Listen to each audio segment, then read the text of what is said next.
Chapter 22. Do It to a Finish. Years ago, a relief lifeboat at New York sprung a leak, and while being repaired, a hammer was found in the bottom that had been left there by the builders 13 years before.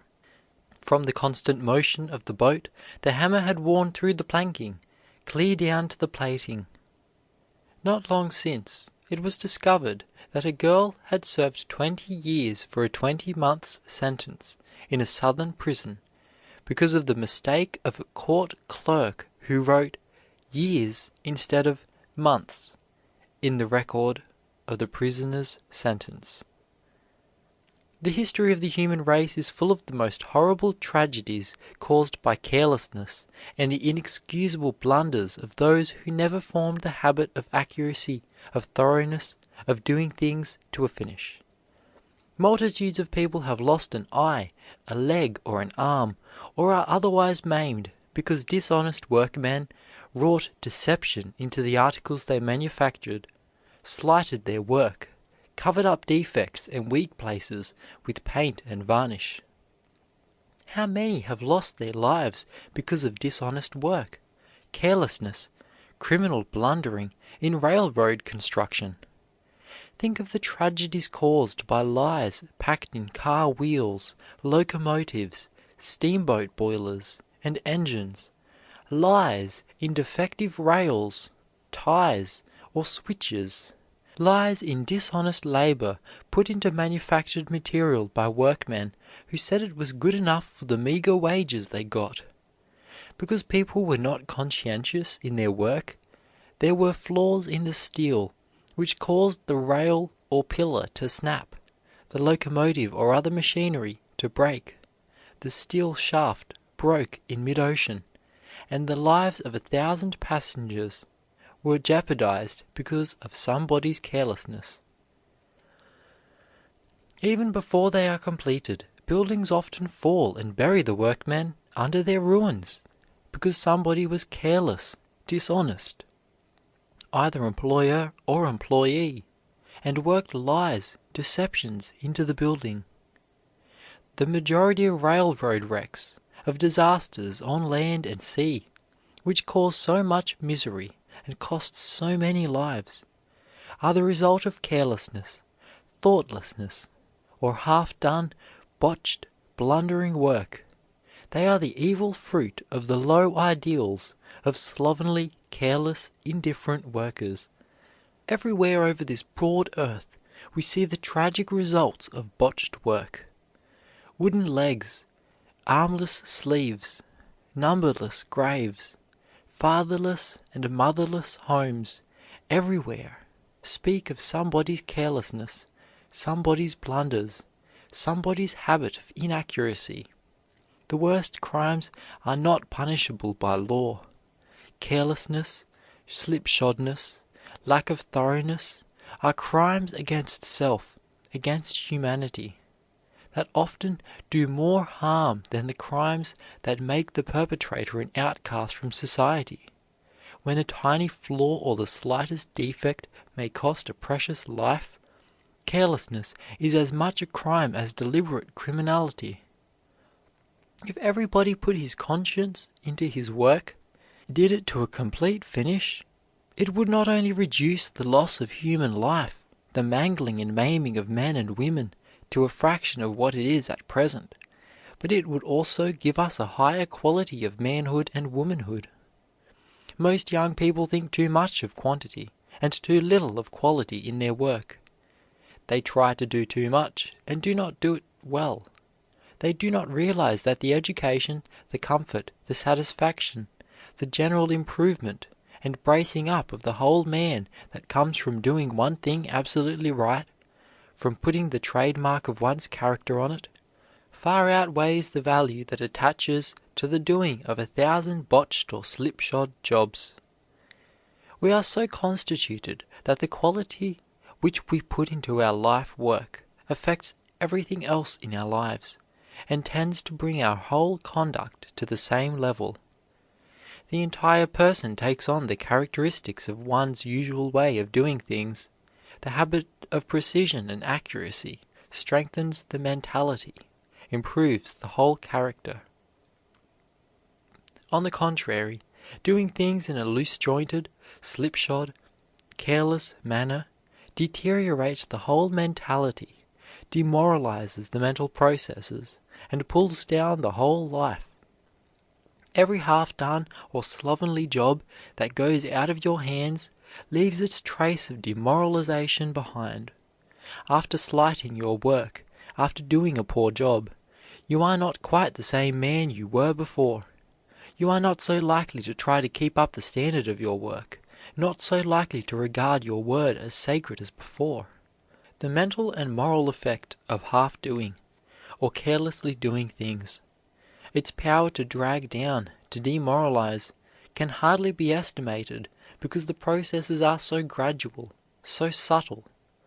No one can respect himself who habitually botches his work, and when self-respect drops, confidence goes with it, and when confidence and self-respect have gone, excellence is impossible.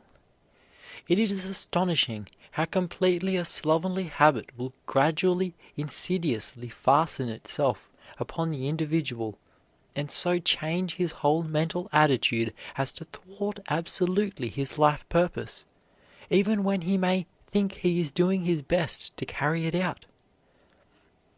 I know a man who was extremely ambitious to do something very distinctive, and who had the ability to do it. When he started on his career, he was very exact and painstaking. He demanded the best of himself, would not accept his second best in anything.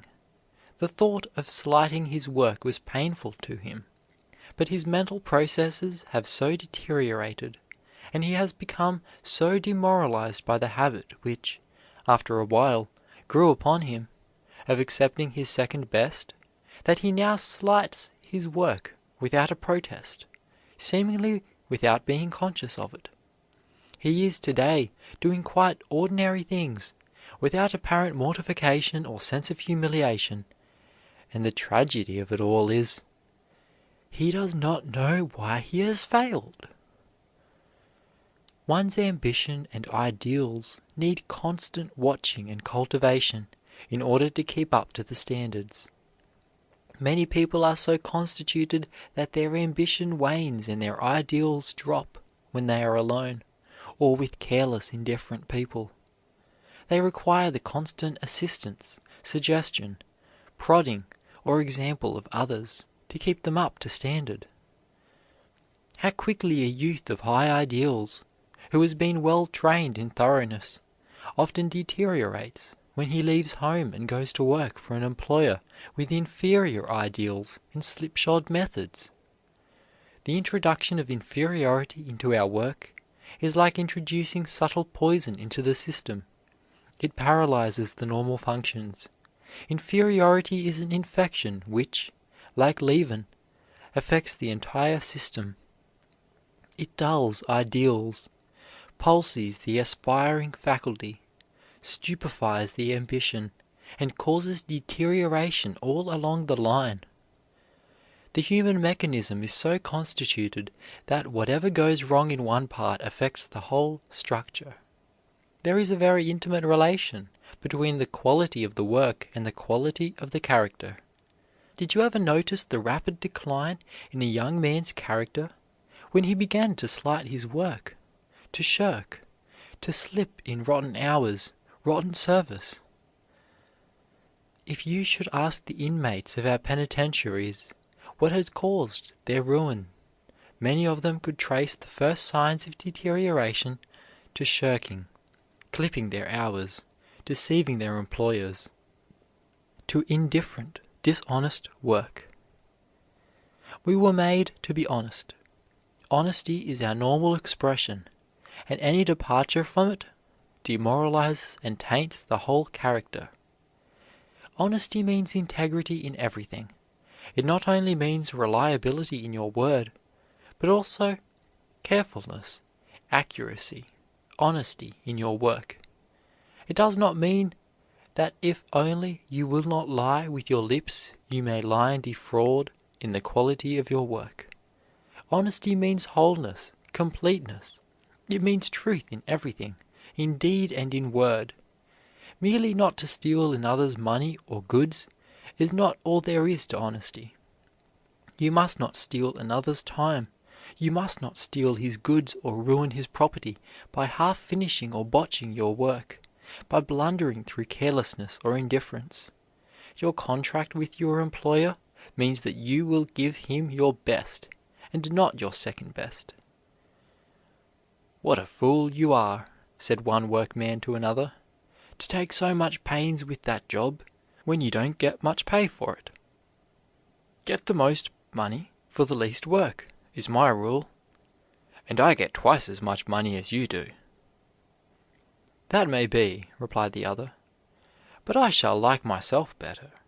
I shall think more of myself, and that is more important to me than money." You will like yourself better when you have the approval of your conscience. That will be worth more to you than any amount of money you can pocket through fraudulent, skimped, or botched work. Nothing else can give you the glow of satisfaction, the electric thrill and uplift which come from a superbly done job. Perfect work harmonizes with the very principles of our being, because we were made for perfection. It fits our very natures. Someone has said, "It is a race between negligence and ignorance as to which can make the more trouble." Many a young man is being kept down by what probably seems a small thing to him. Negligence, lack of accuracy. He never quite finishes anything he undertakes. He cannot be depended upon to do anything quite right. His work always needs looking over by someone else. Hundreds of clerks and bookkeepers are getting small salaries in poor positions today because they have never learned to do things absolutely right. A prominent businessman says that the carelessness, inaccuracy, and blundering of employees cost Chicago $1 million a day. The manager of a large house in that city says that he has to station pickets here and there throughout the establishment in order to neutralize the evils of inaccuracy and the blundering habit. One of John Wanamaker's partners says that unnecessary blunders and mistakes cost that firm $25,000 a year. The dead letter department of the post office in Washington received in 1 year 7 million pieces of undelivered mail. Of these, more than 80,000 bore no address whatever. A great many of them were from business houses. Are the clerks who are responsible for this carelessness likely to win promotion? Many an employee who would be shocked at the thought of telling his employer a lie with his lips is lying every day in the quality of his work, in his dishonest service, in the rotten hours he is slipping into it, in shirking, in his indifference to his employer's interests. It is just as dishonest to express deception in poor work, in shirking, as to express it with the lips. Yet I have known office boys who could not be induced to tell their employer a direct lie, to steal his time when on an errand, to hide away during working hours to smoke a cigarette or take a nap, not realizing perhaps that lies can be acted as well as told, and that acting a lie may be even worse than telling one. The man who botches his work, who lies or cheats in the goods he sells or manufactures, is dishonest with himself as well as with his fellow men, and must pay the price in loss of self-respect, loss of character, of standing in his community. Yet on every side we see all sorts of things selling for a song because the maker put no character, no thought into them. Articles of clothing that look stylish and attractive when first worn very quickly get out of shape, and hang and look like old, much-worn garments. Buttons fly off, seams give way at the slightest strain. Dropped stitches are everywhere in evidence, and often the entire article goes to pieces before it is worn half a dozen times. Everywhere we see furniture which looks all right, but which in reality is full of blemishes and weaknesses, covered up with paint and varnish. Glue starts at joints. Chairs and bedsteads break down at the slightest provocation. Casters come off. Handles pull out. Many things go to pieces altogether, even while practically new. Made to sell, not for service, would be a good label for the great mass of manufactured articles in our markets today. It is difficult to find anything that is well and honestly made, that has character, individuality, and thoroughness wrought into it. Most things are just thrown together. This slipshod, dishonest manufacturing is so general that concerns which turn out products based upon honesty and truth often win for themselves a worldwide reputation and command the highest prices. There is no other advertisement like a good reputation. Some of the world's greatest manufacturers have regarded their reputation as their most precious possession, and under no circumstances would they allow their names to be put on an imperfect article. Vast sums of money are often paid for the use of a name, because of its great reputation for integrity and square dealing. There was a time when the names of Graham and Tampion on timepieces were guarantees of the most exquisite workmanship and of unquestioned integrity. Strangers from any part of the world could send their purchase money and order goods from those manufacturers without a doubt that they would be squarely dealt with. Tampion and Graham lie in Westminster Abbey because of the accuracy of their work, because they refused to manufacture and sell lies. When you finish a thing, you ought to be able to say to yourself, "There, I am willing to stand for that piece of work. It is not pretty well done. It is done as well as I can do it, done to a complete finish. I will stand for that. I am willing to be judged by it." Never be satisfied with fairly good, pretty good, good enough. Accept nothing short of your best. Put such a quality into your work that anyone who comes across anything you have ever done will see character in it, individuality in it, your trademark of superiority upon it. Your reputation is at stake in everything you do, and your reputation is your capital. You cannot afford to do a poor job, to let botched work or anything that is inferior go out of your hands. Every bit of your work, no matter how unimportant or trivial it may seem, should bear your trademark of excellence. You should regard every task that goes through your hands, every piece of work you touch, as Tampion regarded every watch that went out of his shop. It must be the very best you can do, the best that human skill can produce. It is just the little difference between the good and the best that makes the difference between the artist and the artisan. It is just the little touches after the average man would quit that make the master's fame. Regard your work as Stradivarius regarded his violins, which he made for eternity, and not one of which was ever known to come to pieces or break.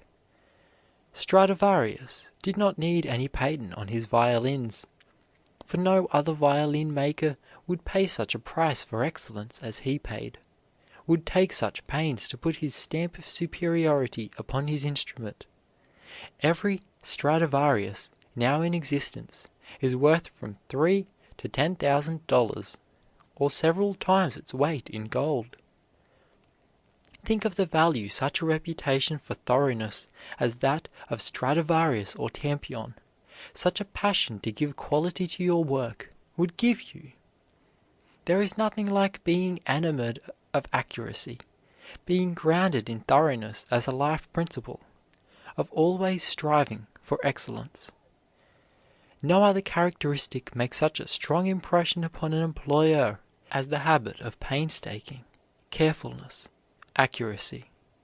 He knows that if a youth puts his conscience into his work from principle, not from the standpoint of salary or what he can get for it, but because there is something in him which refuses to accept anything from himself but the best, that he is honest and made of good material. I have known many instances where advancement hinged upon the little overplus of interest, of painstaking an employee put into his work, on his doing a little better than was expected of him. Employers do not say all they think, but they detect very quickly the earmarks of superiority. They keep their eye on the employee who has the stamp of excellence upon him, who takes pains with his work, who does it to a finish. They know he has a future.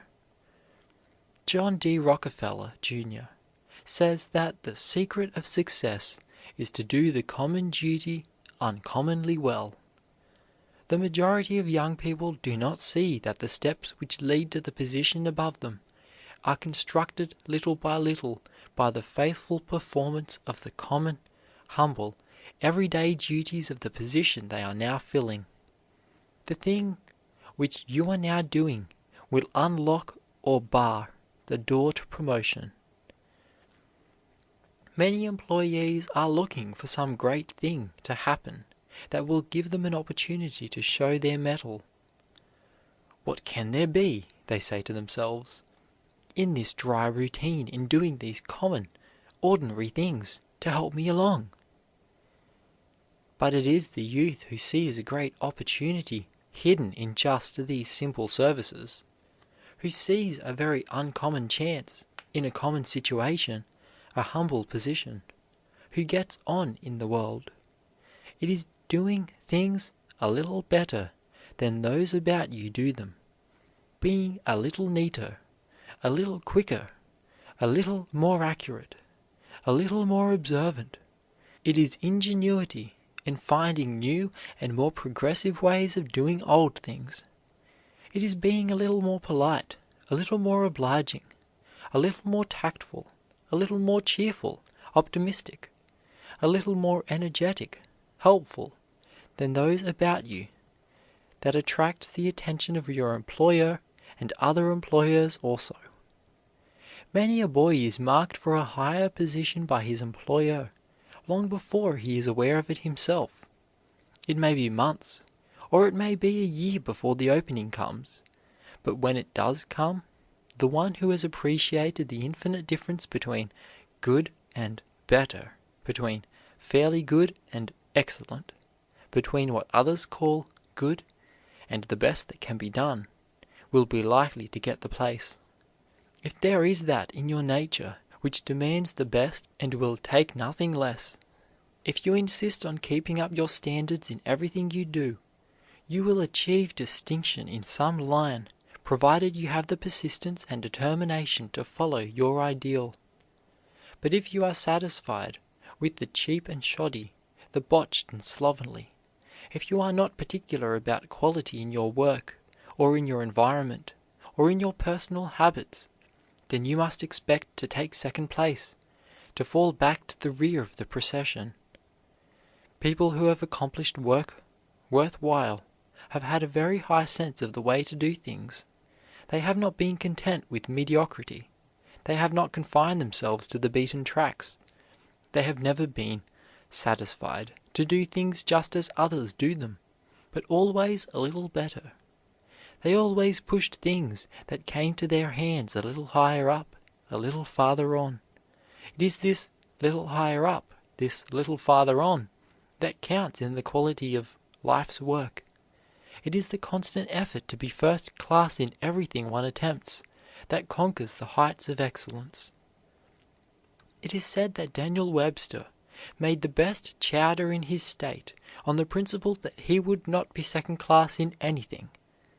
This is a good resolution with which to start out in your career. Never to be second class in anything. No matter what you do, try to do it as well as it can be done. Have nothing to do with the inferior. Do your best in everything. Deal with the best. Choose the best. Live up to your best. Everywhere we see mediocre or second-class men, perpetual clerks who will never get away from the yardstick, mechanics who will never be anything but bunglers, all sorts of people who will never rise above mediocrity, who will always fill very ordinary positions because they do not take pains, do not put conscience into their work, do not try to be first class. Aside from the lack of desire or effort to be first class, there are other things that help to make second-class men. Dissipation, bad habits, neglect of health, failure to get an education, all make second-class men.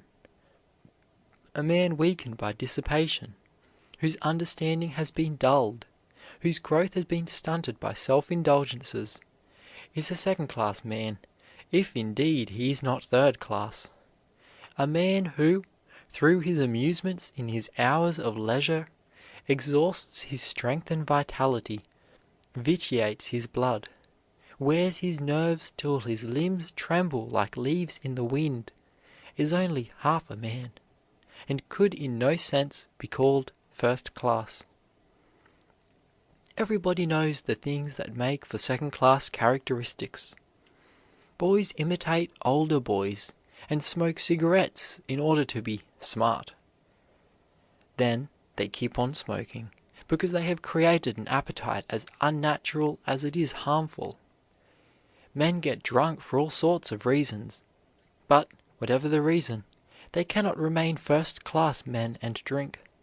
Dissipation in other forms is pursued because of pleasure to be derived, but the surest consequence is that of becoming second class, below the standard of the best men for any purpose. Every fault you allow to become a habit, to get control over you, helps to make you second class, and puts you at a disadvantage in the race for honor, position, wealth, and happiness. Carelessness as to health fills the ranks of the inferior. The submerged classes that the economists talk about are those that are below the high water mark of the best manhood and womanhood. Sometimes they are second-rate or third-rate people, because those who are responsible for their being and their care during their minor years were so before them. But more and more is it becoming one's own fault if, all through life, he remains second class.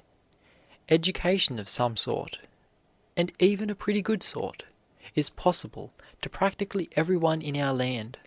Failure to get the best education available, whether it be in books or in business training, is sure to relegate one to the ranks of the second class.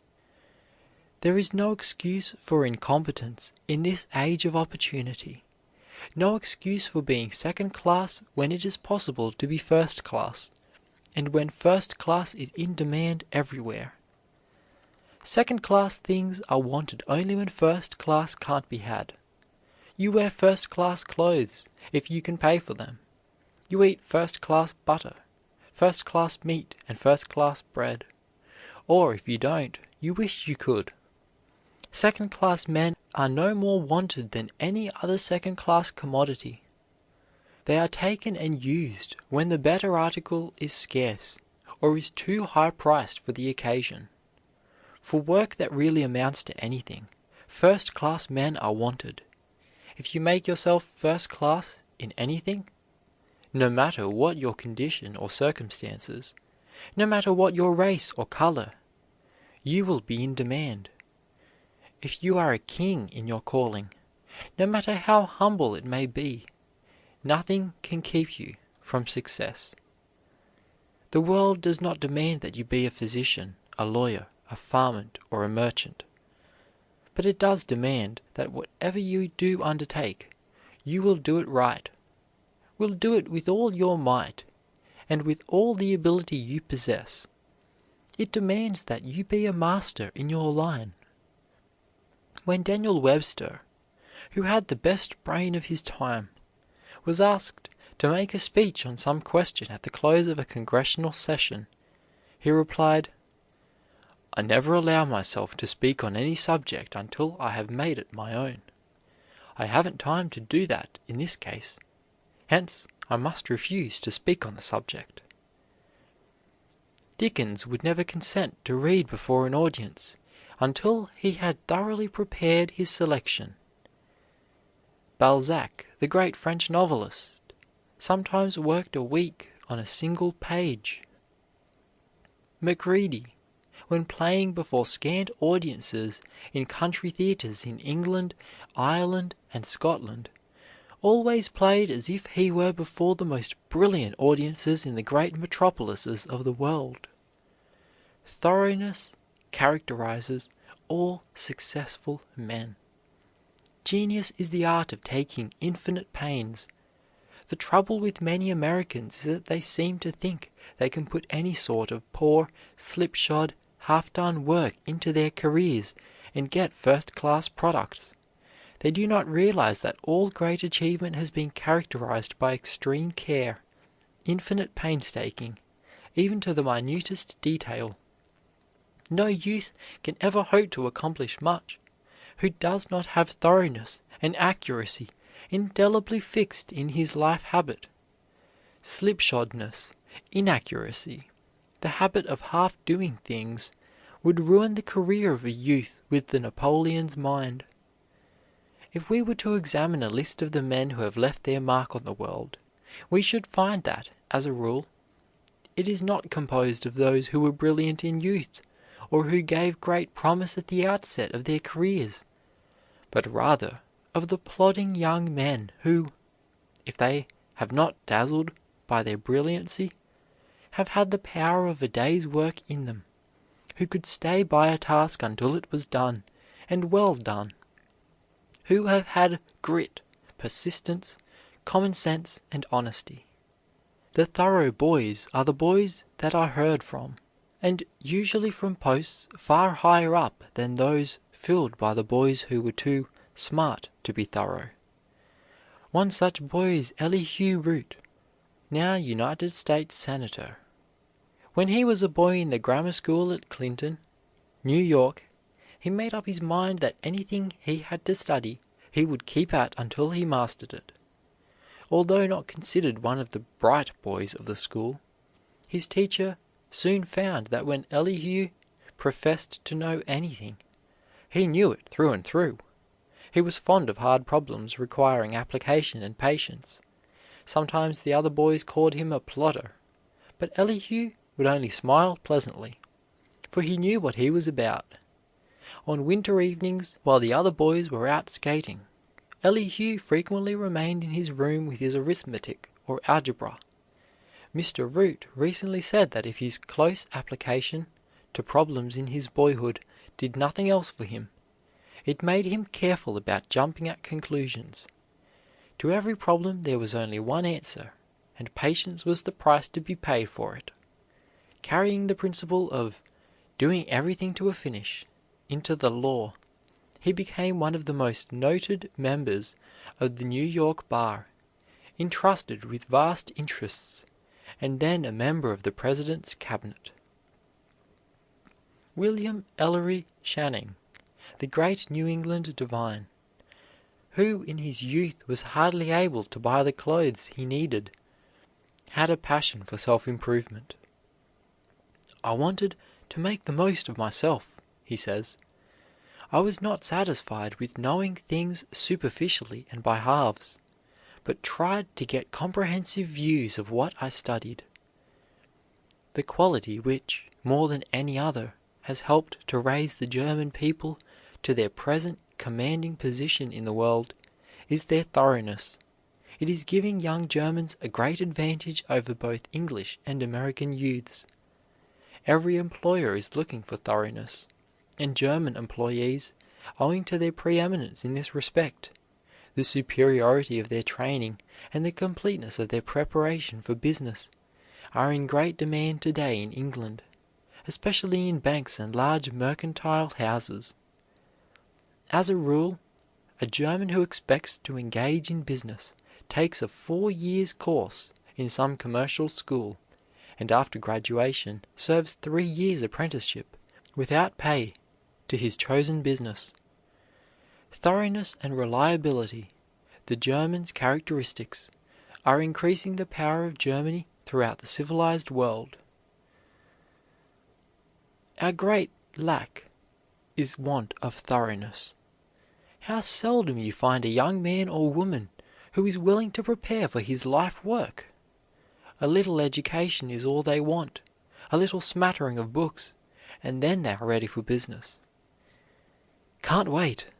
Haven't time to be thorough," is characteristic of our country and is written on everything, on commerce, on schools, on society, on churches. We can't wait for a high school, seminary, or college education. The boys can't wait to become a youth, nor the youth to become a man. Young men rush into business with no great reserve of education or drill.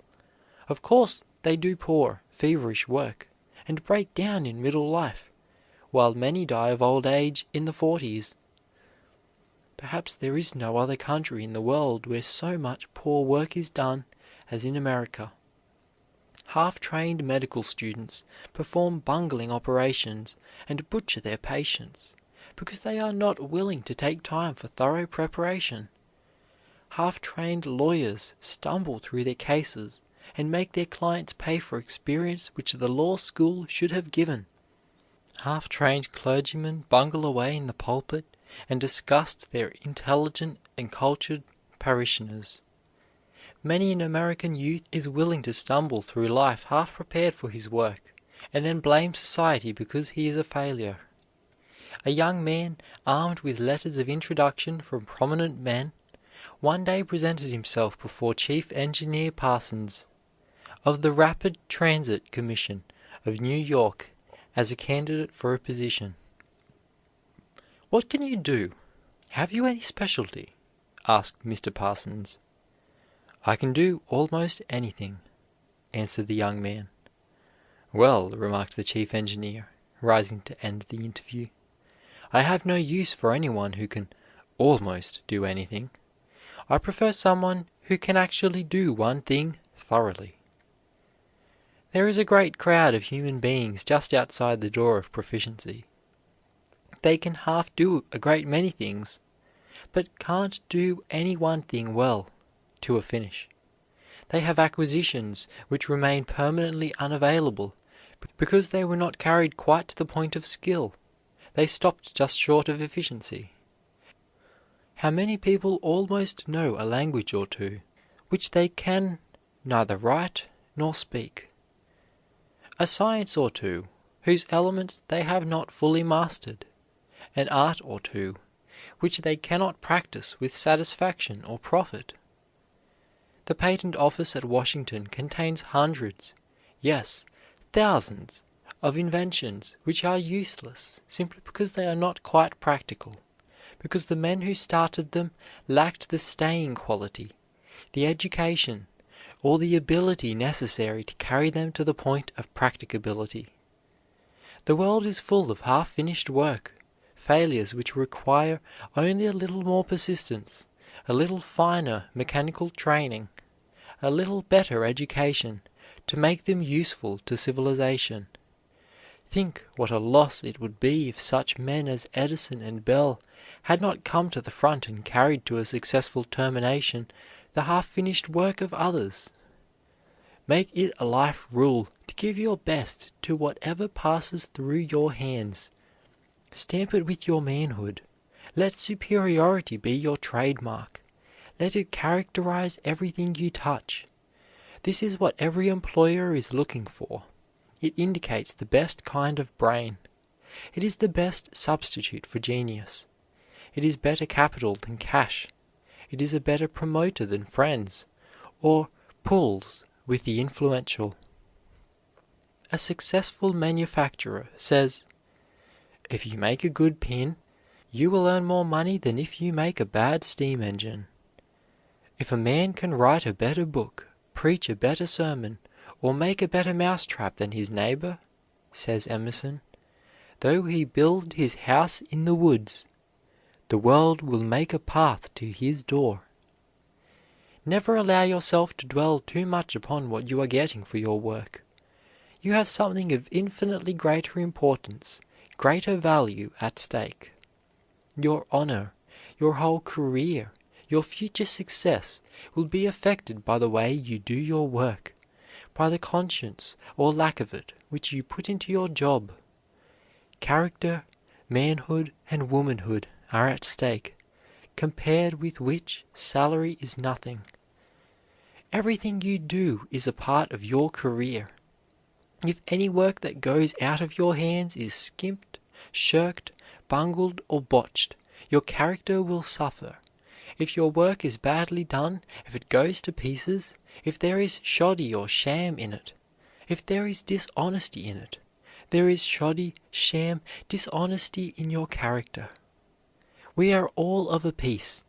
We cannot have an honest character, a complete, untarnished career, when we are constantly slipping rotten hours, defective material, and slipshod service into our work.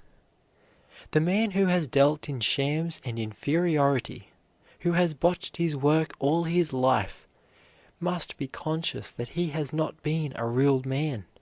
He cannot help feeling that his career has been a botched one. To spend a life buying and selling lies, dealing in cheap, shoddy shams, or botching one's work, is demoralizing to every element of nobility. Beecher said he was never again quite the same man after reading Ruskin. You are never again quite the same man after doing a poor job, after botching your work. You cannot be just to yourself and unjust to the man you are working for in the quality of your work, for if you slight your work, you not only strike a fatal blow at your efficiency, but also smirch your character. If you would be a full man, a complete man, a just man, you must be honest to the core in the quality of your work. No one can be really happy who does not believe in his own honesty.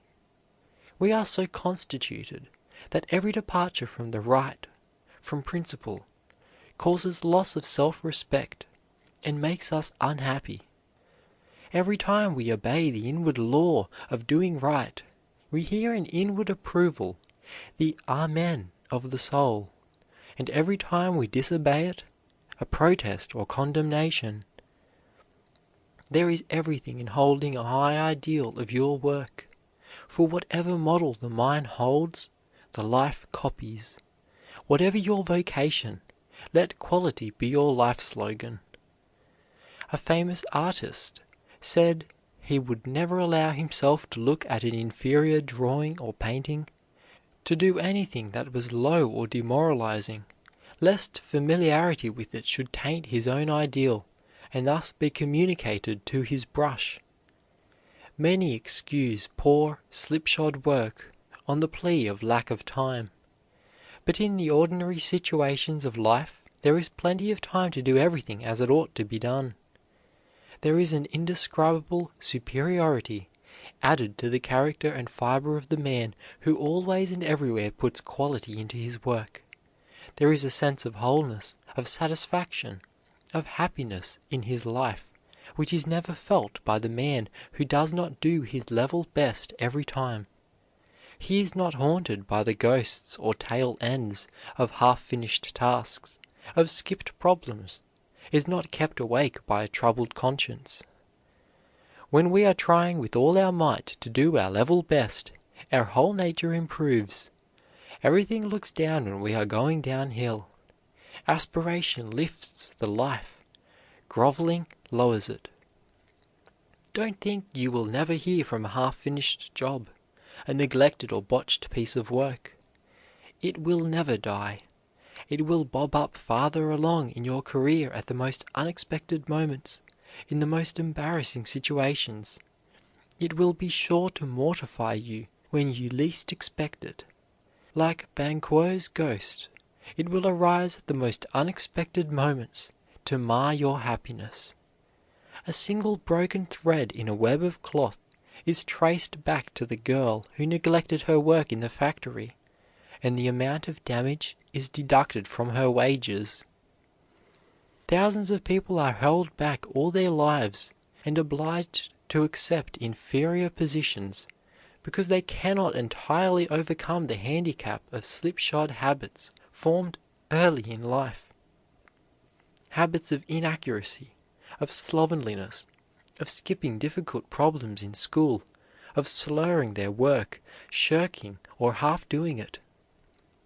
"Oh, that's good enough. What's the use of being so awfully particular?" has been the beginning of a lifelong handicap in many a career. I was much impressed by this motto, which I saw recently in a great establishment, "Where only the best is good enough." What a life motto this would be! How it would revolutionize civilization if everyone were to adopt it and use it. To resolve that, whatever they did, only the best they could do would be good enough, would satisfy them. Adopt this motto as yours. Hang it up in your bedroom, in your office, or place of business. Put it into your pocketbook. Weave it into the texture of everything you do, and your life work will be what everyone's should be, a masterpiece. End of chapter 22. Do it to a finish. Recording by Luke Sartor, Brisbane, Queensland.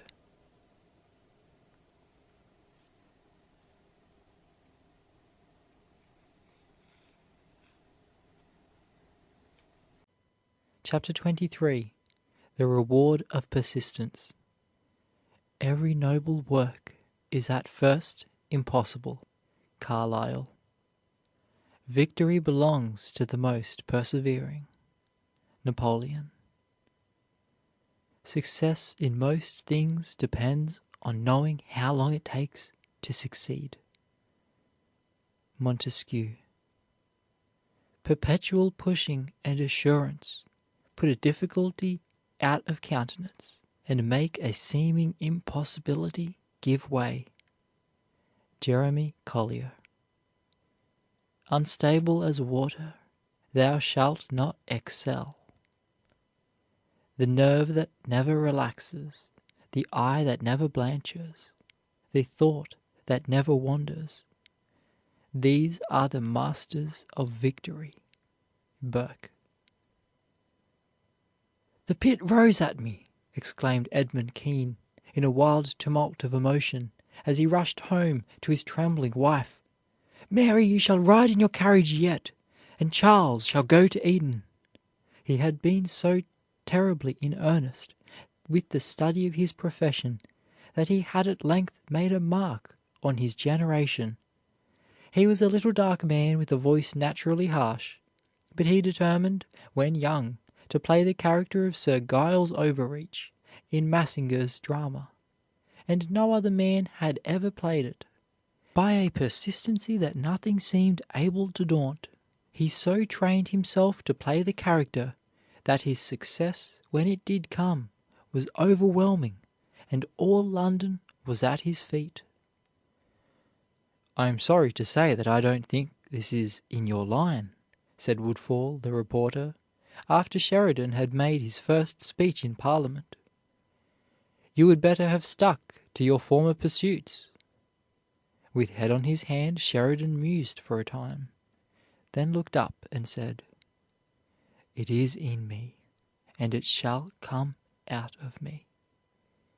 From the same man came that harangue against Warren Hastings, which the orator Fox called the best speech ever made in the House of Commons.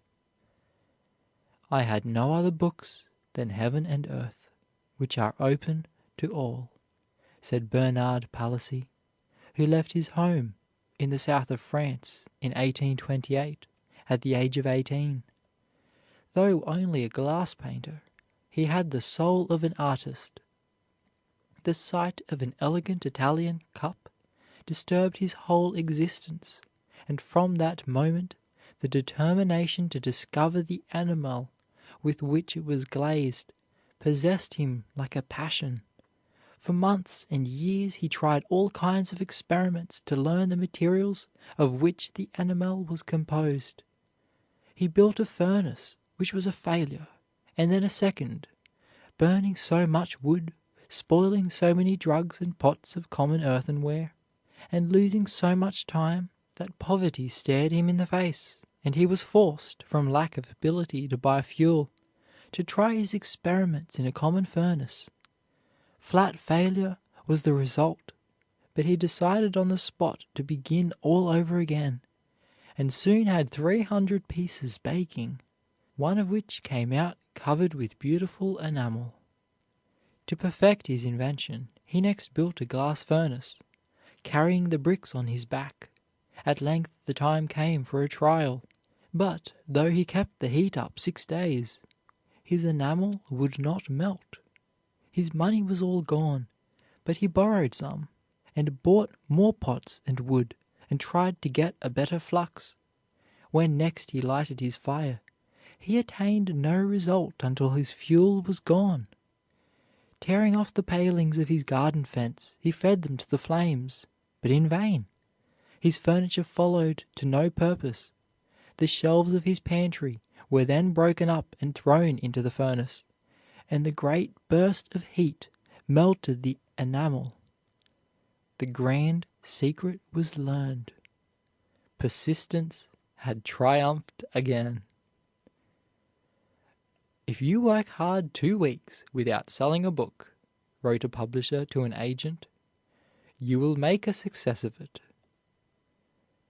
"Know thy work and do it," said Carlyle, "and work at it like a Hercules."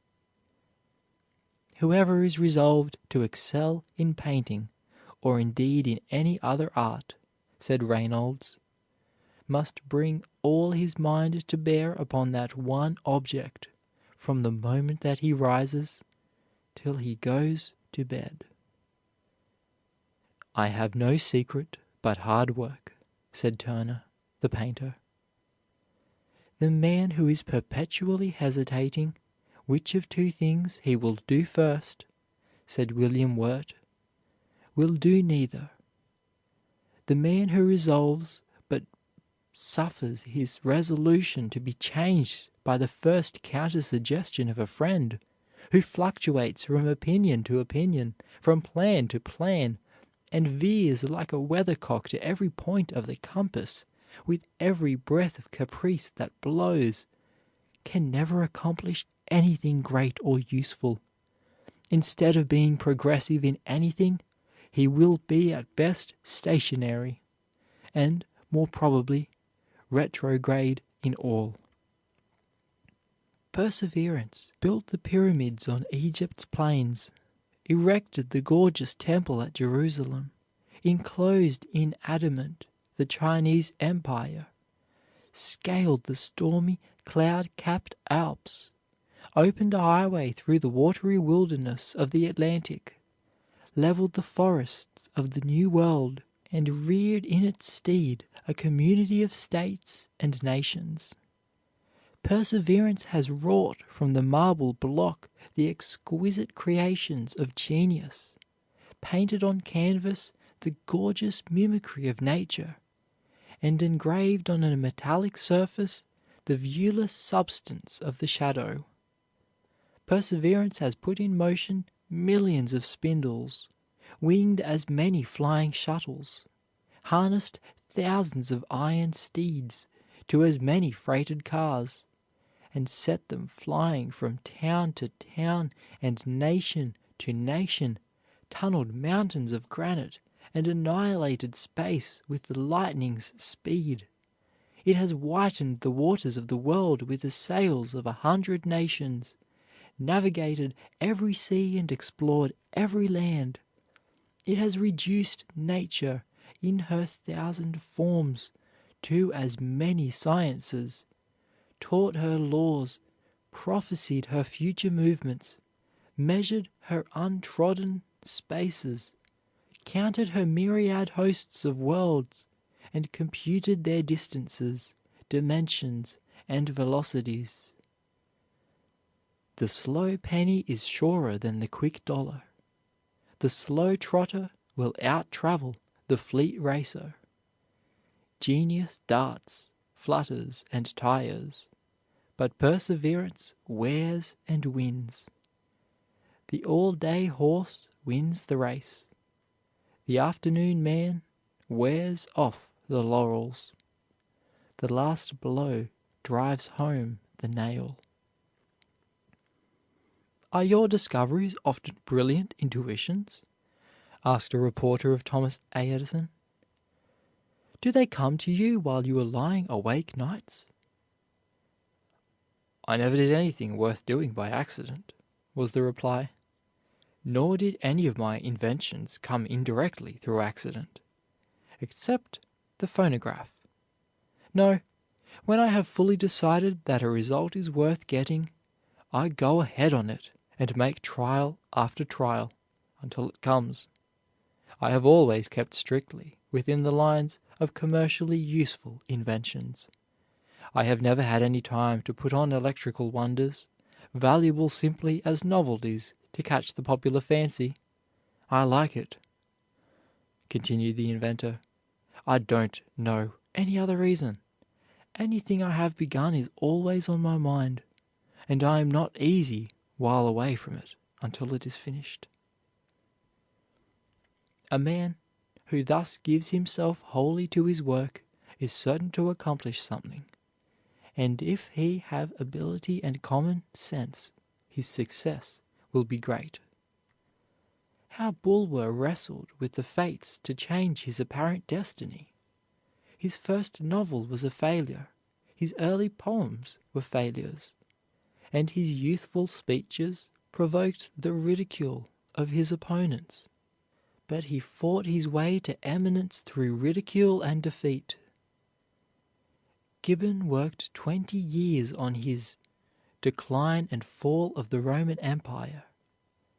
Noah Webster spent 36 years on his dictionary. What a sublime patience he showed in devoting a life to the collection and definition of words! George Bancroft spent 26 years on his History of the United States. Newton rewrote his Chronology of Ancient Nations 15 times. Titian wrote to Charles V, "I send your Majesty the Last Supper," after working on it almost daily for 7 years. He worked on his Pietro Martin 8 years. George Stephenson was 15 years perfecting his locomotive. Watt 20 years on his condensing engine. Harvey labored 8 long years before he published his discovery of the circulation of the blood. He was then called a crack-brained impostor by his fellow physicians. Amid abuse and ridicule, he waited 25 years before his great discovery was recognized by the profession. Newton discovered the law of gravitation before he was 21, but one slight error in a measurement of the earth's circumference interfered with a demonstration of the correctness of his theory. 20 years later he corrected the error and showed that the planets roll in their orbits as a result of the same law which brings an apple to the ground. Sothern, the great actor, said that the early part of his theatrical career was spent in getting dismissed for incompetency. "Never depend upon your genius," said John Ruskin, in the words of Joshua Reynolds. "If you have talent, industry will improve it. If you have none, industry will supply the deficiency." Savages believe that when they conquer an enemy, his spirit enters into them and fights for them ever afterwards. So the spirit of our conquests enters us and helps us to win the next victory. Blücher may have been routed at Ligny yesterday, but today you hear the thunder of his guns at Waterloo hurling dismay and death among his former conquerors. Opposing circumstances create strength. Opposition gives us greater power of resistance. To overcome one barrier gives us greater ability to overcome the next. In February 1492, A poor gray-haired man, his head bowed with discouragement almost to the back of his mule, rode slowly out through the beautiful gateway of the Alhambra. From boyhood he had been haunted with the idea that the earth is round. He believed that the piece of carved wood picked up 400 miles at sea, and the bodies of two men unlike any other human beings known, found on the shores of Portugal, had drifted from unknown lands in the west. But his last hope of obtaining aid for a voyage of discovery had failed. King John of Portugal, while pretending to think of helping him, had sent out secretly an expedition of his own. He had begged bread, drawn maps and charts to keep from starving. He had lost his wife, his friends had called him crazy and forsaken him. The council of wise men, called by Ferdinand and Isabella, ridiculed his theory of reaching the east by sailing west. "But the sun and moon are round," said Columbus. "Why not the earth?" "If the earth is a ball, what holds it up?"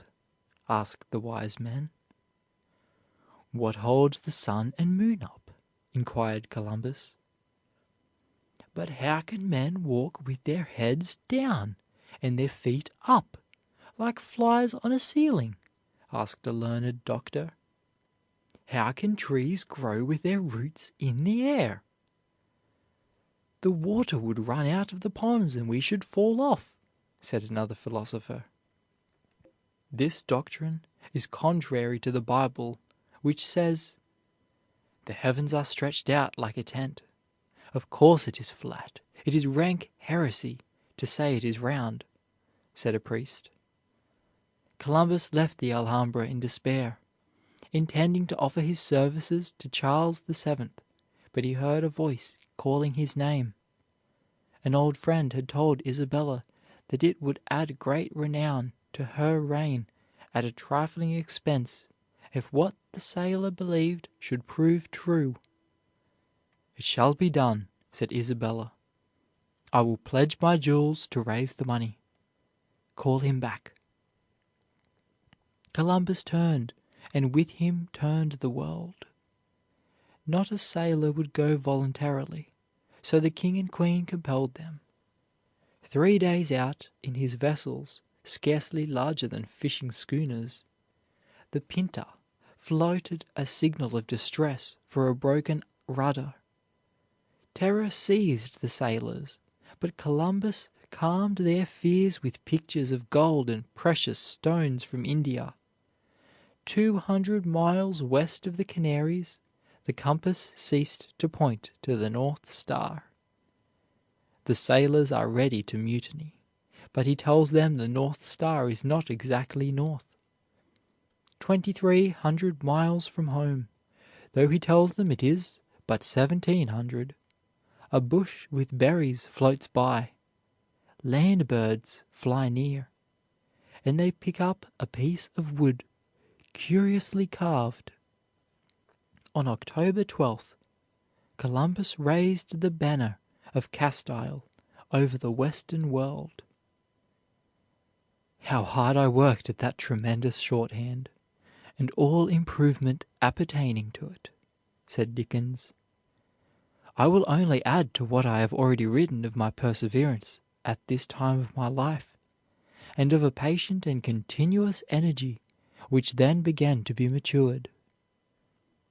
Cyrus W. Field had retired from business with a large fortune when he became possessed with the idea that by means of a cable laid upon the bottom of the Atlantic Ocean, telegraphic communication could be established between Europe and America.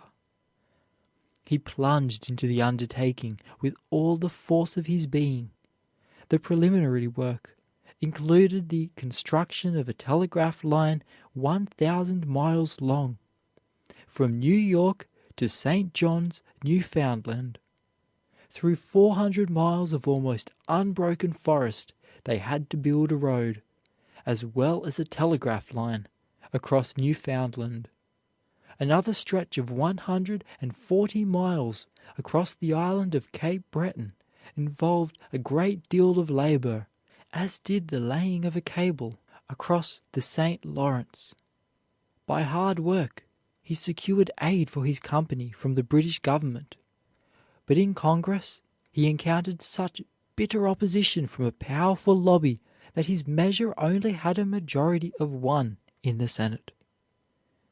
The cable was loaded upon the Agamemnon, the flagship of the British fleet at Sebastopol, and upon the Niagara, a magnificent new frigate of the United States Navy.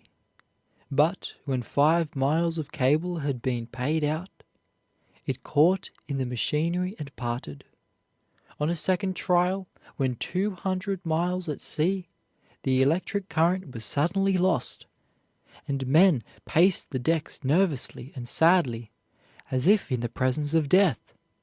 Just as Mr. Field was about to give the order to cut the cable, the current returned as quickly and mysteriously as it had disappeared. The following night, when the ship was moving but 4 miles an hour, and the cable running out at the rate of 6 miles, the brakes were applied too suddenly just as the steamer gave a heavy lurch, breaking the cable. Field was not the man to give up. 700 miles more of cable were ordered, and a man of great skill was set to work to devise a better machine for paying out the long line. American and British inventors united in making a machine. At length, in mid-ocean, the 2 halves of the cable were spliced and the steamers began to separate. The one headed for Ireland, the other for Newfoundland, each running out the precious thread, which it was hoped would bind 2 continents together. Before the vessels were 3 miles apart, the cable parted. Again it was spliced, but when the ships were 80 miles apart, the current was lost. A third time the cable was spliced, and about 200 miles paid out, when it parted some 20 feet from the Agamemnon, and the vessels returned to the coast of Ireland. Directors were disheartened, the public skeptical, capitalists were shy, and but for the indomitable energy and persuasiveness of Mr. Field, who worked day and night, almost without food or sleep, the whole project would have been abandoned. Finally, a third attempt was made, with such success that the whole cable was laid without a break, and several messages were flashed through nearly 700 leagues of ocean, when suddenly the current ceased. Faith now seemed dead, except in the breast of Cyrus W. Field and 1 or 2 friends. Yet with such persistence did they work that they persuaded men to furnish capital for yet another trial, even against what seemed their better judgment. A new and superior cable was loaded upon the Great Eastern, which steamed slowly out to sea, paying out as she advanced.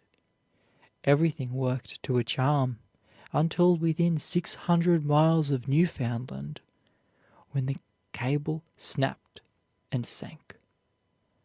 After several attempts to raise it, the enterprise was abandoned for a year.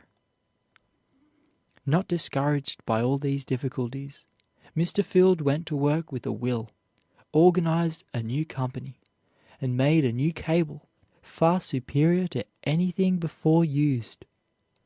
And on July 13, 1866, was begun the trial which ended with the following message sent to New York: Heart's Content, July 27. We arrived here at 9 o'clock this morning. All well. Thank God! The cable is laid and is in perfect working order. Cyrus W. Field. The old cable was picked up, spliced, and continued to Newfoundland, and the 2 are still working. with good prospects for usefulness for many years. In Revelation we read, "He that overcometh, I will give him to sit down with me on my throne." Successful men, it is said, owe more to their perseverance than to their natural powers, their friends, or the favorable circumstances around them. Genius will falter by the side of labor. Great powers will yield to great industry.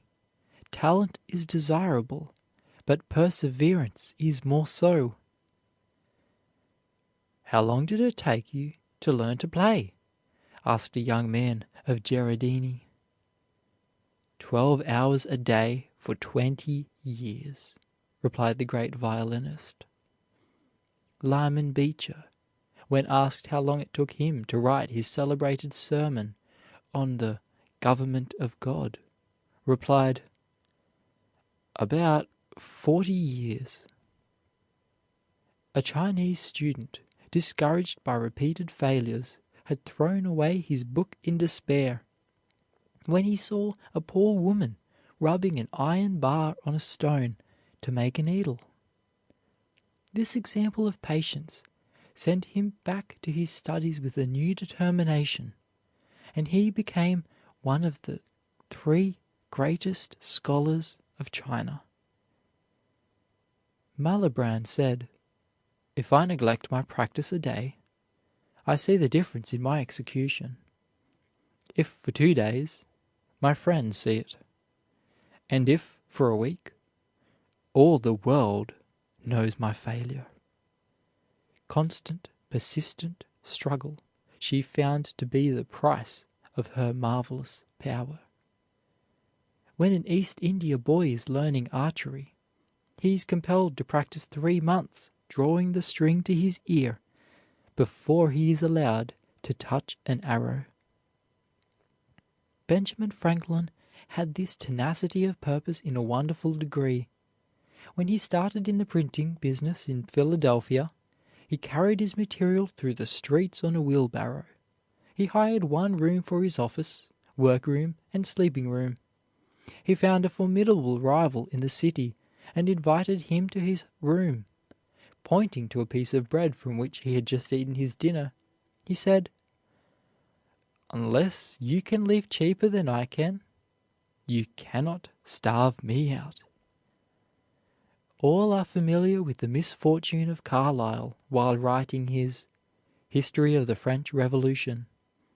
After the first volume was ready for the press, he loaned the manuscript to a neighbor, who left it lying on the floor, and the servant girl took it to kindle the fire.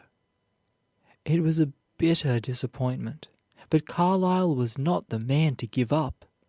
After many months of poring over hundreds of volumes of authorities and scores of manuscripts, he reproduced that which had burned in a few minutes.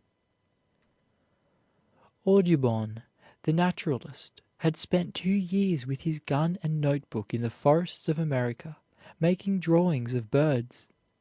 He nailed them all up securely in a box, and went off on a vacation. When he returned, he opened the box, only to find a nest of Norwegian rats in his beautiful drawings. Everyone was ruined. It was a terrible disappointment. But Audubon took his gun and notebook and started for the forest. He reproduced his drawings, and they were even better than the first. When Dickens was asked to read one of his selections in public, he replied that he had not time, for he was in the habit of reading the same piece every day for 6 months before reading it in public. "My own invention," he says, "such as it is, I assure you, would never have served me, as it has but for the habit of commonplace, humble, patient, toiling attention." Addison amassed 3 volumes of manuscript before he began the Spectator. Everyone admires a determined, persistent man. Marcus Morton ran 16 times for governor of Massachusetts. At last his opponents voted for him from admiration of his pluck, and he was elected by a majority of one.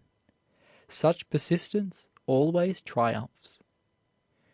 Webster declared that when a pupil at Phillips Exeter Academy, he never could declaim before the school.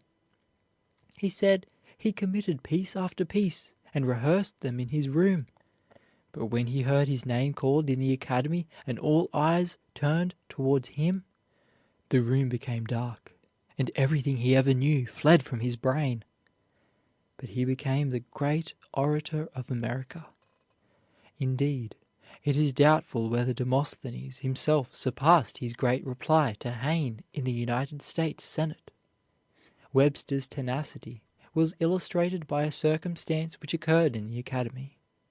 The principal punished him for shooting pigeons by compelling him to commit 100 lines of Virgil. He knew the principal was to take a certain train that afternoon, so he went to his room and learned 700 lines. He went to recite them to the principal just before train time.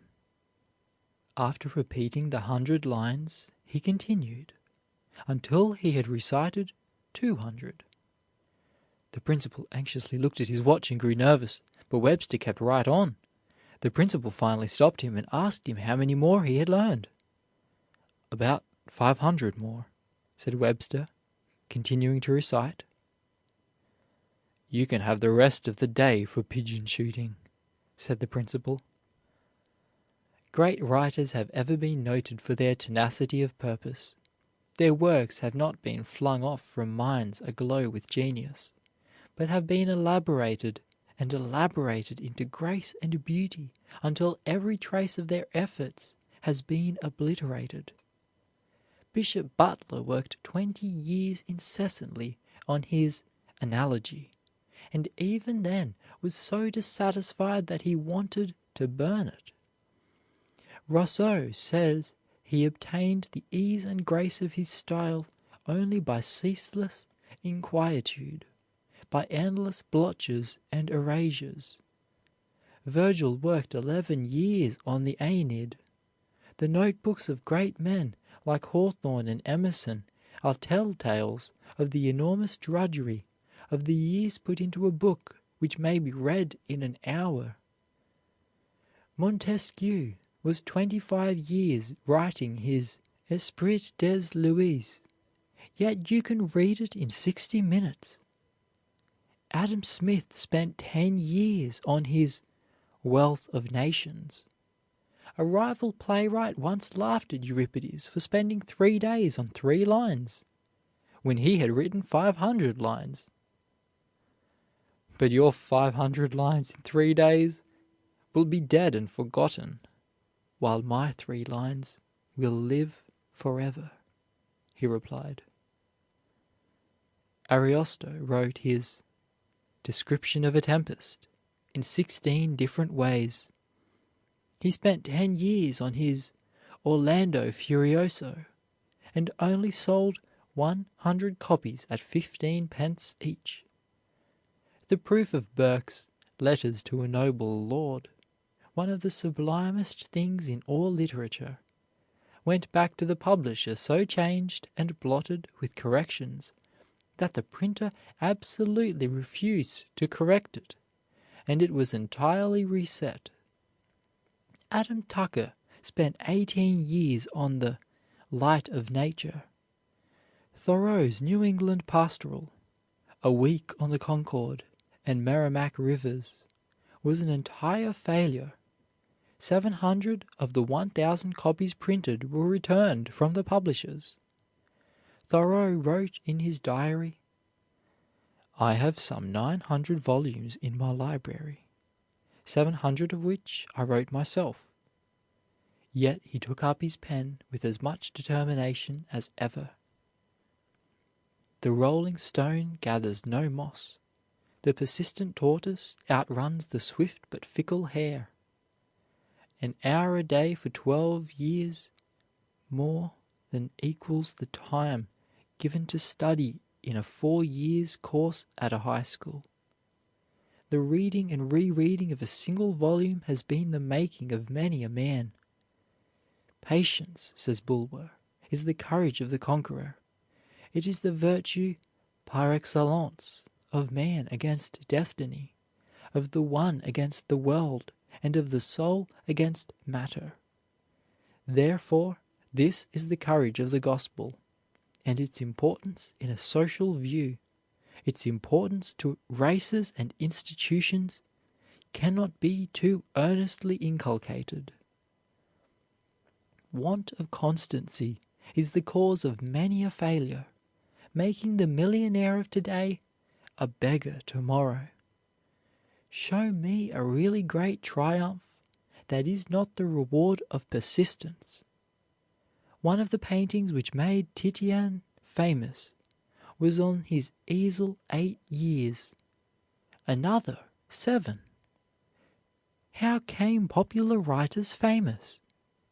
By writing for years without any pay at all, by writing hundreds of pages as mere practice work, by working like galley slaves at literature for half a lifetime with no other compensation than fame.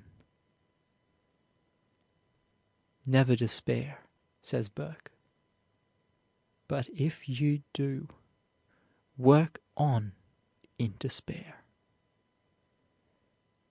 The head of the god Hercules is represented as covered with a lion's skin, with claws joined under the chin, to show that when we have conquered our misfortunes, they become our helpers.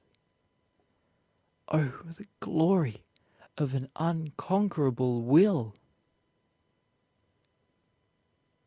End of chapter 23. The Reward of Persistence. Recording by Luke Sartor, Brisbane, Queensland.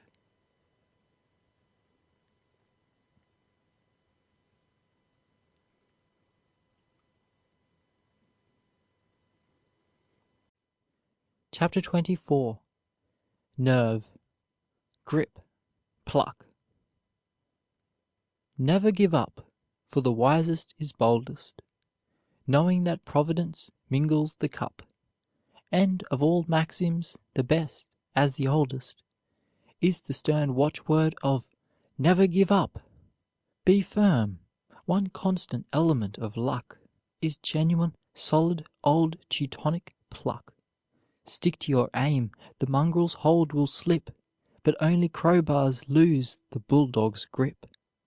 Small though he looks, the jaw that never yields drags down the bellowing monarch of the fields.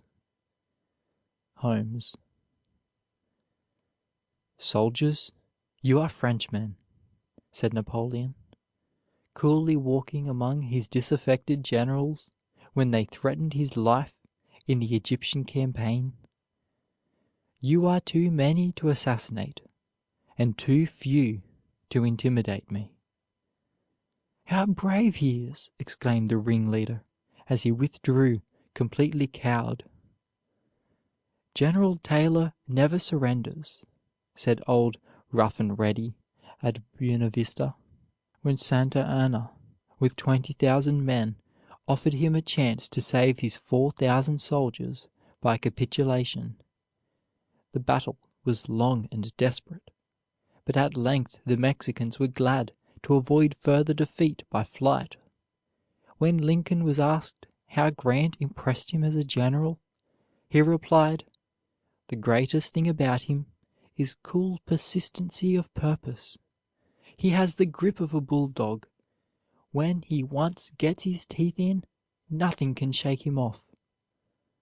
It was "on to Richmond," and "I propose to fight it out on this line if it takes all summer," that settled the fate of the rebellion. "My sword is too short," said a Spartan youth to his father. "Add a step to it, then," was the only reply. It is said that the snapping turtle will not release his grip even after his head is cut off. He is resolved, if he dies, to die hard. It is just such grit that enables men to succeed. For what is called luck is generally the prerogative of valiant souls. It is the final effort that brings victory. It is the last pull of the oar, with clenched teeth and knit muscles, that shows what Oxford boatmen call the beefiness of the fellow. After Grant's defeat at the first battle of Shiloh, nearly every newspaper of both parties in the North, almost every member of Congress, and public sentiment everywhere demanded his removal. Friends of the President pleaded with him to give the command to someone else, for his own sake as well as for the good of the country. Lincoln listened for hours one night, speaking only at rare intervals to tell a pithy story, until the clock struck 1.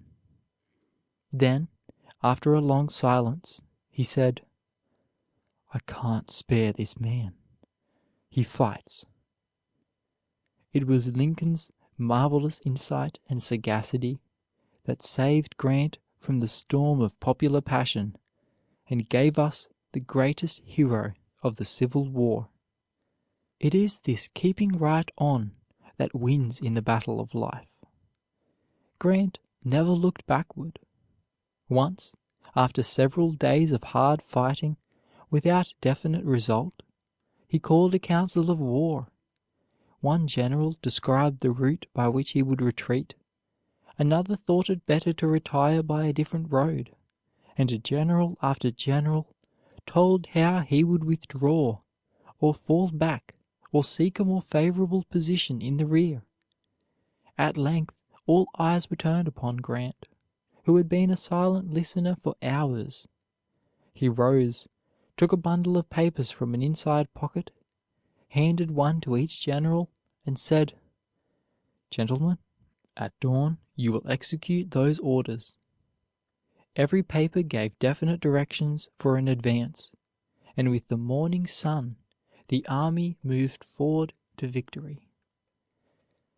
Massena's army of 18,000 men in Genoa had been reduced by fighting and famine to 8,000. They had killed and captured more than 15,000 Austrians, but their provisions were completely exhausted. Starvation stared them in the face. The enemy outnumbered them 4-1, and they seemed at the mercy of their opponents. General Ott demanded a discretionary surrender, but Massena replied, "My soldiers must be allowed to march out with colors flying, and arms and baggage, not as prisoners of war, but free to fight when and where we please. If you do not grant this, I will sally forth from Genoa sword in hand. With 8,000 famished men I will attack your camp, and I will fight till I cut my way through it." Ott knew the temper of the great soldier, and agreed to accept the terms if he would surrender himself, or if he would depart by sea, so as not to be quickly joined by reinforcements. Massena's only reply was, "Take my terms, or I will cut my way through your army." Ott at last agreed, when Massena said, "I give you notice that ere 15 days are past I shall be once more in Genoa." And he kept his word. Napoleon said of this man, who was orphaned in infancy and cast upon the world to make his own way in life, "When defeated, Massena was always ready to fight a battle over again, as though he had been the conqueror."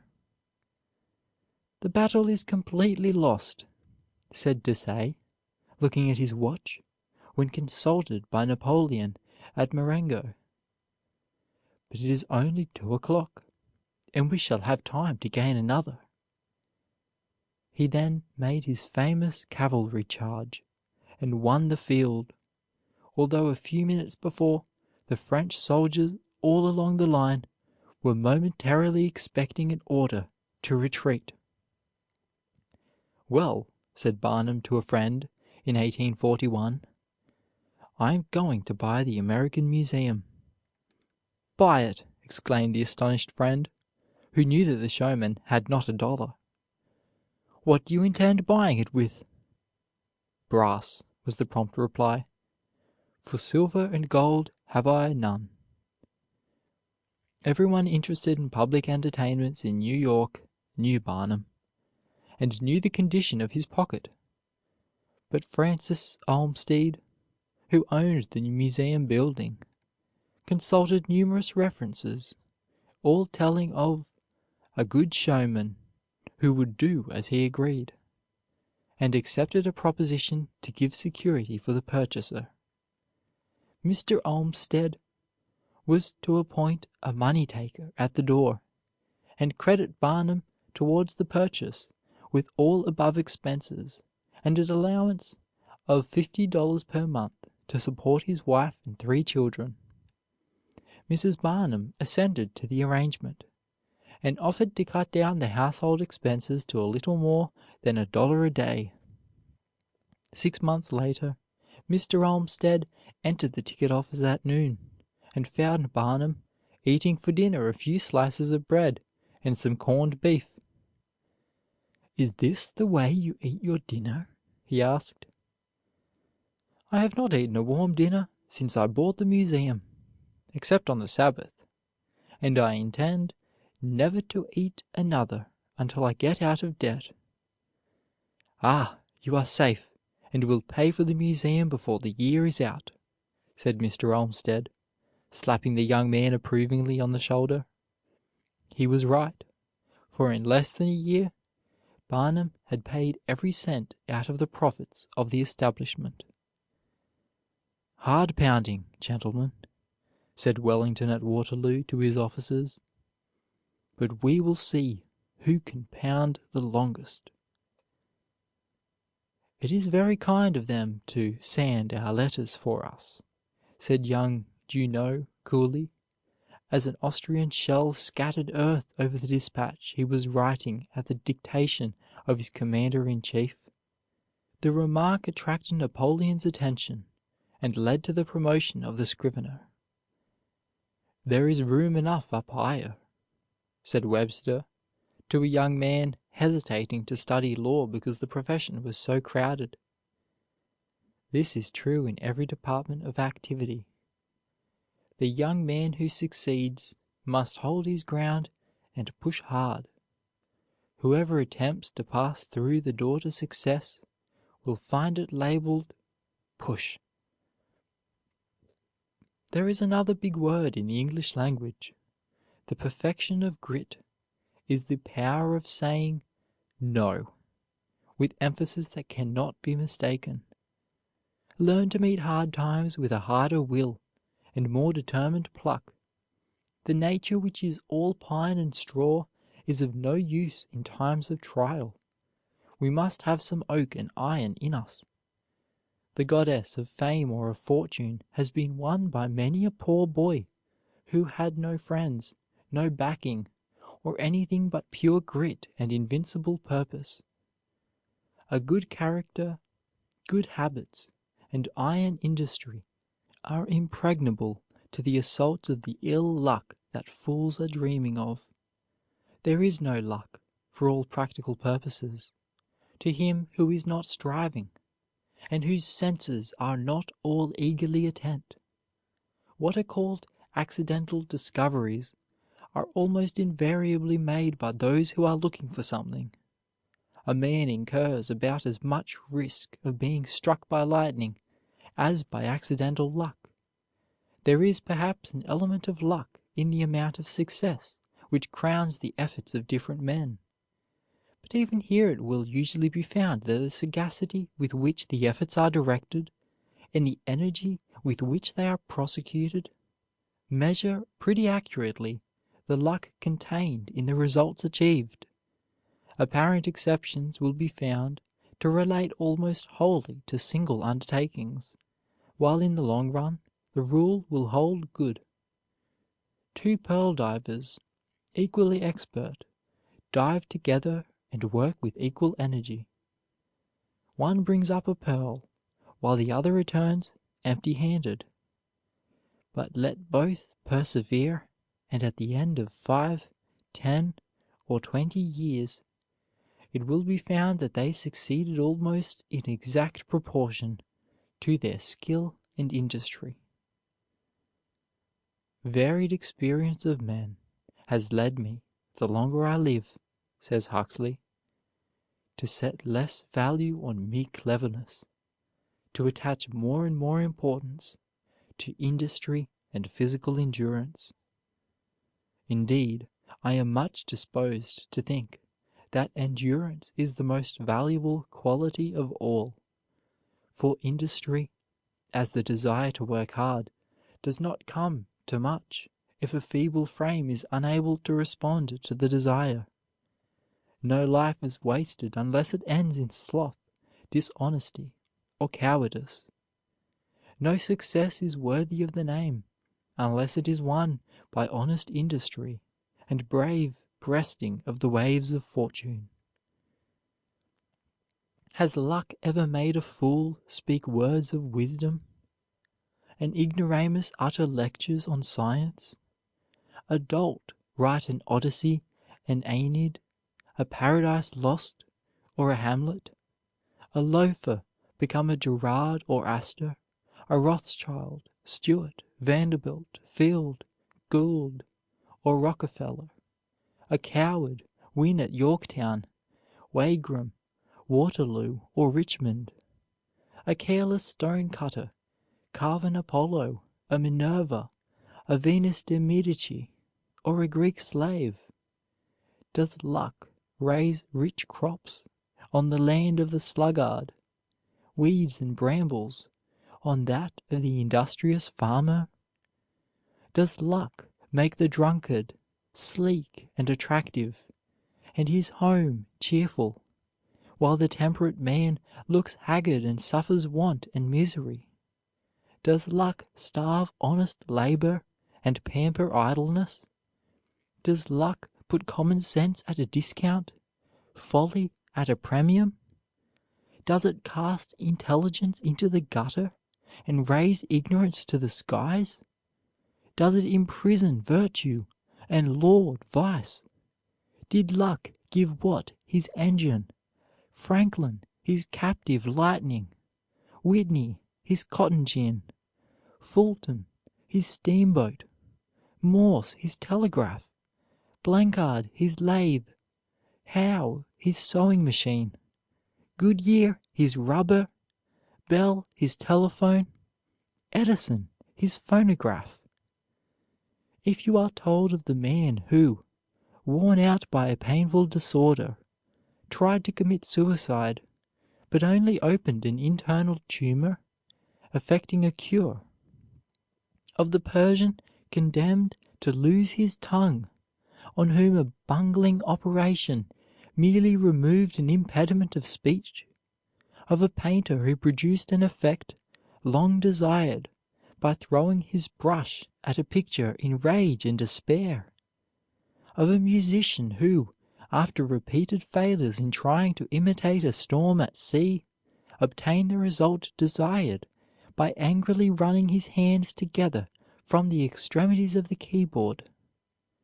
Bear in mind that even this luck came to men as the result of action, not inaction. Luck is ever waiting for something to turn up, says Cobden. Labor with keen eyes and strong will turn up something. Luck lies in bed and wishes the postman would bring him the news of a legacy. Labor turns out at 6 o'clock, and with busy pen or ringing hammer lays the foundation of a competence. Luck whines, labor whistles. Luck relies on chance, labor on character. Stick to the thing and carry it through.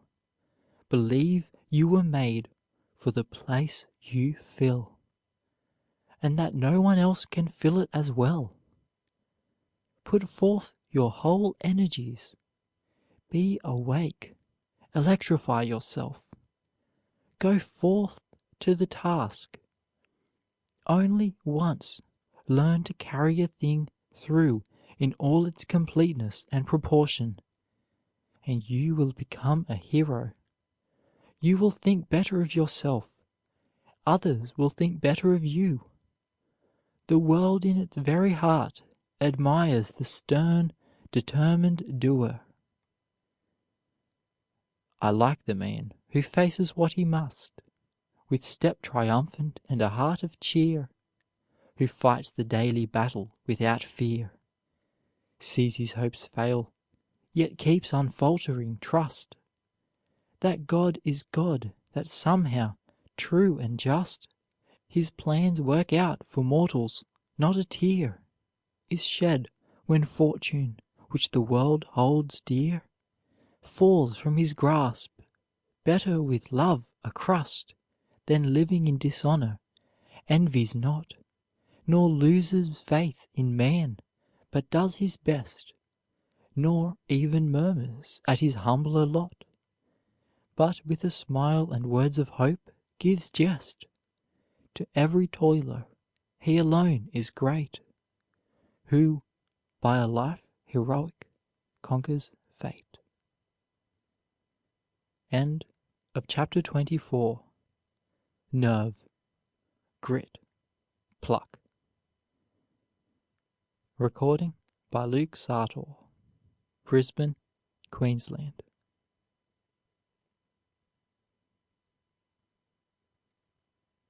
Chapter 25. Clear Grit. Let fortune empty her whole quiver on me, I have a soul that, like an ample shield, can take in all, and verge enough for more. Dryden. There's a brave fellow, there's a man of pluck, a man who's not afraid to say his say, though a whole town's against him. Longfellow. Our greatest glory is not in never falling, but in rising every time we fall. Goldsmith. The barriers are not yet erected which shall say to aspiring talent, thus far and no farther. Beethoven. Friends and comrades, said Pizarro, as he turned toward the south, after tracing with his sword upon the sand a line from east to west. On that side are toil, hunger, nakedness, the drenching storm, desertion and death. On this side, ease and pleasure. There lies Peru with its riches, here Panama and its poverty. Choose each man what best becomes a brave Castilian. For my part, I go to the south. So saying, he crossed the line and was followed by 13 Spaniards in armor.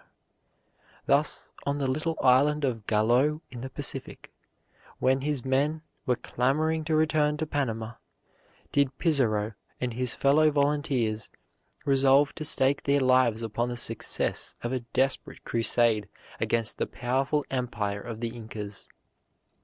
At the time, they had not even a vessel to transport them to the country they wished to conquer. Is it necessary to add that all difficulties yielded at last to such resolute determination? Perseverance is a Roman virtue that wins each godlike act and plucks success even from the spear-proof crest of rugged danger. When you get into a tight place and everything goes against you, till it seems as if you could not hold on a minute longer, said Harriet Beecher Stowe, never give up, for that's just the place and time that the tide'll turn. Charles Sumner said, 3 things are necessary to a strong character. First, backbone. Second, backbone. Third, backbone. while digging among the ruins of Pompeii, which was buried by the dust and ashes from an eruption of Vesuvius, A.D. 79. The workmen found the skeleton of a Roman soldier in the sentry box at one of the city's gates. He might have found safety under sheltering rocks close by, but, in the face of certain death, he had remained at his post, a mute witness to the thorough discipline, the ceaseless vigilance and fidelity which made the Roman legionaries masters of the known world. The world admires the man who never flinches from unexpected difficulties, who calmly, patiently, and courageously grapples with his fate, who dies, if need be, at his post. Clear grit always commands respect. It is that quality which achieves, and everybody admires achievement. In the strife of parties and principles, backbone without brains will carry against brains without backbone. You cannot, by tying an opinion to a man's tongue, make him the representative of that opinion. At the close of any battle for principles, his name will be found neither among the dead nor among the wounded, but among the missing. The London Times was an insignificant sheet published by Mr. Walter, and was steadily losing money. John Walter, Jr., then only 27 years old, begged his father to give him full control of the paper. After many misgivings, the father finally consented. The young journalist began to remodel the establishment, and to introduce new ideas everywhere.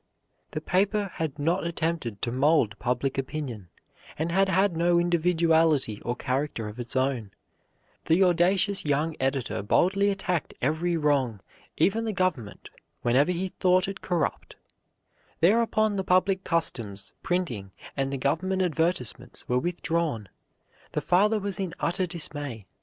His son, he was sure, would ruin the paper and himself, but no remonstrance could swerve the son from his purpose to give the world a great journal which should have weight, character, individuality, and independence. The public soon saw that a new power stood behind the Times, that its articles meant business, that new life and new blood and new ideas had been infused into the insignificant sheet, that a man with brains and push and tenacity of purpose stood at the helm, a man who could make a way when he could not find one. Among other new features, foreign dispatches were introduced, and they appeared in the Times several days before their appearance in the government organs. The leading article also was introduced to stay. The aggressive editor antagonized the government, and his foreign dispatches were all stopped at the outposts, while the ministerial journalists were allowed to proceed. But nothing could daunt this resolute young spirit. At enormous expense, he employed special couriers. Every obstacle put in his way, and all opposition from the government, only added to his determination to succeed. Enterprise, push, grit were behind the Times, and nothing could stay its progress. Young Walter was the soul of the paper, and his personality pervaded every detail. In those days only 300 copies of the paper could be struck off in an hour by the best presses, and Walter had duplicate and even triplicate types set. Then he set his brain to work, and finally the Walter Press, throwing off 17,000 copies per hour, both sides printed, was the result. It was the 29th of November, 1814, that the first steam-printed paper was given to the world. Mean natures always feel a sort of terror before great natures, and many a base thought has been unuttered, many a sneaking vote withheld, through the fear inspired by the rebuking presence of one noble man. As a result, pure grit, character, has the right of way. In the presence of men permeated with grit and sound in character, meanness and baseness slink out of sight. Mean men are uncomfortable, dishonesty trembles, hypocrisy is uncertain. Lincoln, being asked by an anxious visitor what he would do after 3 or 4 years if the rebellion were not subdued, replied, "Oh, there is no alternative but to keep pegging away." "It is in me, and it shall come out," said Sheridan, when told that he would never make an orator as he had failed in his first speech in Parliament. He became known as one of the foremost orators of his day. When a boy, Henry Clay was very bashful and diffident, and scarcely dared recite before his class at school, but he determined to become an orator. So he committed speeches and recited them in the cornfields or in the barn with the horse and cows for an audience. If impossibilities ever exist, popularly speaking, they ought to have been found somewhere between the birth and death of Kitto, that deaf pauper and master of Oriental learning. But Kitto did not find them there. In the presence of his decision and imperial energy, they melted away. He begged his father to take him out of the poor house, even if he had to subsist like the Hottentots. He told him that he would sell his books and pawn his handkerchief, by which he thought he could raise about 12 shillings. He said he could live upon blackberries, nuts, and field turnips, and was willing to sleep on a hayrick. Here was real grit. What were impossibilities to such a resolute, indomitable will? Grit is a permanent, solid quality which enters into the very structure, the very tissues of the Constitution. Many of our generals in the Civil War exhibited heroism. They were plucky and often displayed great determination. But Grant had pure grit in the most concentrated form. He could not be moved from his base. He was self-centered, immovable. If you try to wheedle out of him his plans for a campaign, he stolidly smokes. If you call him an imbecile and a blunderer, he blandly lights another cigar. If you praise him as the greatest general living, he placidly returns the puff from his regalia. If you tell him he should run for the presidency, it does not disturb the equanimity with which he inhales and exhales the unsubstantial vapor which typifies the politician's promises. While you are wondering what kind of creature this man without a tongue is, you are suddenly electrified with the news of some splendid victory, proving that behind the cigar and behind the face discharged of all telltale expression is the best brain to plan and the strongest heart to dare among the generals of the Republic. Lincoln had pure grit. When the illustrated papers everywhere were caricaturing him, when no epithet seemed too harsh to heap upon him, when his methods were criticized by his own party, and the generals in the war were denouncing his foolish confidence in Grant, and delegations were waiting upon him to ask for that general's removal, the great president sat with crossed legs and was reminded of a story. Lincoln and Grant both had that rare nerve which cares not for ridicule, is not swerved by public clamor, can bear abuse and hatred. There is a mighty force in truth, and in the sublime conviction and supreme self-confidence behind it, in the knowledge that truth is mighty and the conviction and confidence that it will prevail. Pure grit is that element of character which enables a man to clutch his aim with an iron grip and keep the needle of his purpose pointing to the star of his hope. Through sunshine and storm, through hurricane and tempest, through sleet and rain, with a leaky ship, with a crew in mutiny, it perseveres. In fact, nothing but death can subdue it, and it dies still struggling. The man of grit carries in his very presence a power which controls and commands. He is spared the necessity of declaring himself, for his grit speaks in his every act. It does not come by fits and starts. It is a part of his life. It inspires a sublime audacity and a heroic courage. Many of the failures of life are due to the want of grit or business nerve.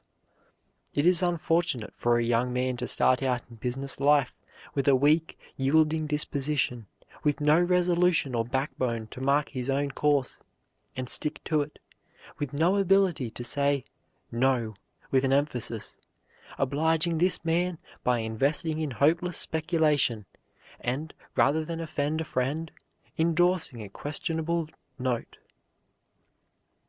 A little boy was asked how he learned to skate. "Oh, by getting up every time I fell down," he replied. Whipple tells a story of Messenia, which illustrates the masterful purpose that plucks victory out of the jaws of defeat. After the defeat at Essling, the success of Napoleon's attempt to withdraw his beaten army depended on the character of Messenia, to whom the Emperor dispatched a messenger, telling him to keep his position for 2 hours longer at Aspern. This order, couched in the form of a request, required almost an impossibility. But Napoleon knew the indomitable tenacity of the man to whom he gave it.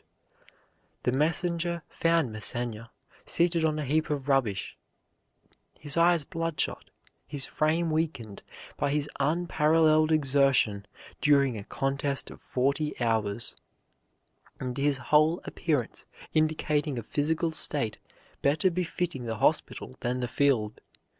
But that steadfast soul seemed altogether unaffected by bodily prostration. Half dead as he was with fatigue, he rose painfully and said courageously, "Tell the Emperor that I will hold out for 2 hours." And he kept his word. "Often defeated in battle," said Macaulay of Alexander the Great, "he was always successful in war." In the Battle of Marengo, the Austrians considered the day won. The French army was inferior in numbers and had given way. The Austrian army extended its wings on the right and on the left to follow up the French. Then, though the French themselves thought that the battle was lost, and the Austrians were confident it was won, Napoleon gave the command to charge, and, the trumpet's blast being given, the Old Guard charged down into the weakened center of the enemy, cut it in two, rolled the two wings up on either side, and the battle was won for France. Once, when Marshal Ney was going into battle, looking down at his knees which were smiting together, he said, "You may well shake. You would shake worse yet if you knew where I am going to take you." It is victory after victory with the soldier, lesson after lesson with the scholar, blow after blow with the laborer, crop after crop with the farmer, picture after picture with the painter, and mile after mile with the traveler, that secures what all so much desire: success. A promising Harvard student was stricken with paralysis of both legs. Physicians said there was no hope for him. The lad determined to continue his college studies. The examiners heard him at his bedside, and in 4 years he took his degree. He resolved to make a critical study of Dante, to which he had to learn Italian and German. He persevered in spite of repeated attacks of illness and partial loss of sight. He was competing for the university prize. Think of the paralytic lad, helpless in bed, competing for a prize, fighting death inch by inch. What a lesson! Before his manuscript was published or the prize awarded, the brave student died, but his work was successful. Congressman William W. Crapo, while working his way through college, being too poor to buy a dictionary, actually copied one. Walking from his home in the village of Dartmouth, Massachusetts, to New Bedford, to replenish his store of words and definitions from the town library.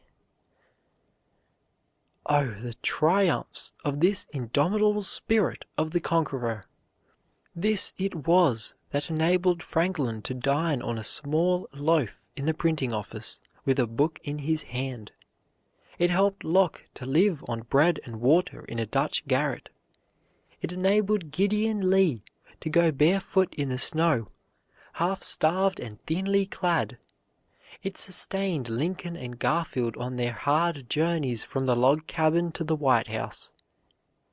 President Chadbourne put grit in place of his lost lung, and worked 35 years after his funeral had been planned.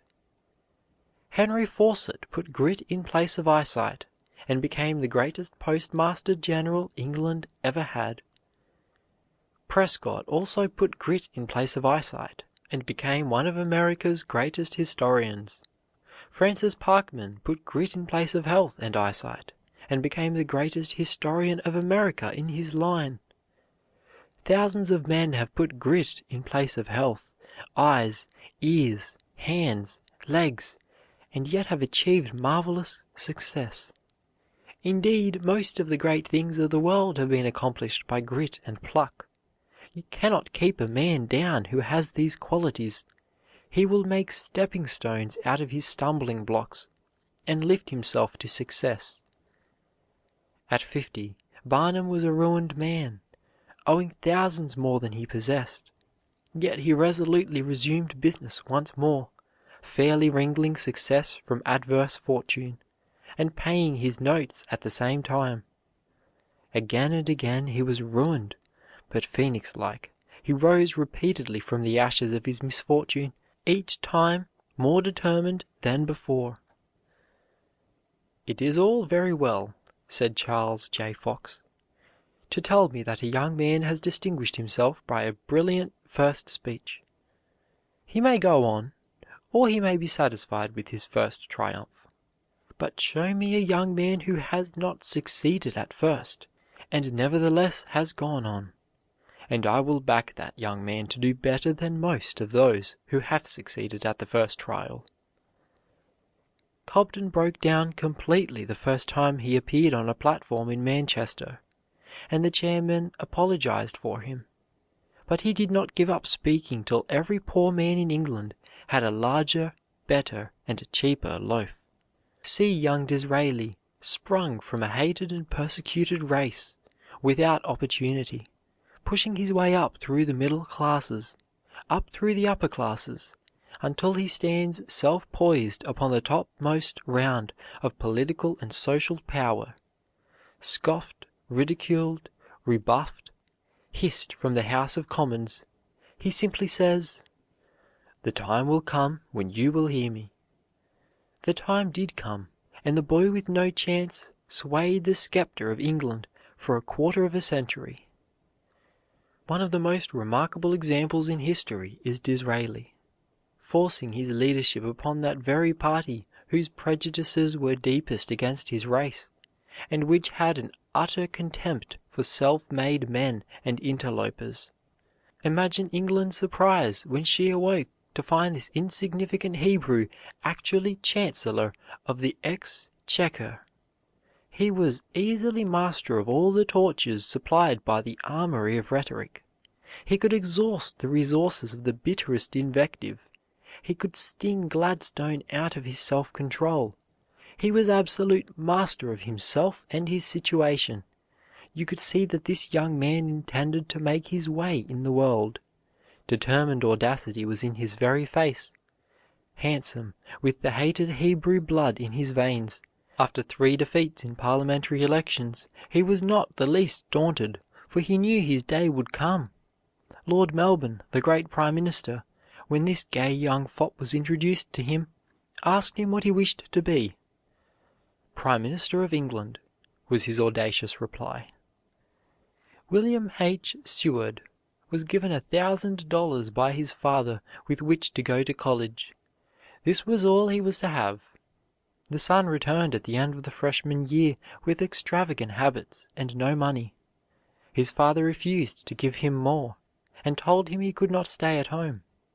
when the youth found the props all taken out from under him, and that he must now sink or swim, he left home moneyless, returned to college, graduated at the head of his class, studied law, was elected governor of New York, and became Lincoln's great Secretary of State during the Civil War. Garfield said, "If the power to do hard work is not talent, it is the best possible substitute for it."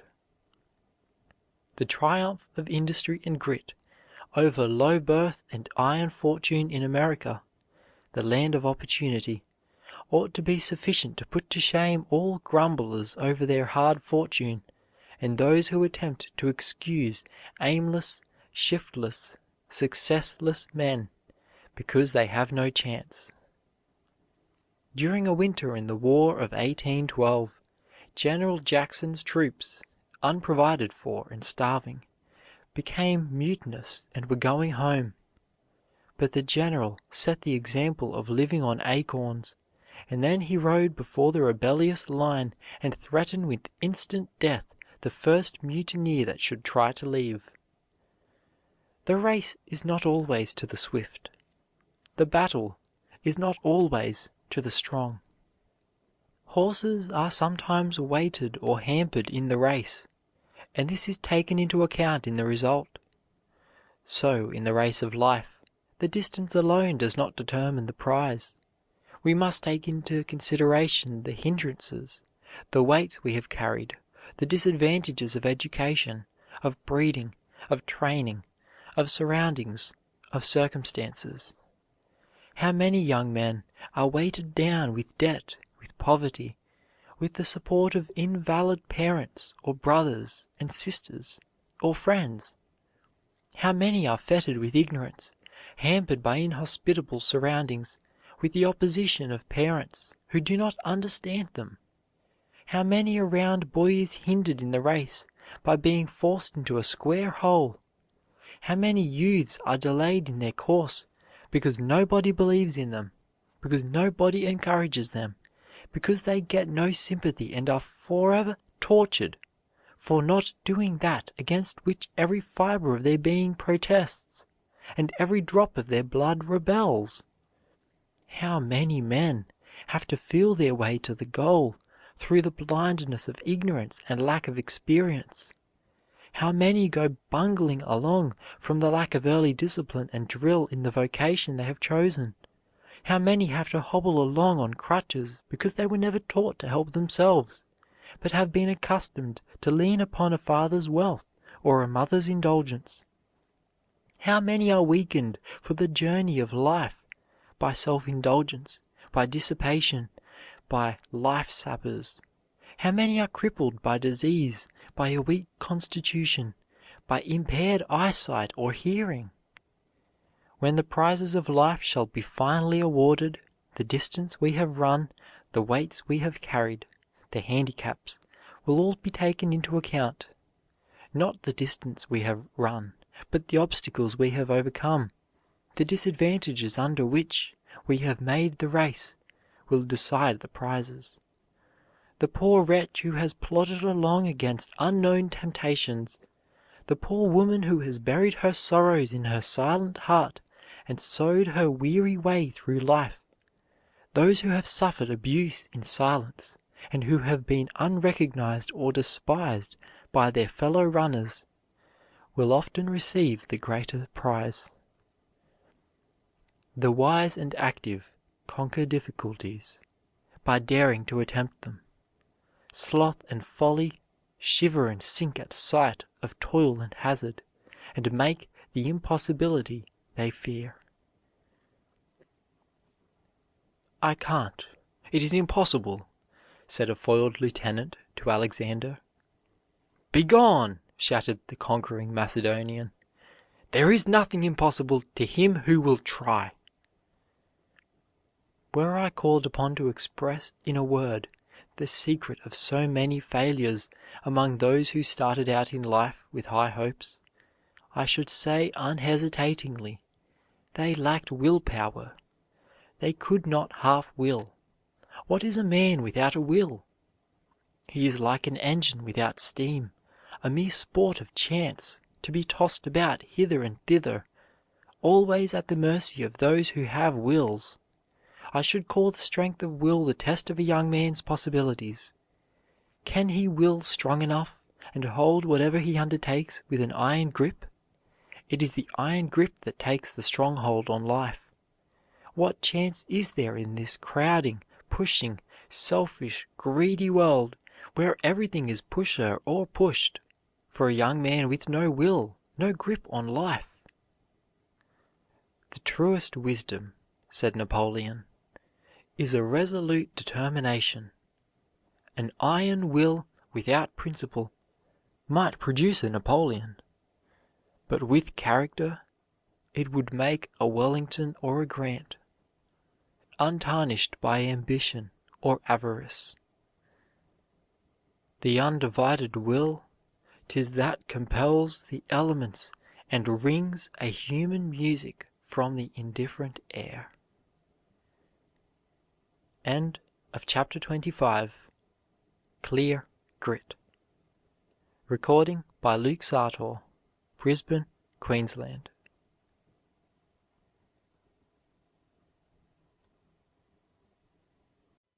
Chapter 26. Success under difficulties. Victories that are easy are cheap. Those only are worth having which come as the result of hard fighting. Beecher. Little minds are tamed and subdued by misfortunes, but great minds rise above them. Washington Irving. I have here 3 teams that I want to get over to Staten Island, said a boy of 12 one day in 1806 to the innkeeper at South Amboy, New Jersey.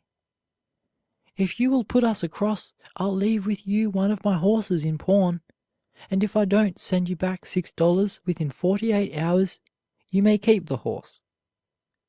The innkeeper asked the reason for this novel proposition, and learned that the lad's father had contracted to get the cargo of a vessel stranded near Sandy Hook and take it to New York in lighters.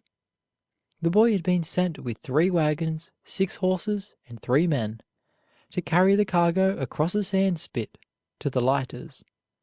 The work accomplished, he had started with only $6 to travel a long distance home over the Jersey sands, and reached South Amboy penniless. "I'll do it," said the innkeeper, as he looked into the bright, honest eyes of the boy. The horse was soon redeemed.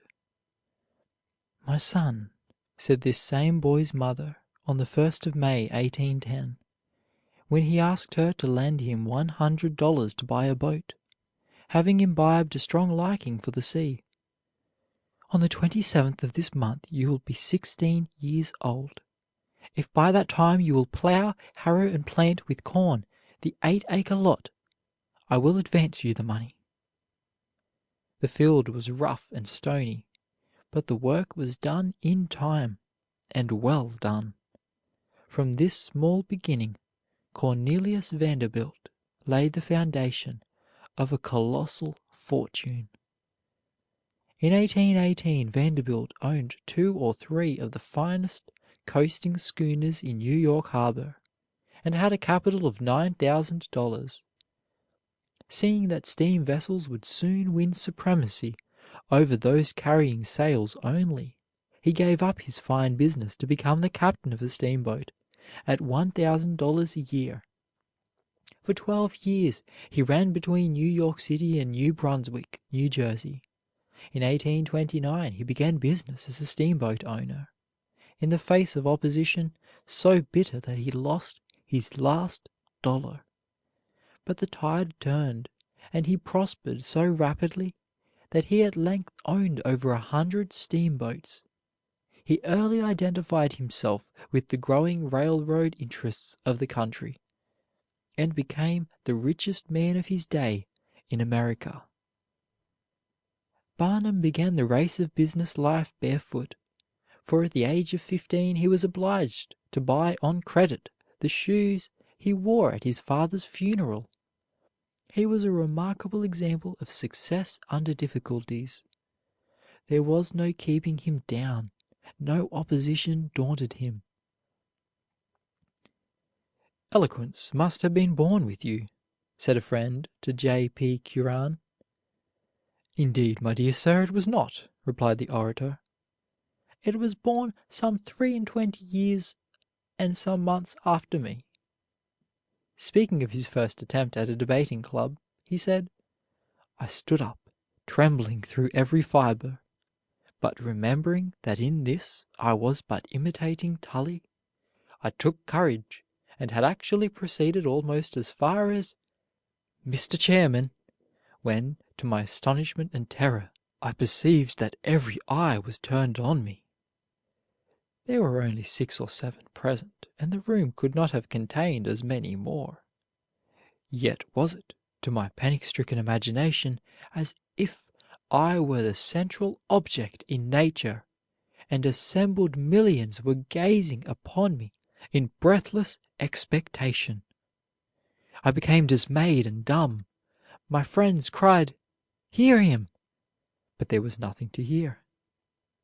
He was nicknamed Orator Mum, and well did he deserve the title, until he ventured to stare in astonishment at a speaker who was culminating chronology by the most preposterous anachronisms. "I doubt not," said the annoyed speaker, "that Orator Mum possesses wonderful talents for eloquence, but I would remind him to show it in future by some more popular method than his silence." Stung by the taunt, Curran rose and gave the man a "piece of his mind," speaking fluently in his anger. Encouraged by this success, he took great pains to become a good speaker. He corrected his habit of stuttering by reading favorite passages aloud every day, slowly and distinctly, and spoke at every opportunity. Bunyan wrote his "Pilgrim's Progress" on the untwisted papers which were used to cork the bottles of milk brought for his meals. Gifford wrote his first copy of a mathematical work when a cobbler's apprentice on small scraps of leather, and Rittenhouse the astronomer first calculated eclipses on his plow handle. David Livingstone at 10 years of age was put into a cotton factory near Glasgow. Out of his first week's wages he bought a Latin grammar, and studied in the night schools for years. He would sit up and study till midnight, unless his mother drove him to bed. Notwithstanding, he had to be at the factory at 6 in the morning. He mastered Virgil and Horace in this way, and read extensively, besides studying botany. So eager for knowledge was he, that he would place his book before him on the spinning jenny, and amid the deafening roar of machinery would pore over its pages. All the performances of human art, at which we look with praise and wonder, says Johnson, are instances of the resistless force of perseverance. It is by this that the quarry becomes a pyramid, and that distant countries are united with canals. If a man was to compare the effect of a single stroke of the pickaxe, or of one impression of the spade, with the general design and last result, he would be overwhelmed by the sense of their disproportion. Yet those petty operations, incessantly continued, in time surmount the greatest difficulties, and mountains are leveled and oceans bounded by the slender force of human beings. Great men never wait for opportunities, they make them. Nor do they wait for facilities or favoring circumstances. They seize upon whatever is at hand, work out their problem, and master the situation. A young man determined and willing will find a way or make one. A Franklin does not require elaborate apparatus. He can bring electricity from the clouds with a common kite. Great men have found no royal road to their triumph. It is always the old route, by way of industry and perseverance. The farmer boy, Elihu B. Washburn, taught school at $10 per month, and early learned the lesson that it takes 100 cents to make a dollar. In after years he fought "steals" in Congress, until he was called the "watchdog of the Treasury." When Elias Howe, harassed by want and woe, was in London completing his first sewing machine, he had frequently to borrow money to live on. He bought beans and cooked them himself. He also borrowed money to send his wife back to America. He sold his first machine for £5, although it was worth 50, and then he pawned his letters patent to pay his expenses home. The boy Arkwright begins barbering in a cellar, but dies worth $1.5 million. The world treats his novelties just as it treats everybody's novelties, made infinite objection, mustered all the impediments, but he snapped his fingers at their objections and lived to become honored and wealthy. There is scarcely a great truth or doctrine that has had to fight its way to public recognition in the face of detraction, calumny, and persecution. Nearly every great discovery or invention that has blessed mankind has had to fight its way to recognition, even against the opposition of the most progressive men. William H. Prescott was a remarkable example of what a boy with no chance can do. While at college, he lost one eye by a hard piece of bread thrown during a biscuit battle, and the other eye became almost useless. But the boy would not lead a useless life. He set his heart upon being a historian, and turned all his energies in that direction. By the aid of others' eyes, he spent 10 years studying before he even decided upon a particular theme for his first book. Then he spent 10 years more, poring over old archives and manuscripts, before he published his Ferdinand and Isabella. What a lesson is his life for young men! What a rebuke to those who have thrown away their opportunities and wasted their lives!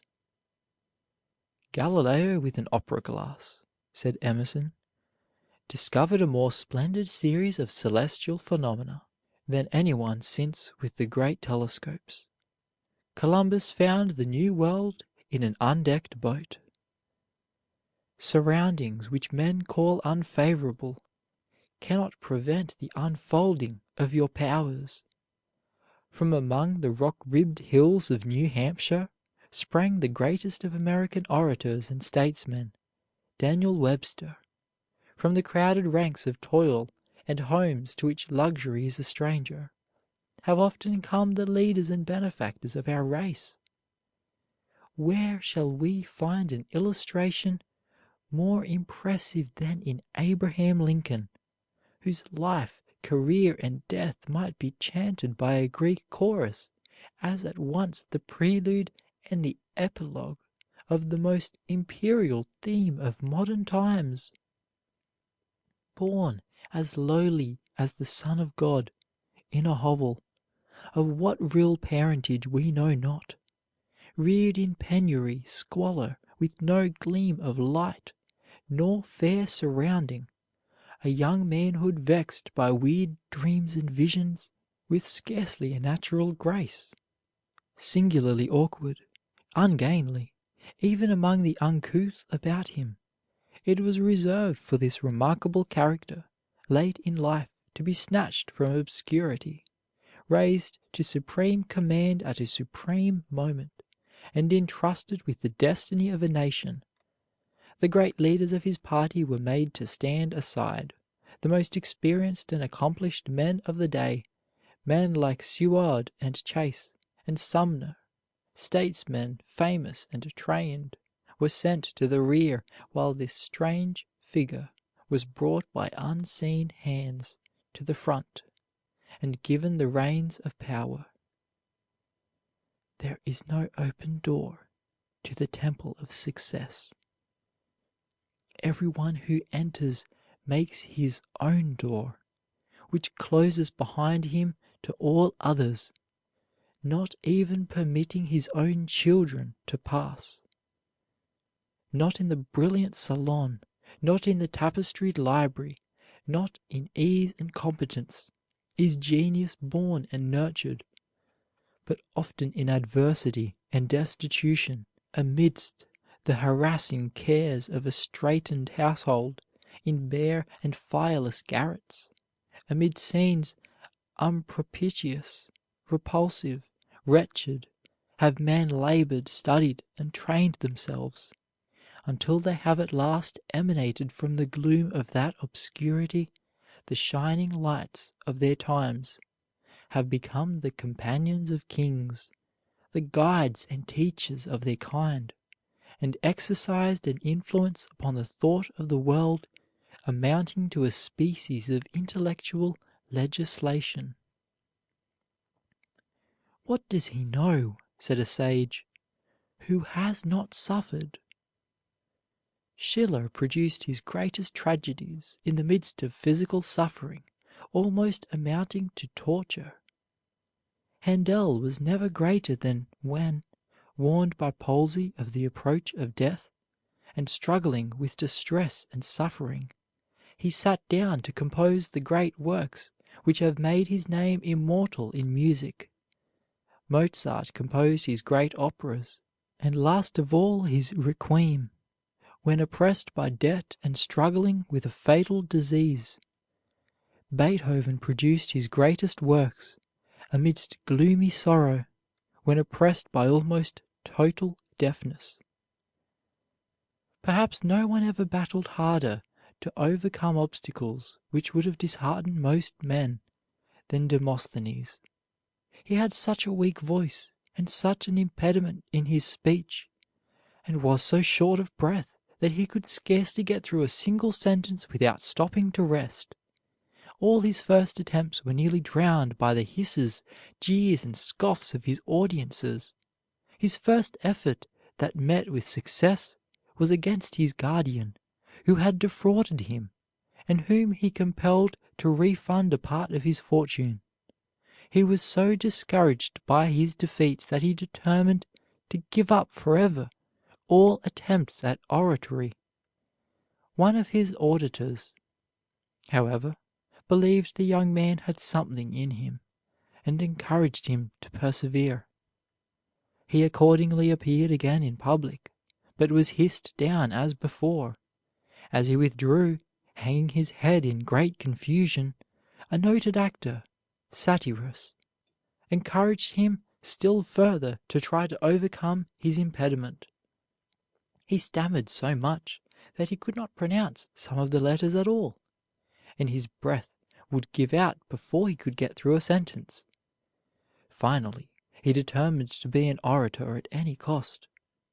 He went to the seashore and practiced amid the roar of the breakers with small pebbles in his mouth, in order to overcome his stammering, and at the same time accustom himself to the hisses and tumults of his audience. He overcame his short breath by practicing while running up steep and difficult places on the shore. His awkward gestures were also corrected by long and determined drill before a mirror.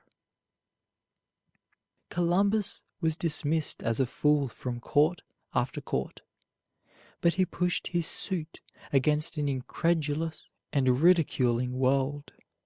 Rebuffed by kings, scorned by queens, he did not swerve a hair's breadth from the overmastering purpose which dominated his soul. The words "New World" were graven upon his heart, and reputation, ease, pleasure, position, life itself, if need be, must be sacrificed. Threats, ridicule, ostracism, storms, leaky vessels, mutiny of sailors, could not shake his mighty purpose.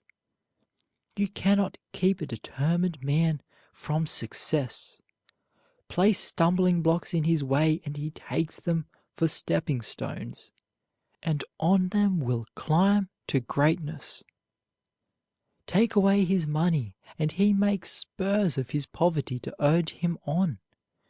Cripple him, and he writes the Waverley novels.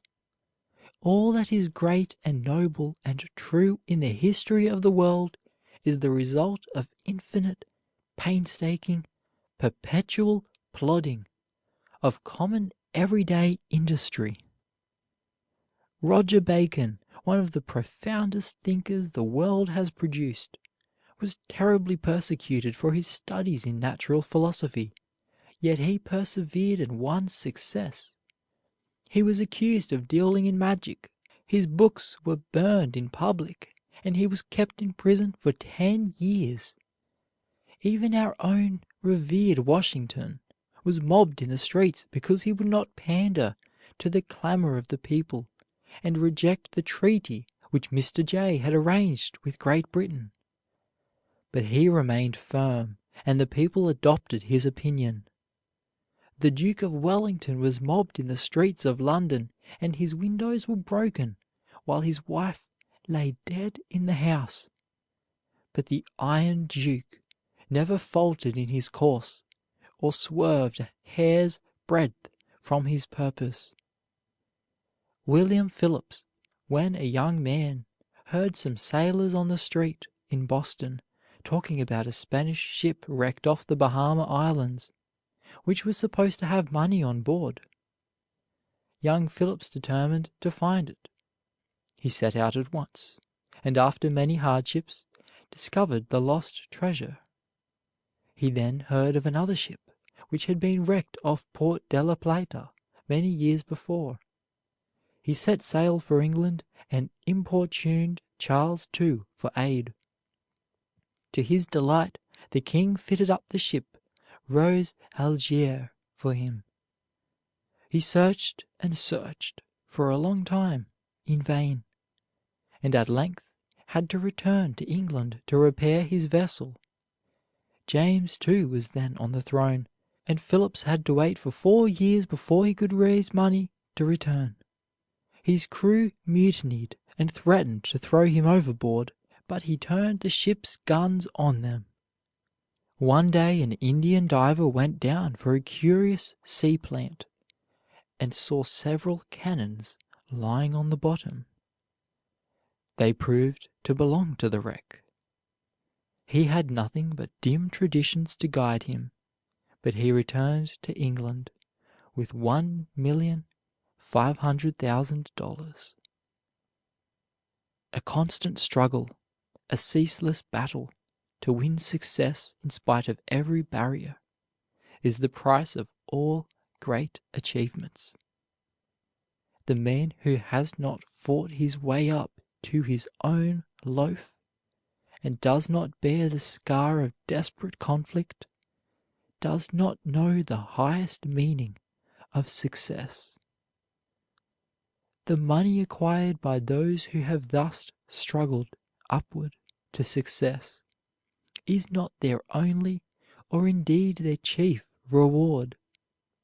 When, after years of toil, of opposition, of ridicule, of repeated failure, Cyrus W. Field placed his hand upon the telegraph instrument, ticking a message under the sea, think you that the electric thrill passed no further than the tips of his fingers?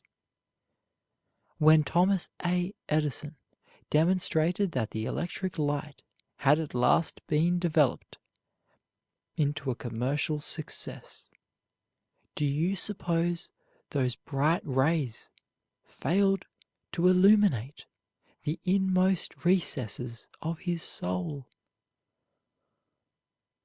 End of chapter 26.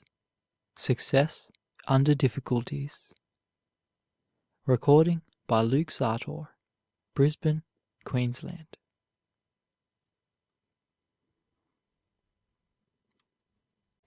Chapter 27. Uses of obstacles. Nature, when she adds difficulties, adds brains. Emerson. Many men owe the grandeur of their lives to their tremendous difficulties. Spurgeon. The good are better made by ill, as odors crushed are sweeter still. Rogers. Though losses and crosses be lessons right severe, there's wit there you'll get there, you'll find no other where. Burns. Adversity is the prosperity of the great. Kites rise against, not with, the wind. Many and many a time since, said Harriet Martineau, referring to her father's failure in business, have we said that, but for that loss of money, we might have lived on in the ordinary provincial method of ladies with small means, sewing and economizing and growing narrower every year, whereas by being thrown, while it was yet time, on our own resources, we have worked hard and usefully, won friends, reputation, and independence, seen the world abundantly, abroad and at home, in short, have truly lived instead of vegetating. Two of the three greatest epic poets of the world were blind, Homer and Milton, while the third, Dante, was in his later years nearly, if not altogether, blind. It almost seems as though some great characters had been physically crippled in certain respects, so that they would not dissipate their energy, but concentrate it all in one direction. A distinguished investigator in science said that when he encountered an apparently insuperable obstacle, he usually found himself upon the brink of some discovery.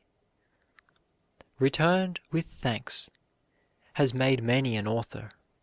Failure often leads a man to success by arousing his latent energy, by firing a dormant purpose, by awakening powers which were sleeping. Men of metal turn disappointments into helps, as the oyster turns into pearl the sand which annoys it. Let the adverse breath of criticism be to you only what the blast of the storm wind is to the eagle, a force against him that lifts him higher. A kite would not fly unless it had a string tying it down. It is just so in life. The man who is tied down by half a dozen blooming responsibilities and their mother will make a higher and stronger flight than the bachelor who, having nothing to keep him steady, is always floundering in the mud. When Napoleon's school companions made sport of him on account of his humble origin and poverty, he devoted himself entirely to books, and, quickly rising above them in scholarship, commanded their respect. Soon he was regarded as the brightest ornament of the class. To make his way at the bar, said an eminent jurist, a young man must live like a hermit and work like a horse. There is nothing that does a young lawyer so much good as to be half starved. Thousands of men of great native ability have been lost to the world because they have not had to wrestle with obstacles and to struggle under difficulties sufficient to stimulate into activity their dormant powers. No effort is too dear which helps us along the line of our proper career. Poverty and obscurity of origin may impede our progress, but it is only like the obstruction of ice or debris in the river temporarily forcing the water into eddies, where it accumulates strength and a mighty reserve, which ultimately sweeps the obstruction impetuously to the sea. Poverty and obscurity are not insurmountable obstacles, but they often act as a stimulus to the naturally indolent, and develop a firmer fiber of mind a stronger muscle and stamina of body. If the germ of the seed has to struggle to push its way up through the stones and hard sod, to fight its way up to sunlight and air, and then to wrestle with storm and tempest, with snow and frost, the fiber of its timber will be all the tougher and stronger. There is good philosophy in the injunction to love our enemies, for they are often our best friends in disguise. They tell us the truth when friends flatter. Their biting sarcasm and scathing rebuke are mirrors which reveal us to ourselves.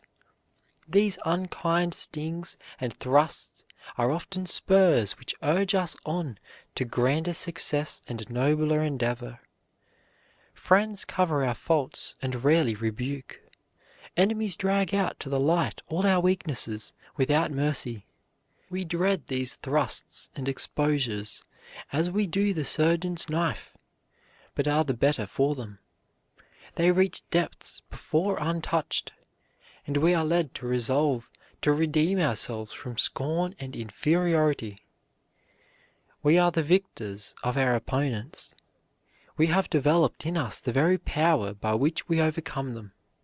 Without their opposition we could never have braced and anchored and fortified ourselves, as the oak is braced and anchored for its 1,000 battles with the tempests. Our trials, our sorrows, and our griefs develop us in a similar way. The man who has triumphed over difficulties bears the signs of victory in his face. An air of triumph is seen in every movement. John Calvin, who made a theology for the 17th and 18th centuries, was tortured with disease for many years, and so was Robert Hall. The great men who have lifted the world to a higher level were not developed in easy circumstances, but were rocked in the cradle of difficulties and pillowed on hardships. The gods look on no grander sight than an honest man struggling with adversity. "Then I must learn to sing better," said Anaximander, when told that the very boys laughed at his singing. Strong characters, like the palm tree, seem to thrive best when most abused. Men who have stood up bravely under great misfortune for years are often unable to bear prosperity. Their good fortune takes the spring out of their energy, as the torrid zone enervates races accustomed to a vigorous climate. Some people never come to themselves until baffled, rebuffed, thwarted, defeated, crushed, in the opinion of those around them. Trials unlock their virtues. Defeat is the threshold of their victory. It is defeat that turns bone to flint. It is defeat that turns gristle to muscle. It is defeat that makes men invincible. It is defeat that has made those heroic natures that are now in the ascendancy, and that has given the sweet law of liberty instead of the bitter law of oppression. Difficulties call out great qualities and make greatness possible. How many centuries of peace would have developed a Grant? Few knew Lincoln until the great weight of the war showed his character. A century of peace would never have produced a Bismarck.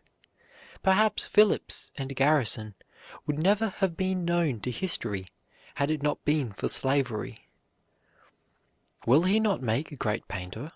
was asked in regard to an artist fresh from his Italian tour.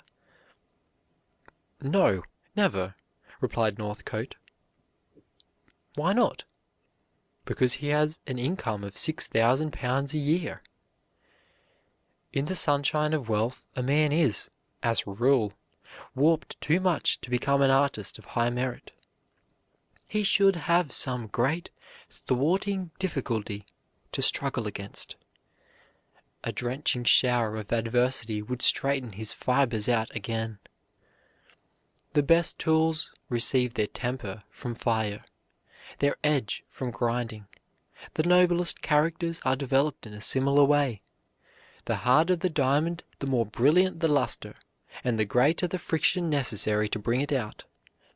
Only its own dust is hard enough to make this most precious stone reveal its full beauty. The spark in the flint would sleep forever but for friction. The fire in man would never blaze but for antagonism. Suddenly, with much jarring and jolting, an electric car came to a standstill just in front of a heavy truck that was headed in an opposite direction. The huge truck wheels were sliding uselessly round on the car tracks that were wet and slippery from rain. All the urging of the teamster and the straining of the horses were in vain, until the motorman quietly tossed a shovelful of sand on the track under the heavy wheels, and then the truck lumbered on its way. "Friction is a very good thing," remarked a passenger.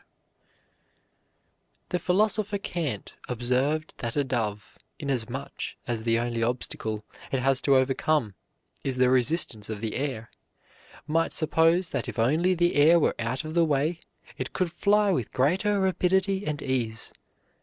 Yet if the air were withdrawn, and the bird should try to fly in a vacuum, it would fall instantly to the ground, unable to fly at all. The very element that offers the opposition to flying is at the same time the condition of any flight whatever. Emergencies make giant men. But for our Civil War the names of its grand heroes would not be written among the greatest of our time. The effort or struggle to climb to a higher place in life has strength and dignity in it, and cannot fail to leave us stronger, even though we may never reach the position we desire or secure the prize we seek. From an aimless, idle, and useless brain, emergencies often call out powers and virtues before unknown and unsuspected. How often we see a young man develop astounding ability and energy after the death of a parent, or the loss of a fortune, or after some other calamity has knocked the props and crutches from under him. The prison has roused the slumbering fire in many a noble mind. Robinson Crusoe was written in prison.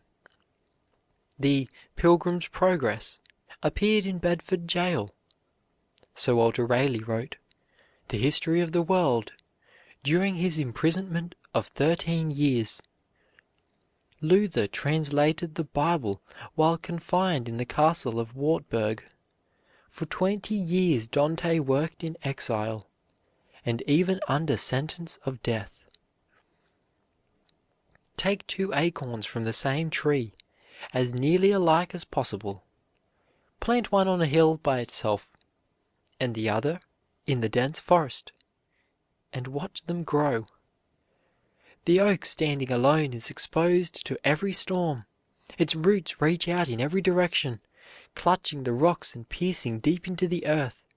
Every rootlet lends itself to steady the growing giant, as if in anticipation of fierce conflict with the elements. Sometimes its upward growth seems checked for years, but all the while it has been expending its energy in pushing a root across a large rock to gain a firmer anchorage. Then it shoots proudly aloft again, prepared to defy the hurricane.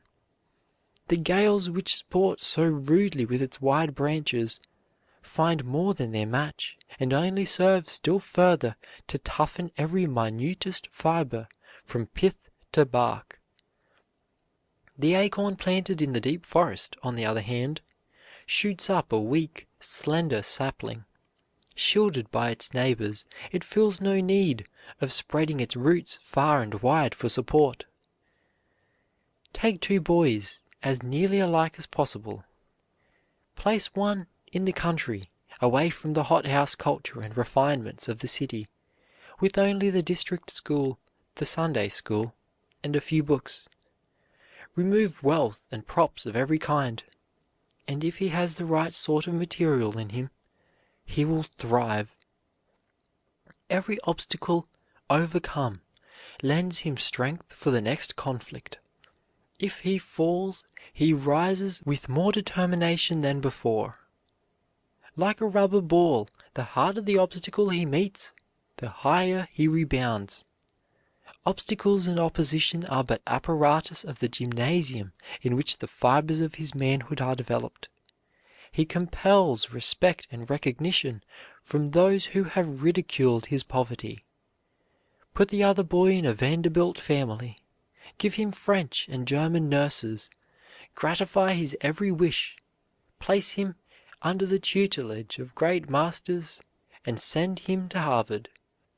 Give him thousands a year for spending money, and let him travel extensively.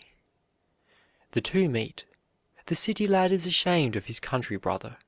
The plain, threadbare clothes, hard hands, tawny face, and awkward manner of the country boy make sorrow contrast with the genteel appearance of the other.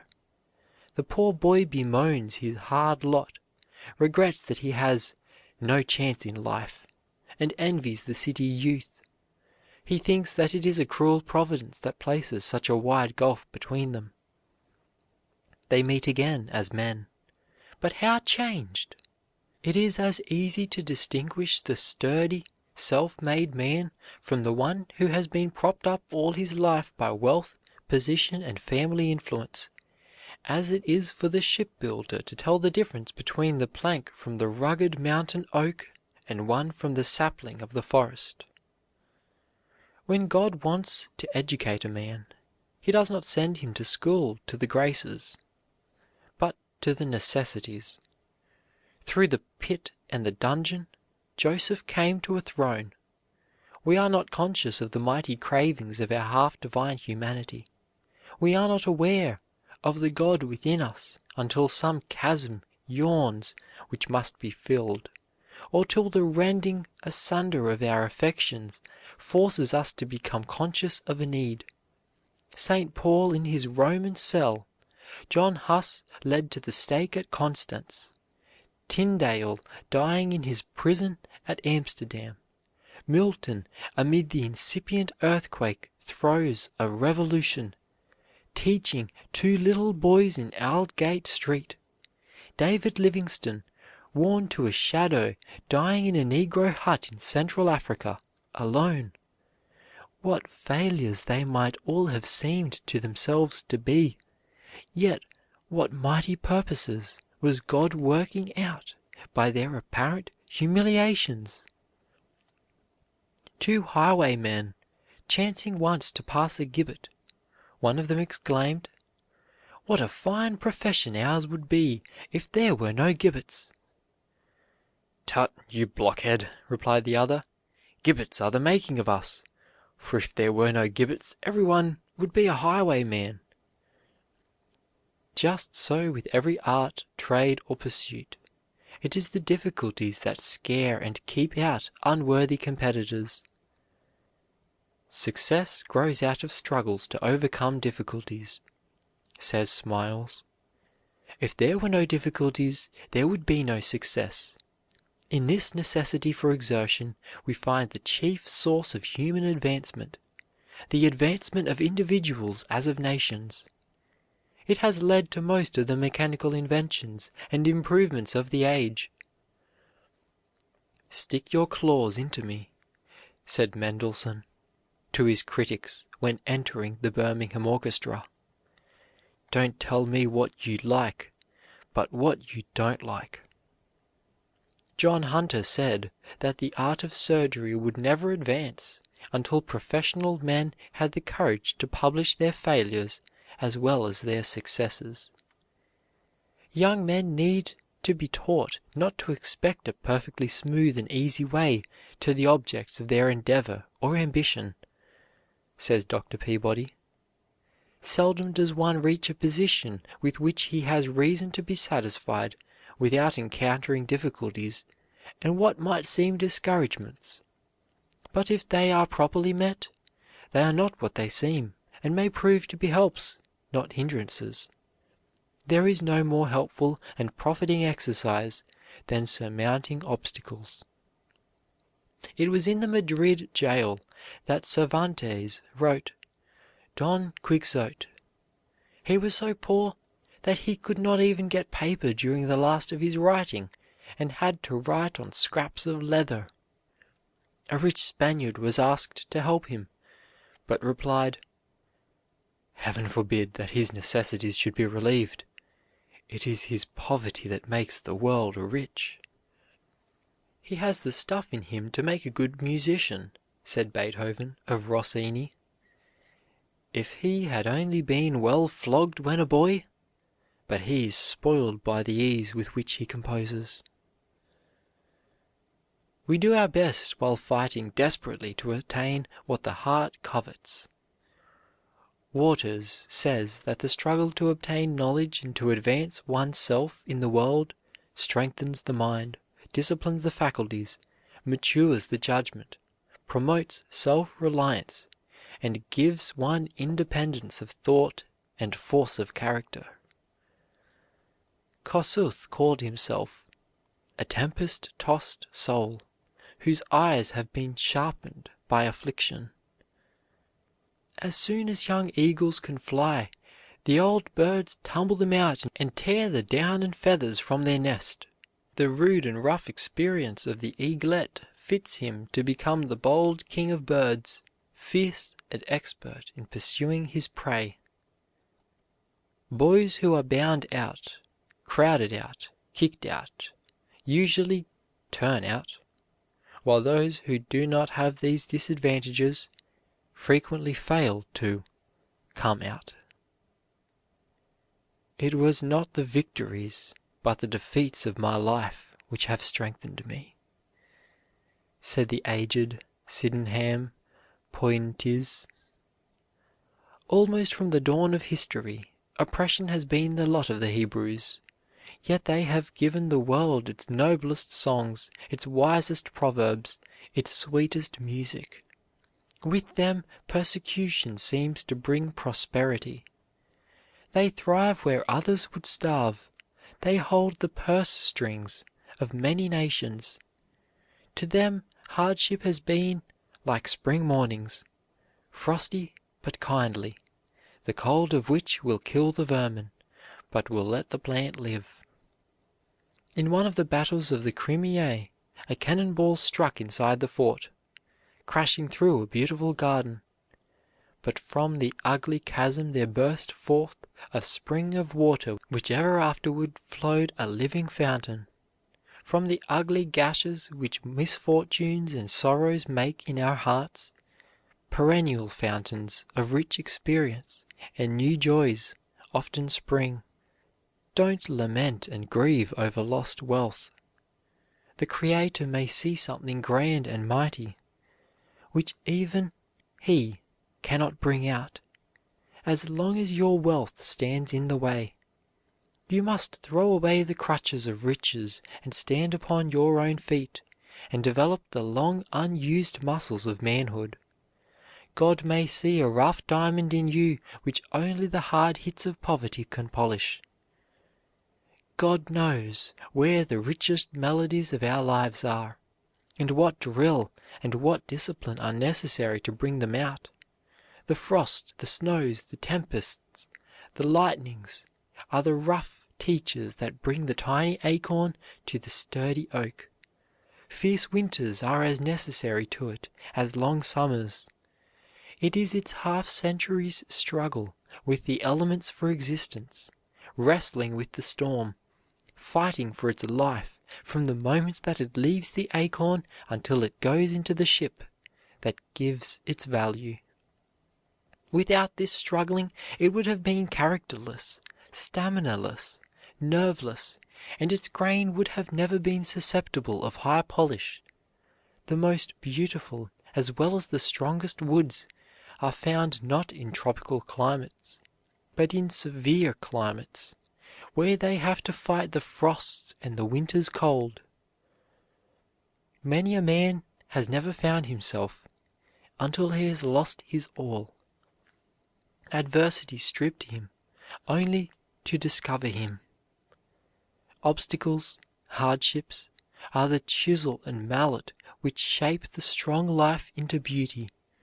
The rough ledge on the hillside complains of the drill, of the blasting which disturbs its peace of centuries. It is not pleasant to be rent with powder, to be hammered and squared by the quarryman. But look again, behold the magnificent statue, the monument, chiseled into grace and beauty, telling its grand story of valor in the public square for centuries. The statue would have slept in the marble forever but for the blasting, the chiseling, and the polishing. The angel of our higher and nobler selves would remain forever unknown in the rough quarries of our lives but for the blastings of affliction, the chiseling of obstacles, and the sandpapering of 1,000 annoyances. Who has not observed the patience, the calm endurance, the sweet loveliness chiseled out of some rough life by the reversal of fortune or by some terrible affliction? How many business men have made their greatest strides toward manhood and developed their greatest virtues when reverses of fortune have swept away everything they had in the world, when disease had robbed them of all they held dear in life? Often we cannot see the angel in the quarry of our lives, the statue of manhood, until the blasts of misfortune have rent the ledge, and difficulties and obstacles have squared and chiseled the granite blocks into grace and beauty. Many a man has been ruined into salvation. The lightning which smote his dearest hopes opened up a new rift in his dark life, and gave him glimpses of himself which, until then, he had never seen. The grave buried his dearest hopes, but uncovered in his nature possibilities of patience, endurance, and hope, which he never before dreamed he possessed. Adversity is a severe instructor, says Edmund Burke, set over us by one who knows us better than we do ourselves, as he loves us better too. He that wrestles with us strengthens our nerves and sharpens our skill. Our antagonist is our helper. This conflict with difficulty makes us acquainted with our object and compels us to consider it in all its relations. It will not suffer us to be superficial. Men who have the right kind of material in them will assert their personality and rise in spite of 1,000 adverse circumstances. You cannot keep them down. Every obstacle seems only to add to their ability to get on. The greatest men will ever be those who have risen from the ranks. It is said that there are 10,000 chances to 1 that genius, talent, and virtue shall issue from a farmhouse rather than from a palace. Adversity exasperates fools, dejects cowards, but draws out the faculties of the wise and industrious, puts the modest to the necessity of trying their skill, awes the opulent, and makes the idle industrious. The storms of adversity, like those of the ocean, rouse the faculties and excite the invention, prudence, skill, and fortitude of the voyager. A man upon whom continuous sunshine falls is like the earth in August. He becomes parched and dry and hard and close-grained. Men have drawn from adversity the elements of greatness. Beethoven was almost totally deaf and burdened with sorrow when he produced his greatest works. Schiller wrote his best books in great bodily suffering. He was not free from pain for 15 years. Milton wrote his leading productions when blind, poor, and sick. "Who best can suffer," said he, "best can do." Bunyan said that, if it were lawful, he could even pray for greater trouble, for the greater comfort's sake.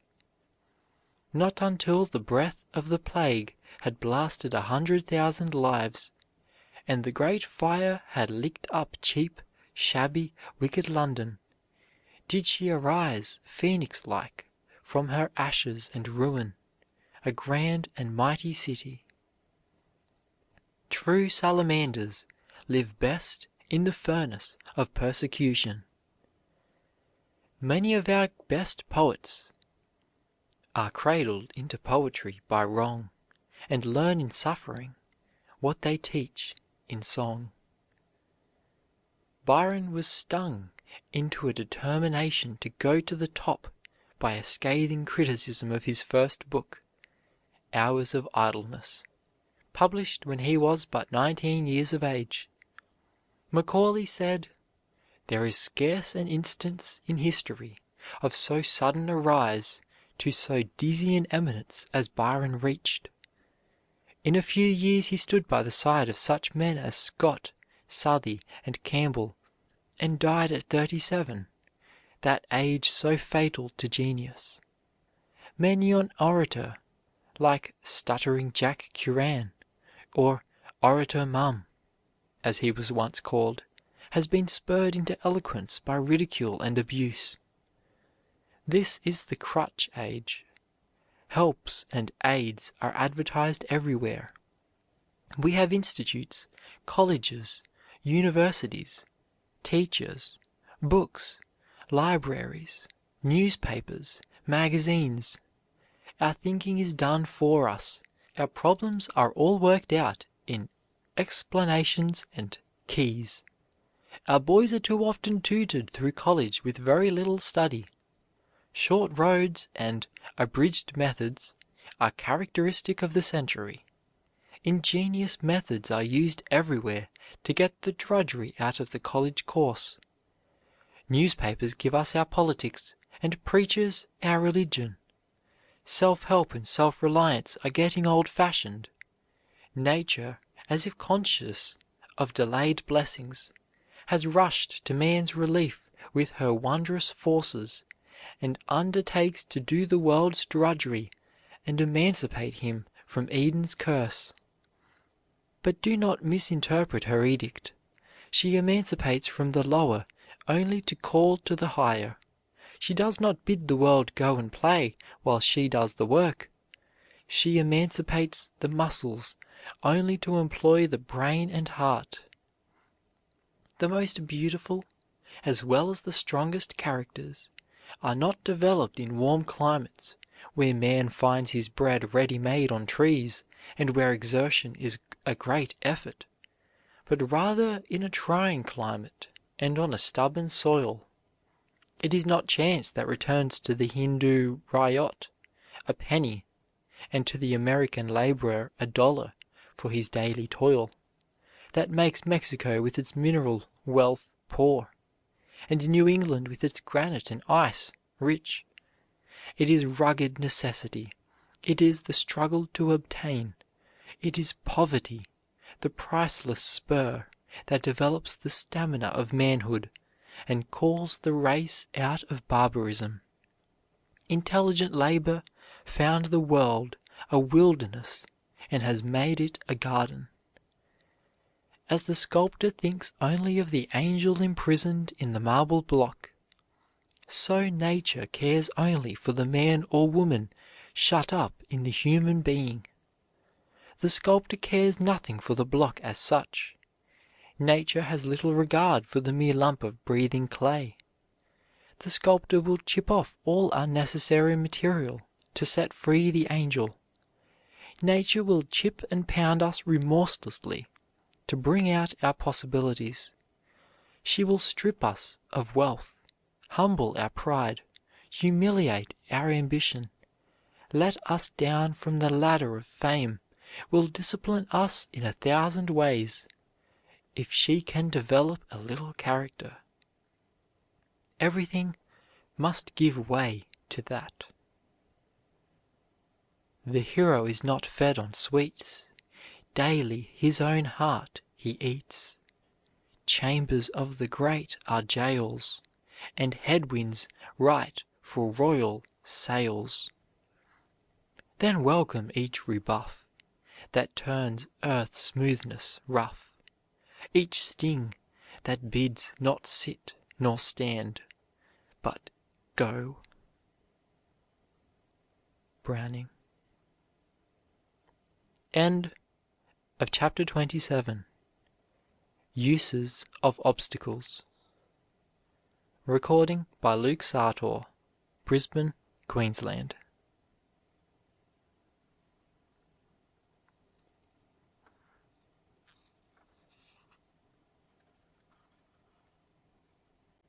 Chapter 27.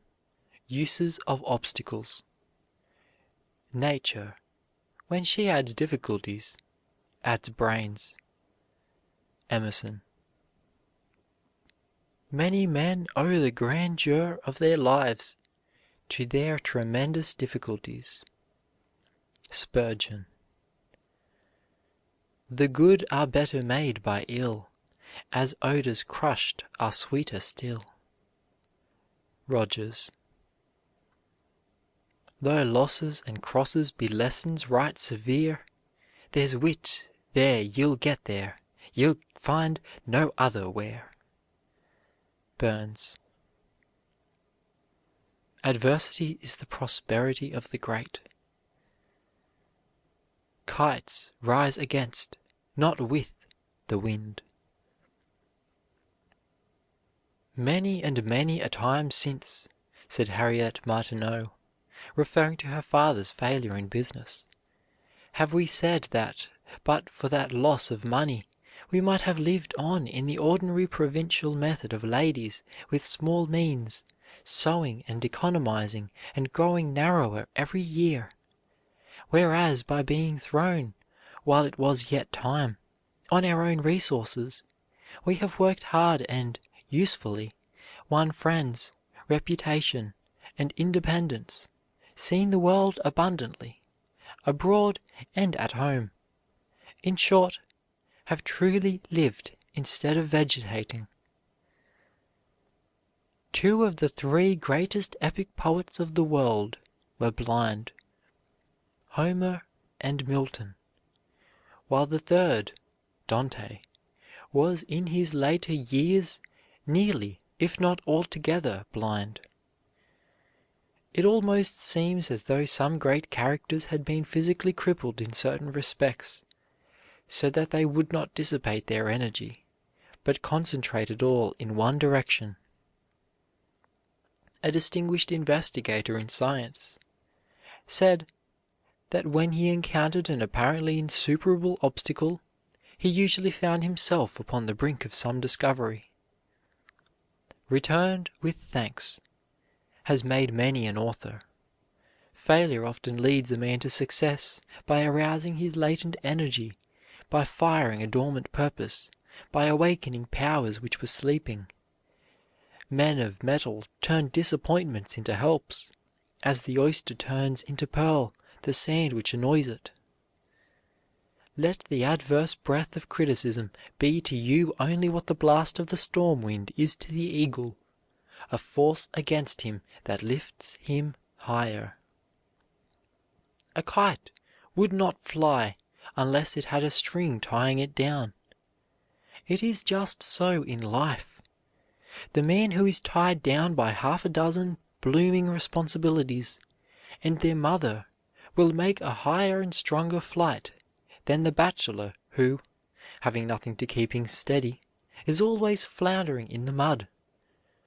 When Napoleon's school companions made sport of him on account of his humble origin and poverty, he devoted himself entirely to books, and, quickly rising above them in scholarship, commanded their respect. Soon he was regarded as the brightest ornament of the class. To make his way at the bar, said an eminent jurist, a young man must live like a hermit and work like a horse. There is nothing that does a young lawyer so much good as to be half starved. Thousands of men of great native ability have been lost to the world because they have not had to wrestle with obstacles and to struggle under difficulties sufficient to stimulate into activity their dormant powers. No effort is too dear which helps us along the line of our proper career. Poverty and obscurity of origin may impede our progress, but it is only like the obstruction of ice or debris in the river temporarily forcing the water into eddies, where it accumulates strength and a mighty reserve, which ultimately sweeps the obstruction impetuously to the sea. Poverty and obscurity are not insurmountable obstacles, but they often act as a stimulus to the naturally indolent, and develop a firmer fiber of mind, a stronger muscle and stamina of body. If the germ of the seed has to struggle to push its way up through the stones and hard sod, to fight its way up to sunlight and air, and then to wrestle with storm and tempest, with snow and frost, the fiber of its timber will be all the tougher and stronger.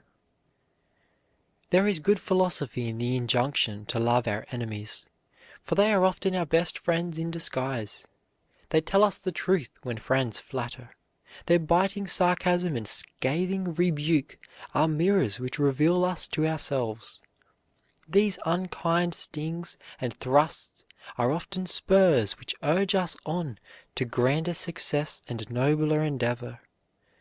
Friends cover our faults and rarely rebuke. Enemies drag out to the light all our weaknesses without mercy. We dread these thrusts and exposures as we do the surgeon's knife, but are the better for them.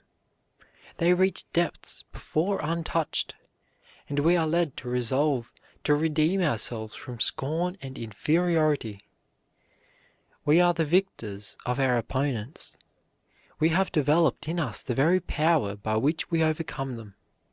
Without their opposition, we could never have braced and anchored and fortified ourselves, as the oak is braced and anchored for its 1,000 battles with the tempests.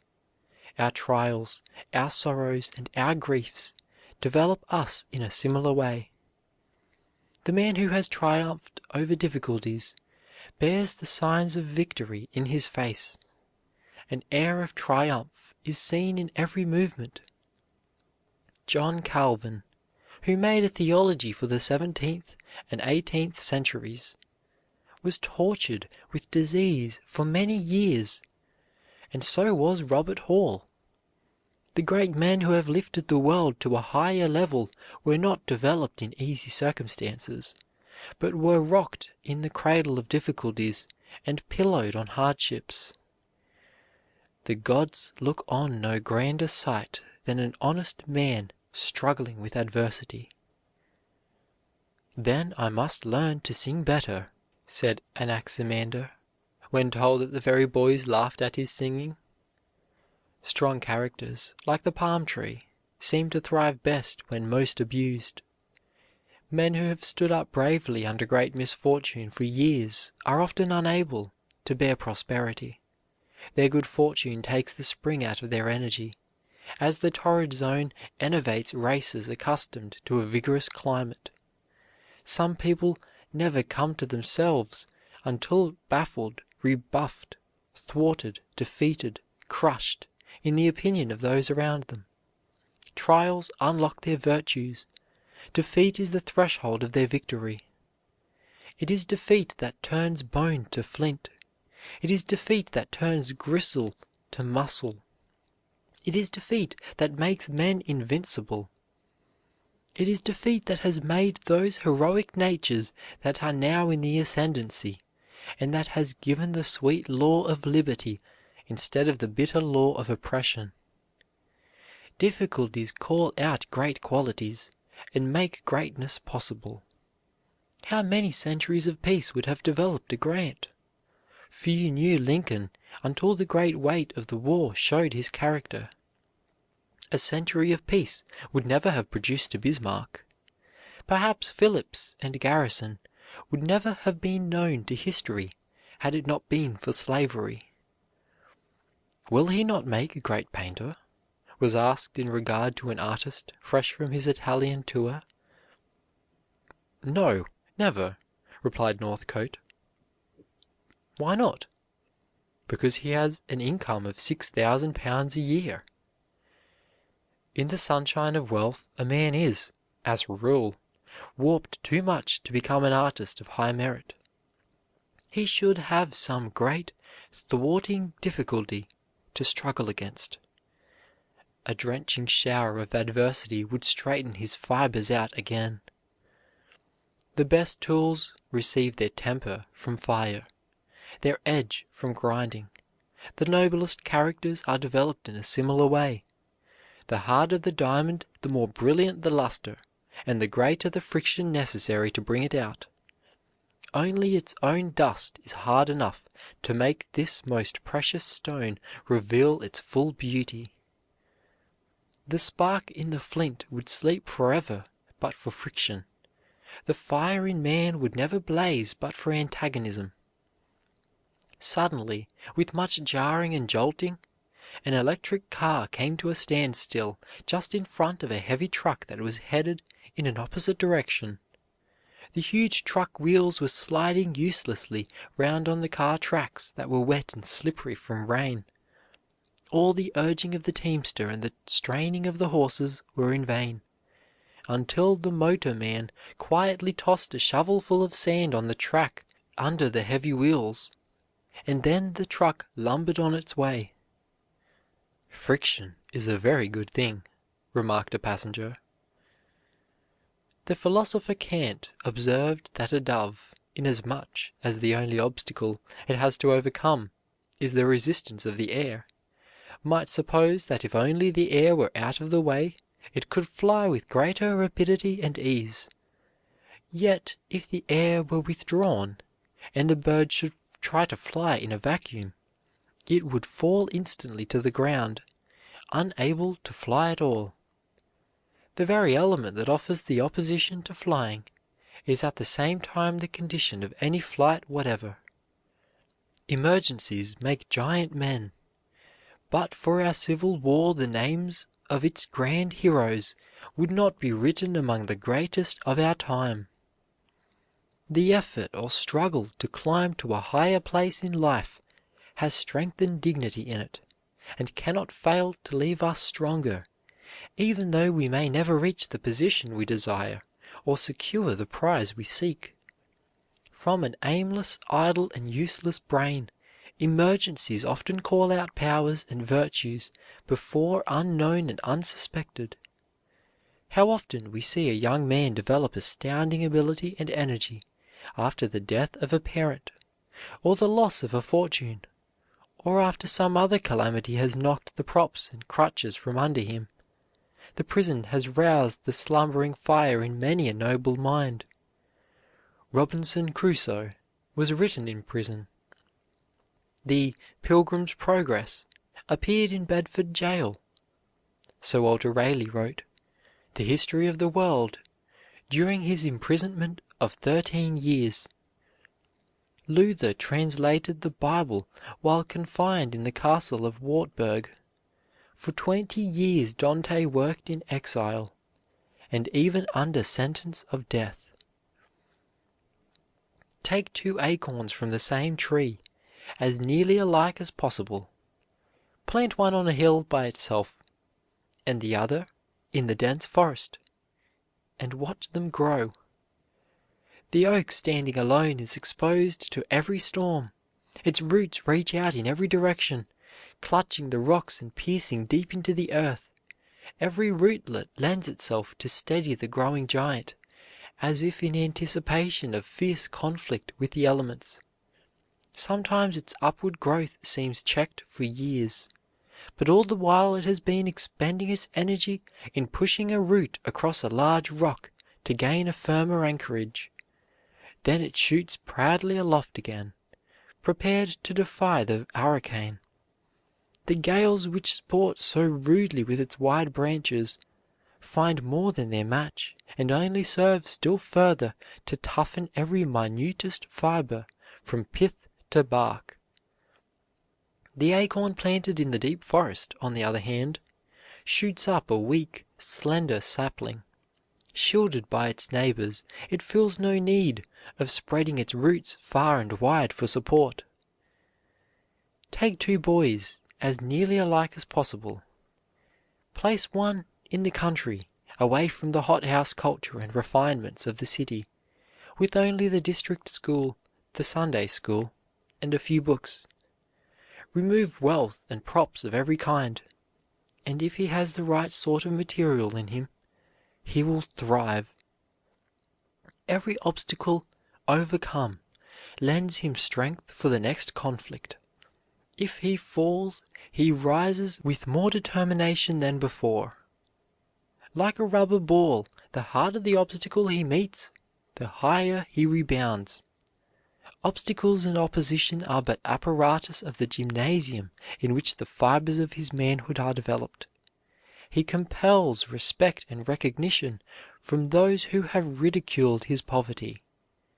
Put the other boy in a Vanderbilt family, give him French and German nurses, gratify his every wish, place him under the tutelage of great masters, and send him to Harvard.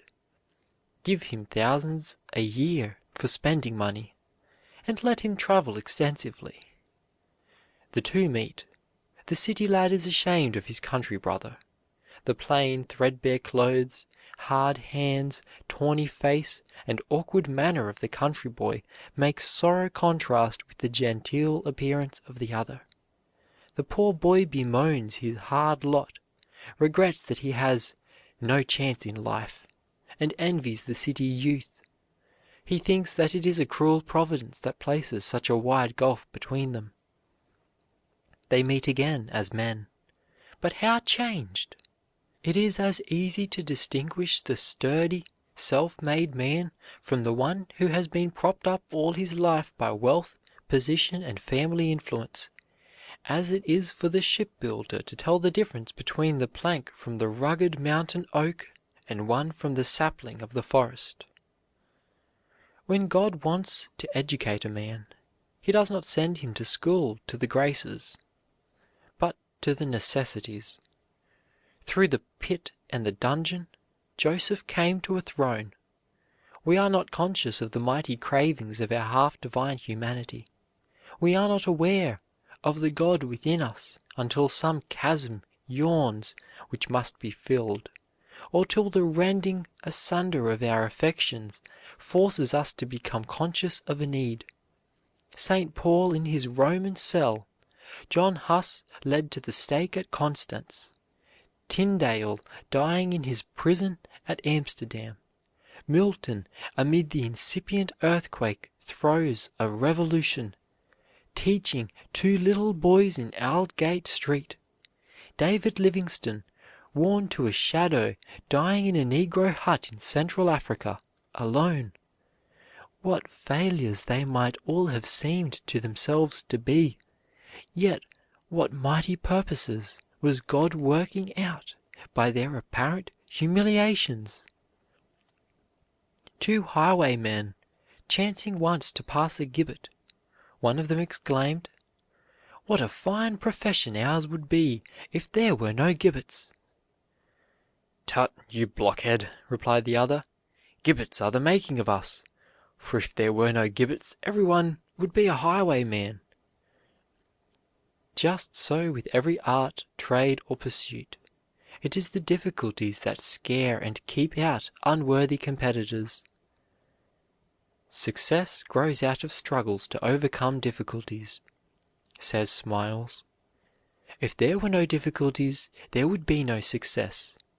In this necessity for exertion we find the chief source of human advancement, the advancement of individuals as of nations. It has led to most of the mechanical inventions and improvements of the age. "Stick your claws into me," said Mendelssohn to his critics when entering the Birmingham orchestra. "Don't tell me what you like, but what you don't like." John Hunter said that the art of surgery would never advance until professional men had the courage to publish their failures as well as their successes. Young men need to be taught not to expect a perfectly smooth and easy way to the objects of their endeavor or ambition, says Dr. Peabody. Seldom does one reach a position with which he has reason to be satisfied without encountering difficulties and what might seem discouragements. But if they are properly met, they are not what they seem, and may prove to be helps, not hindrances. There is no more helpful and profiting exercise than surmounting obstacles. It was in the Madrid jail that Cervantes wrote Don Quixote. He was so poor that he could not even get paper during the last of his writing, and had to write on scraps of leather. A rich Spaniard was asked to help him, but replied, "Heaven forbid that his necessities should be relieved. It is his poverty that makes the world rich." "He has the stuff in him to make a good musician," said Beethoven of Rossini, "if he had only been well flogged when a boy, but he is spoiled by the ease with which he composes." We do our best while fighting desperately to attain what the heart covets. Waters says that the struggle to obtain knowledge and to advance one's self in the world strengthens the mind, disciplines the faculties, matures the judgment, promotes self-reliance, and gives one independence of thought and force of character. Kossuth called himself a tempest-tossed soul, whose eyes have been sharpened by affliction. As soon as young eagles can fly, the old birds tumble them out and tear the down and feathers from their nest. The rude and rough experience of the eaglet fits him to become the bold king of birds, fierce and expert in pursuing his prey. Boys who are bound out, crowded out, kicked out, usually turn out, while those who do not have these disadvantages frequently fail to come out. "It was not the victories, but the defeats of my life which have strengthened me," said the aged Sydenham Pointz. Almost from the dawn of history, oppression has been the lot of the Hebrews.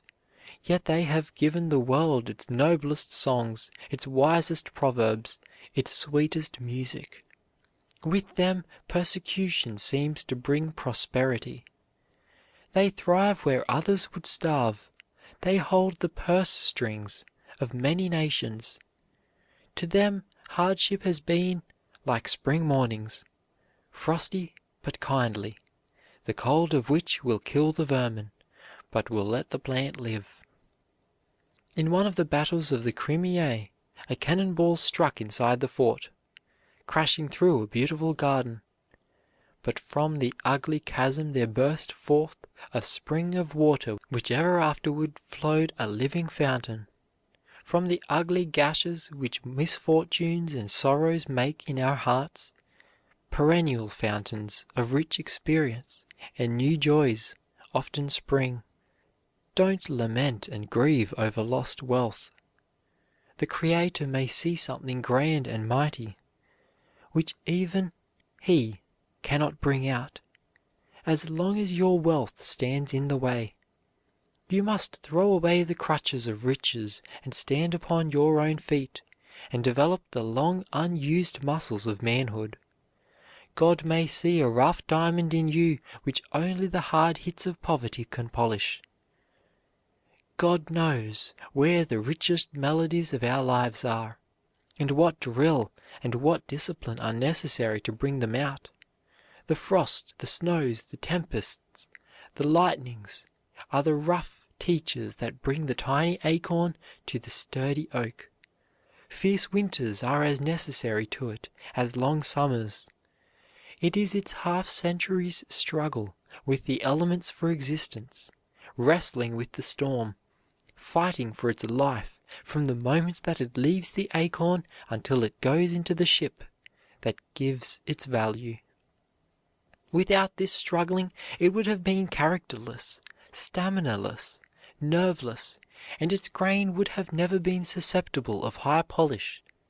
The most beautiful as well as the strongest woods are found not in tropical climates, but in severe climates, where they have to fight the frosts and the winter's cold. Many a man has never found himself until he has lost his all. Adversity stripped him only to discover him. Obstacles, hardships, are the chisel and mallet which shape the strong life into beauty. The rough ledge on the hillside complains of the drill, of the blasting which disturbs its peace of centuries. It is not pleasant to be rent with powder, to be hammered and squared by the quarryman. But look again, behold the magnificent statue, the monument, chiseled into grace and beauty, telling its grand story of valor in the public square for centuries. The statue would have slept in the marble forever but for the blasting, the chiseling, and the polishing. The angel of our higher and nobler selves would remain forever unknown in the rough quarries of our lives but for the blastings of affliction, the chiseling of obstacles, and the sandpapering of 1,000 annoyances. Who has not observed the patience, the calm endurance, the sweet loveliness chiseled out of some rough life by the reversal of fortune or by some terrible affliction? How many business men have made their greatest strides toward manhood and developed their greatest virtues when reverses of fortune have swept away everything they had in the world, when disease had robbed them of all they held dear in life? Often we cannot see the angel in the quarry of our lives, the statue of manhood, until the blasts of misfortune have rent the ledge, and difficulties and obstacles have squared and chiseled the granite blocks into grace and beauty. Many a man has been ruined into salvation. The lightning which smote his dearest hopes opened up a new rift in his dark life, and gave him glimpses of himself which, until then, he had never seen. The grave buried his dearest hopes, but uncovered in his nature possibilities of patience, endurance, and hope, which he never before dreamed he possessed. Adversity is a severe instructor, says Edmund Burke, set over us by one who knows us better than we do ourselves, as he loves us better too. He that wrestles with us strengthens our nerves and sharpens our skill. Our antagonist is our helper. This conflict with difficulty makes us acquainted with our object and compels us to consider it in all its relations. It will not suffer us to be superficial. Men who have the right kind of material in them will assert their personality and rise in spite of 1,000 adverse circumstances. You cannot keep them down. Every obstacle seems only to add to their ability to get on. The greatest men will ever be those who have risen from the ranks. It is said that there are 10,000 chances to 1 that genius, talent, and virtue shall issue from a farmhouse rather than from a palace. Adversity exasperates fools, dejects cowards, but draws out the faculties of the wise and industrious, puts the modest to the necessity of trying their skill, awes the opulent, and makes the idle industrious. The storms of adversity, like those of the ocean, rouse the faculties and excite the invention, prudence, skill, and fortitude of the voyager.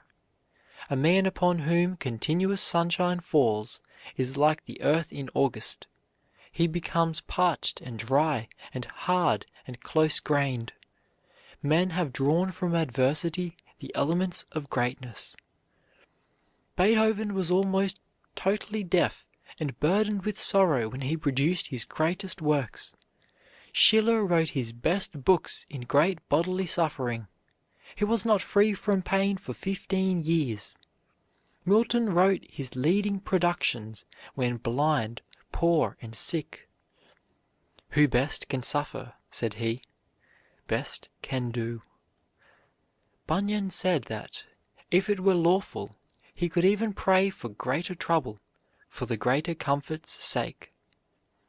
Not until the breath of the plague had blasted 100,000 lives, and the great fire had licked up cheap, shabby, wicked London, did she arise, phoenix-like, from her ashes and ruin, a grand and mighty city. True salamanders live best in the furnace of persecution. Many of our best poets are cradled into poetry by wrong, and learn in suffering what they teach in song. Byron was stung into a determination to go to the top by a scathing criticism of his first book, Hours of Idleness, published when he was but 19 years of age. Macaulay said, "There is scarce an instance in history of so sudden a rise to so dizzy an eminence as Byron reached. In a few years he stood by the side of such men as Scott, Southey, and Campbell, and died at 37, that age so fatal to genius. Many an orator, like Stuttering Jack Curran, or Orator Mum, as he was once called, has been spurred into eloquence by ridicule and abuse. This is the crutch age. Helps and aids are advertised everywhere. We have institutes, colleges, universities, teachers, books, libraries, newspapers, magazines. Our thinking is done for us. Our problems are all worked out in explanations and keys. Our boys are too often tutored through college with very little study. Short roads and abridged methods are characteristic of the century. Ingenious methods are used everywhere to get the drudgery out of the college course.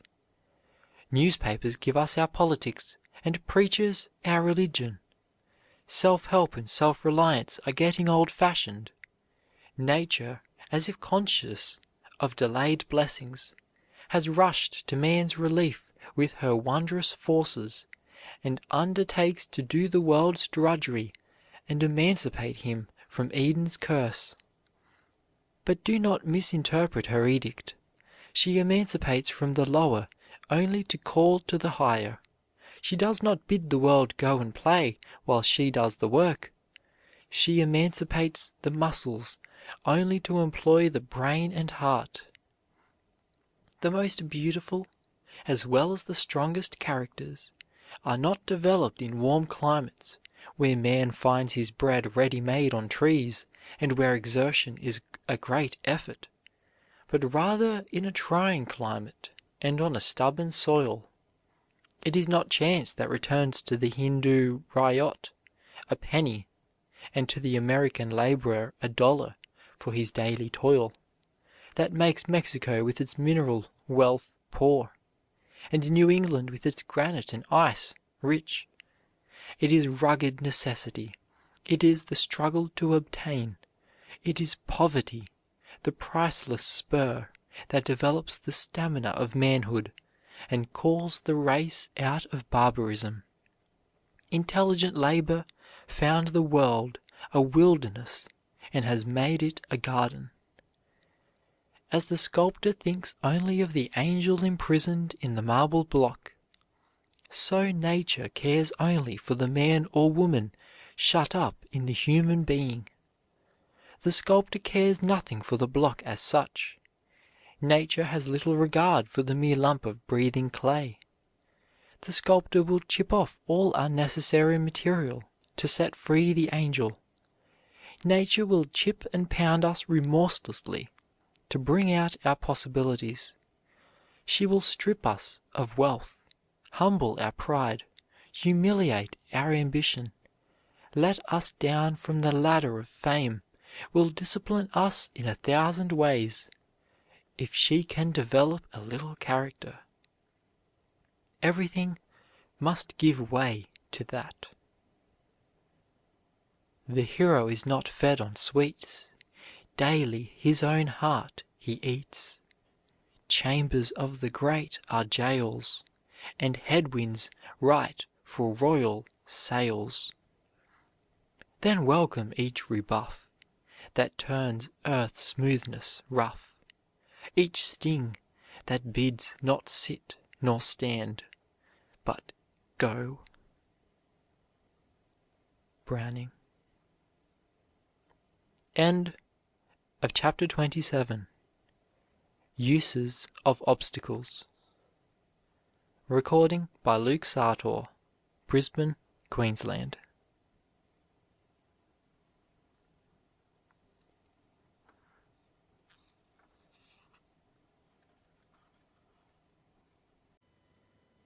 Chapter 28. Decision. Resolve, and thou art free. Longfellow. The heaviest charged words in our language are those briefest ones, yes and no. One stands for the surrender of the will, the other for denial. One stands for gratification, the other for character. A stout no means a stout character. The ready yes, a weak one. Gild it as we may. T. T. Munger. The world is a market where everything is marked at a set price, and whatever we buy with our time, labor, or ingenuity, whether riches, ease, fame, integrity, or knowledge, we must stand by our decision, and not like children, when we have purchased one thing, repine that we do not possess another we did not buy. Matthews. A man must master his undertaking, and not let it master him. He must have the power to decide instantly on which side he is going to make his mistakes. P. D. Armour. When Rome was besieged by the Gauls in the time of the Republic, the Romans were so hard pressed that they consented to purchase immunity with gold. They were in the act of weighing it, a legend tells us, when Camillus appeared on the scene, threw his sword into the scales in place of the ransom, and declared that the Romans should not purchase peace, but would win it with the sword. This act of daring and prompt decision so roused the Romans that they triumphantly swept from the sacred soil the enemy of their peace. In an emergency, the arrival of a prompt, decided, positive man who will do something, although it may be wrong, changes the face of everything. Such a man comes upon the scene like a refreshing breeze blown down from the mountain top. He is a tonic to the hesitating, bewildered crowd. When Antiochus Epiphanes invaded Egypt, which was then under the protection of Rome, the Romans sent an ambassador who met Antiochus near Alexandria and commanded him to withdraw. The invader gave an evasive reply. The brave Roman swept a circle around the king with his sword and forbade his crossing the line until he had given his answer. By the prompt decision of the intrepid ambassador, the invader was led to withdraw, and war was prevented. The prompt decision of the Romans won them many a battle and made them masters of the world. All the great achievements in the history of the world are the results of quick and steadfast decision. Men who have left their mark upon their century have been men of great and prompt decision. An undecided man, a man who is ever balancing between two opinions, forever debating which of two courses he will pursue, proclaims by his indecision that he cannot control himself, that he was meant to be possessed by others. He is not a man, only a satellite. The decided man, the prompt man, does not wait for favorable circumstances. He does not submit to events. Events must submit to him. The vacillating man is ever at the mercy of the opinion of the man who talked with him last. He may see the right, but he drifts toward the wrong. If he decides upon a course, he only follows it until somebody opposes it. When Julius Caesar came to the Rubicon, which formed the boundary of Italia, the sacred and inviolable, Even his great decision wavered at the thought of invading a territory which no general was allowed to enter without the permission of the Senate. But his alternative was destroy myself or destroy my country. And his intrepid mind did not waver long. "The die is cast," he said, as he dashed into the stream at the head of his legions. The whole history of the world was changed by that moment's decision. The man who said, "I came, I saw, I conquered," could not hesitate long. He, like Napoleon, had the power to choose one course and sacrifice every conflicting plan on the instant. When he landed with his troops in Britain, the inhabitants resolved never to surrender. Caesar's quick mind saw that he must commit his soldiers to victory or death. In order to cut off all hope of retreat, he burned all the ships which had borne them to the shores of Britain. There was no hope of return. It was victory or death. This action was the key to the character and triumphs of this great warrior. Satan's sublime decision in Paradise Lost, after his hopeless banishment from heaven, excites a feeling akin to admiration. After a few moments of terrible suspense, he resumes his invincible spirit and expresses that sublime line, "What matter where, if I be still the same?" The power to decide instantly the best course to pursue, and to sacrifice every opposing motive, and, when once sacrificed, to silence them forever, and not allow them continually to plead their claims and distract us from our single decided course, is one of the most potent forces in winning success. To hesitate is sometimes to be lost. In fact, the man who is forever twisting and turning, backing and filing, hesitating and dawdling, shuffling and parleying, weighing and balancing, splitting hairs over non-essentials, listening to every new motive which presents itself, will never accomplish anything. There is not positiveness enough in him. Negativeness never accomplishes anything. The negative man creates no confidence. He only invites distrust. But the positive man, the decided man, is a power in the world, and stands for something. You can measure him, gauge him. You can estimate the work that his energy will accomplish. It is related of Alexander the Great that, when asked how it was that he had conquered the world, he replied, "By not wavering." When the packet ship Stephen Whitney struck at midnight on an Irish cliff, and clung for a few moments to the cliff, all the passengers who leaped instantly upon the rock were saved. The positive step landed them in safety. Those who lingered were swept off by the returning wave and engulfed forever. The vacillating man is never a prompt man, and without promptness no success is possible.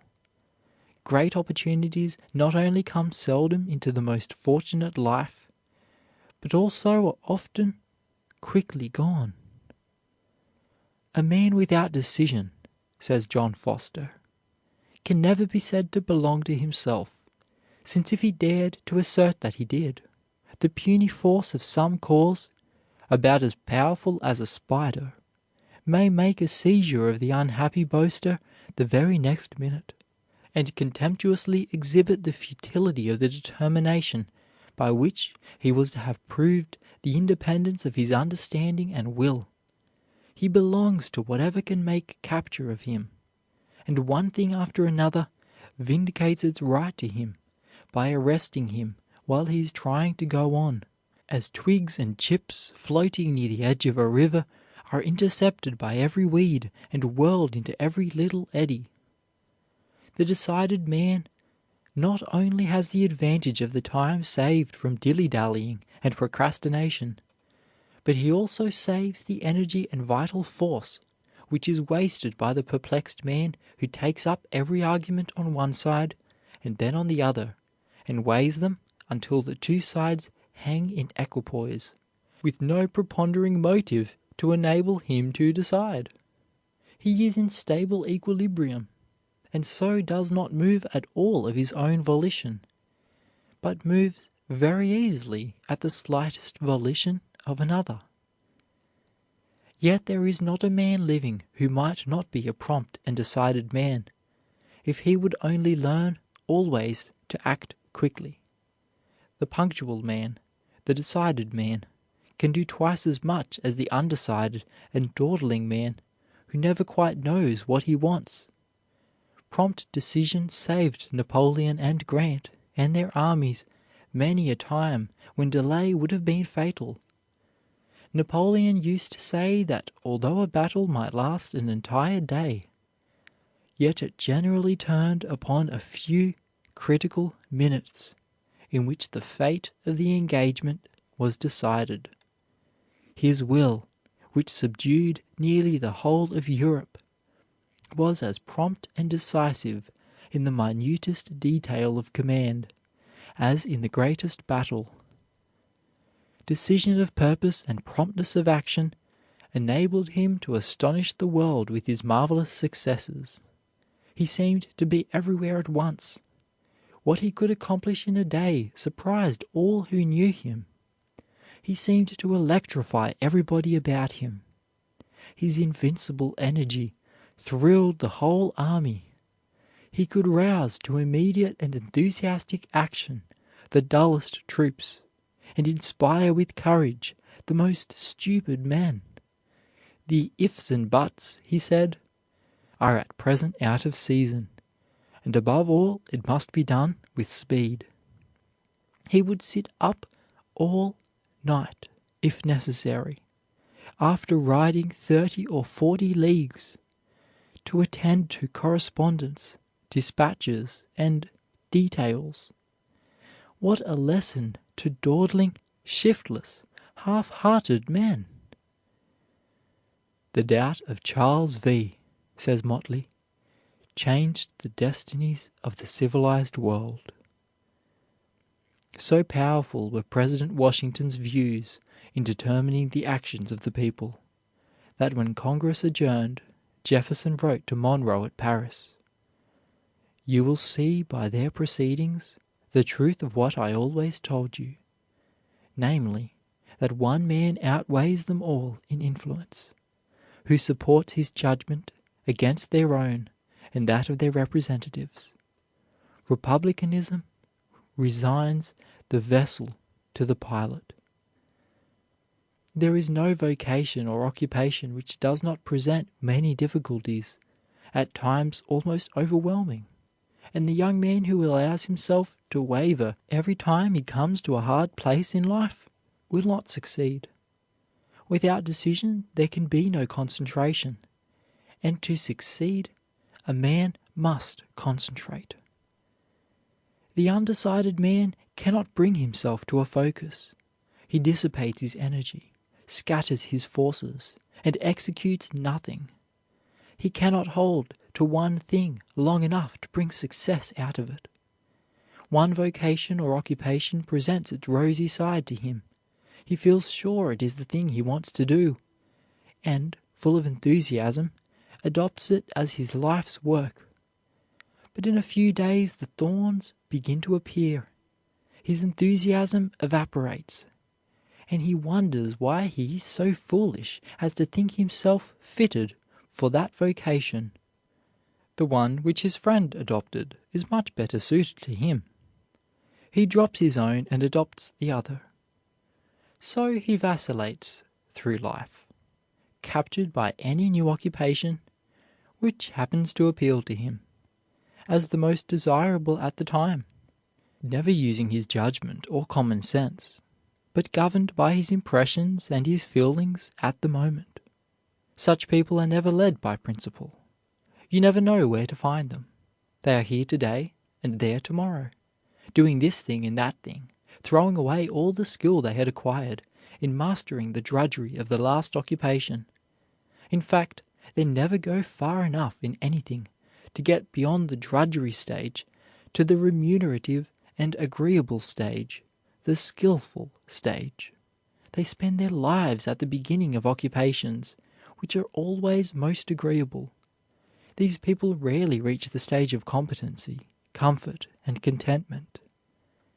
There is a legend of a powerful genius who promised a lovely maiden a gift of rare value if she would go through a field of corn and, without pausing, going backward or wandering hither and thither, select the largest and ripest ear. The value of the gift was to be in proportion to the size and perfection of the ear. She passed by many magnificent ones, but was so eager to get the largest and most perfect that she kept on without plucking any until the ears she passed were successively smaller and smaller and more stunted.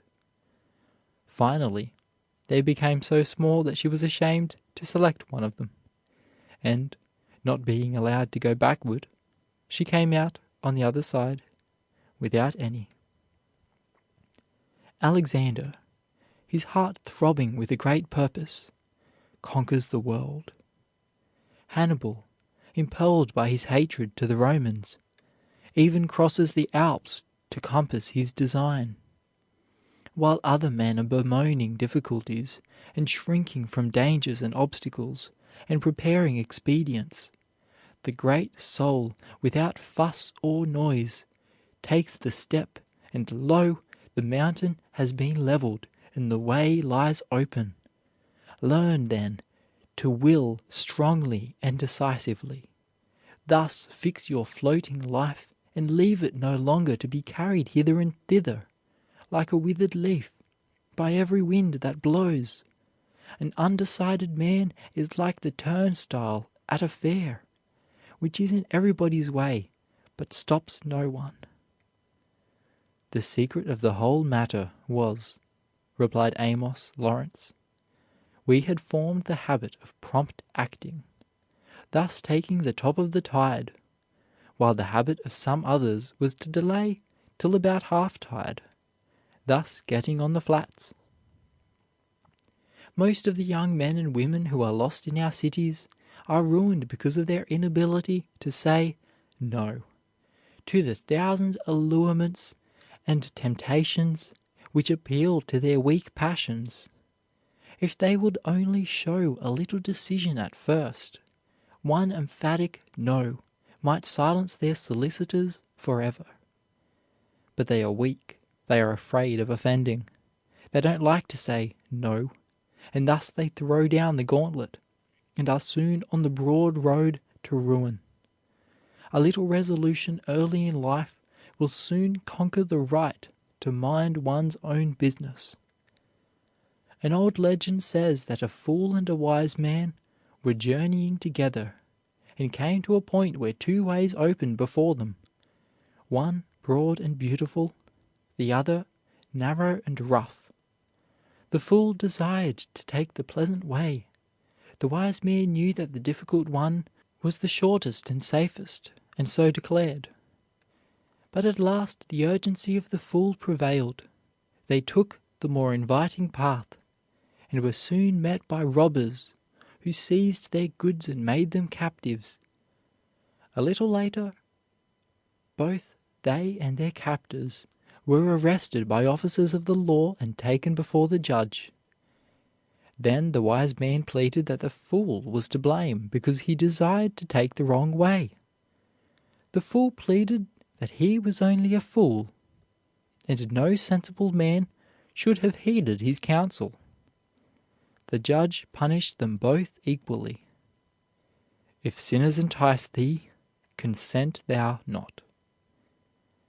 There is no habit that so grows on the soul as irresolution. Before a man knows what he has done, he has gambled his life away, and all because he has never made up his mind what he would do with it. On many of the tombstones of those who have failed in life could be read between the lines, "He dawdled," "Behind time," "Procrastination," listlessness, shiftlessness, nervelessness, always behind. Oh, the wrecks strewn along the shores of life, just behind success, just this side of happiness, above which the words of warning are flying. Webster said of such an undecided man that he is like the irresolution of the sea at the turn of tide. This man neither advances nor recedes. He simply hovers. Such a man is at the mercy of any chance occurrence that may overtake him. His days are lost lamenting over lost days. He has no power to seize the facts which confront him and compel them to serve him. To indolent, shiftless, listless people, life becomes a mere shuffle of expedients. They do not realize that the habit of putting everything off puts off their manhood, their capacity, their success. Their contagion infects their whole neighborhood. Scott used to caution youth against the habit of dawdling, which creeps in at every crevice of unoccupied time and often ruins a bright life. Your motto must be, he said, hoc age. Do instantly. This is the only way to check the propensity to dawdling. How many hours have been wasted dawdling in bed, turning over and dreading to get up? Many a career has been crippled by it. Burton could not overcome this habit, and, convinced that it would ruin his success, made his servant promise before he went to bed to get him up at just such a time. The servant called and coaxed, but Burton would beg him to be left a little longer. The servant, knowing that he would lose his shilling if he did not get him up, then dashed cold water into the bed between the sheets, and Burton came up with a bound. When one asked a lazy young fellow what made him lie in bed so long, "I am employed," said he, "in hearing counsel every morning. Industry advises me to get up, sloth to lie still, and they give me 20 reasons for and against. It is my part, as an impartial judge, to hear all that can be said on both sides, and by the time the cause is over, dinner is ready." There is no doubt that, as a rule, great decision of character is usually accompanied by great constitutional firmness.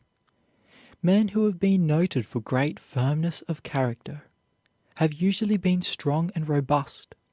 There is no quality of the mind which does not sympathize with bodily weakness, and especially is this true with the power of decision, which is usually impaired or weakened from physical suffering or any great physical debility.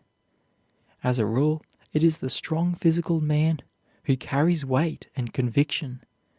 Any bodily weakness or lassitude or lack of tone and vigor is perhaps first felt in the weakened or debilitated power of decisions. Nothing will give greater confidence and bring assistance more quickly from the bank or from a friend than the reputation of promptness. The world knows that the prompt man's bills and notes will be paid on the day, and will trust him. Let it be your first study to teach the world that you are not wood and straw, that there is some iron in you. Let men know that what you say you will do, that your decision, once made, is final. No wavering, that, once resolved, you are not to be allured or intimidated. Some minds are so constructed that they are bewildered and dazed whenever a responsibility is thrust upon them. They have a mortal dread of deciding anything. The very effort to come to immediate and unflinching decision starts up all sorts of doubts, difficulties, and fears, and they cannot seem to get light enough to decide, nor courage enough to attempt to remove the obstacle. They know that hesitation is fatal to enterprise, fatal to progress, fatal to success. Yet somehow they seem fated with a morbid introspection which ever holds them in suspense. They have just energy enough to weigh motives, but nothing left for the momentum of action. They analyze and analyze, deliberate, weigh, consider, ponder, but never act. How many a man can trace his downfall in life to the failure to seize his opportunity at the favorable moment, when it was within easy grasp, the nick of time which often does not present itself but once. It was said that Napoleon had an officer under him who understood the tactics of war better than his commander, but he lacked that power of rapid decision and powerful concentration which characterized the greatest military leaders perhaps of the world. There were several generals under Grant who were as well skilled in war tactics, knew the country as well, were better educated, but they lacked that power of decision which made unconditional surrender absolutely imperative wherever he met the foe. Grant's decision was like inexorable fate. There was no going behind it, no opening it up for reconsideration. It was his decision which voiced itself in those memorable words in the Wilderness: "I propose to fight it out on these lines if it takes all summer," and which sent back the words "unconditional surrender" to General Buckner, who asked him for conditions of capitulation that gave the first confidence to the North that the rebellion was doomed. At last Lincoln had a general who had the power of decision, and the North breathed easy for the first time. The man who would forge to the front in this competitive age must be a man of prompt and determined decision. Like Caesar, he must burn his ships behind him and make retreat forever impossible. When he draws his sword, he must throw the scabbard away, lest in a moment of discouragement and irresolution he be tempted to sheathe it. He must nail his colors to the mast as Nelson did in battle, determined to sink with his ship if he cannot conquer. Prompt decision and sublime audacity have carried many a successful man over perilous crises where deliberation would have been ruin. Hoc age. End of chapter 28. Decision. Recording by Luke Sartor, Brisbane, Queensland.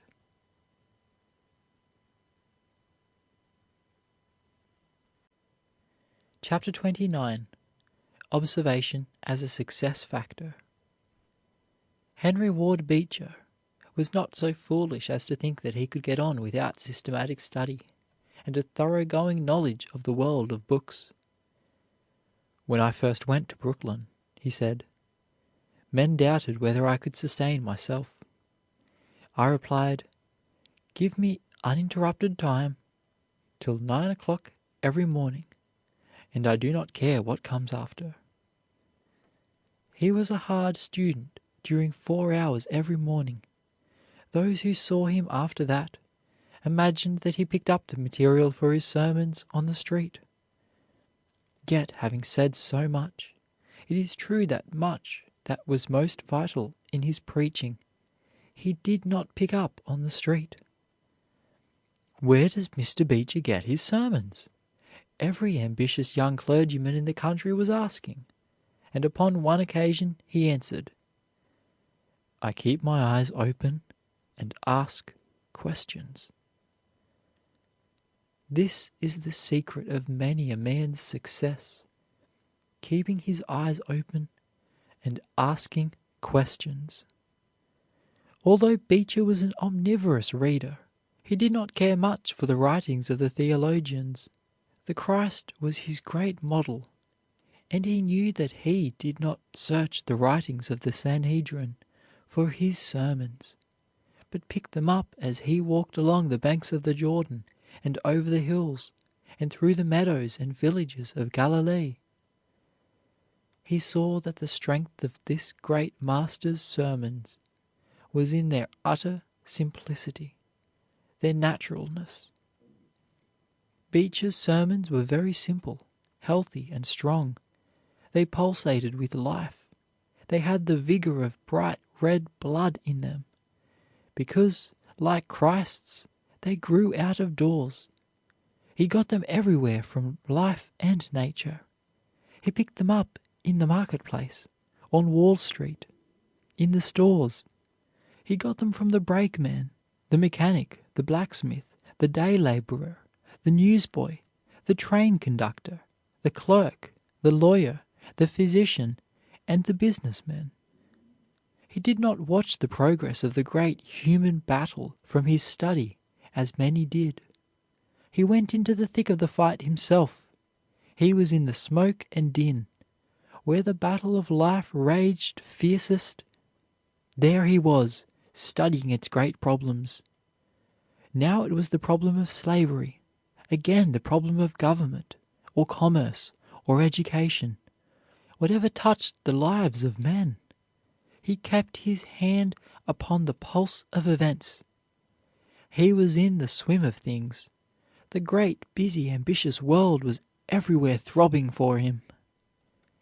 When he once got a taste of the power and helpfulness which comes from the study of real life, when he saw how much more forceful and interesting actual life stories were as they were being lived than anything he could get out of any book except the Bible, he was never again satisfied without illustrations fresh from the lives of the people he met every day. Beecher believed a sermon a failure when it does not make a great mass of hearers go away with a new determination to make a little more of themselves, to do their work a little better, to be a little more conscientious, a little more helpful, a little more determined, to do their share in the world. This great observer was not only a student of human nature, but of all nature as well. I watched him many a time, completely absorbed in drinking in the beauties of the marvelous landscape, gathering grandeur and sublimity from the great white mountains which he loved so well, and where he spent many summers. He always preached on Sunday at the hotel where he stayed, and great crowds came from every direction to hear him. There was something in his sermons that appealed to the best in everyone who heard him. They were full of pictures of beautiful landscapes, seascapes, and entrancing sunsets. The clouds, the rain, the sunshine, and the storm were reflected in them. The flowers, the fields, the brooks, the record of creation imprinted in the rocks and the mountains were intermingled with the ferry boats, the steam cars, orphans, calamities, accidents, all sorts of experiences and bits of life. Happiness and sunshine, birds and trees alternated with the direst poverty in the slums, people on sick beds and death beds, in hospitals and in funeral processions. Life pictures of successes and failures, of the discouraged, the despondent, the cheerful, the optimist, and the pessimist, passed in quick succession and stamped themselves on the brains of his eager hearers. Wherever he went, Beecher continued his study of life through observation. Nothing else was half so interesting. To him, man was the greatest study in the world. To place the right values upon men, to emphasize the right thing in them, to be able to discriminate between the genuine and the false, to be able to pierce their masks and read the real man or woman behind them, he regarded as one of a clergyman's greatest accomplishments. Like Professor Agassiz, who could see wonders in the scale of a fish or a grain of sand, Beecher had an eye like the glass of a microscope, which reveals marvels of beauty in common things.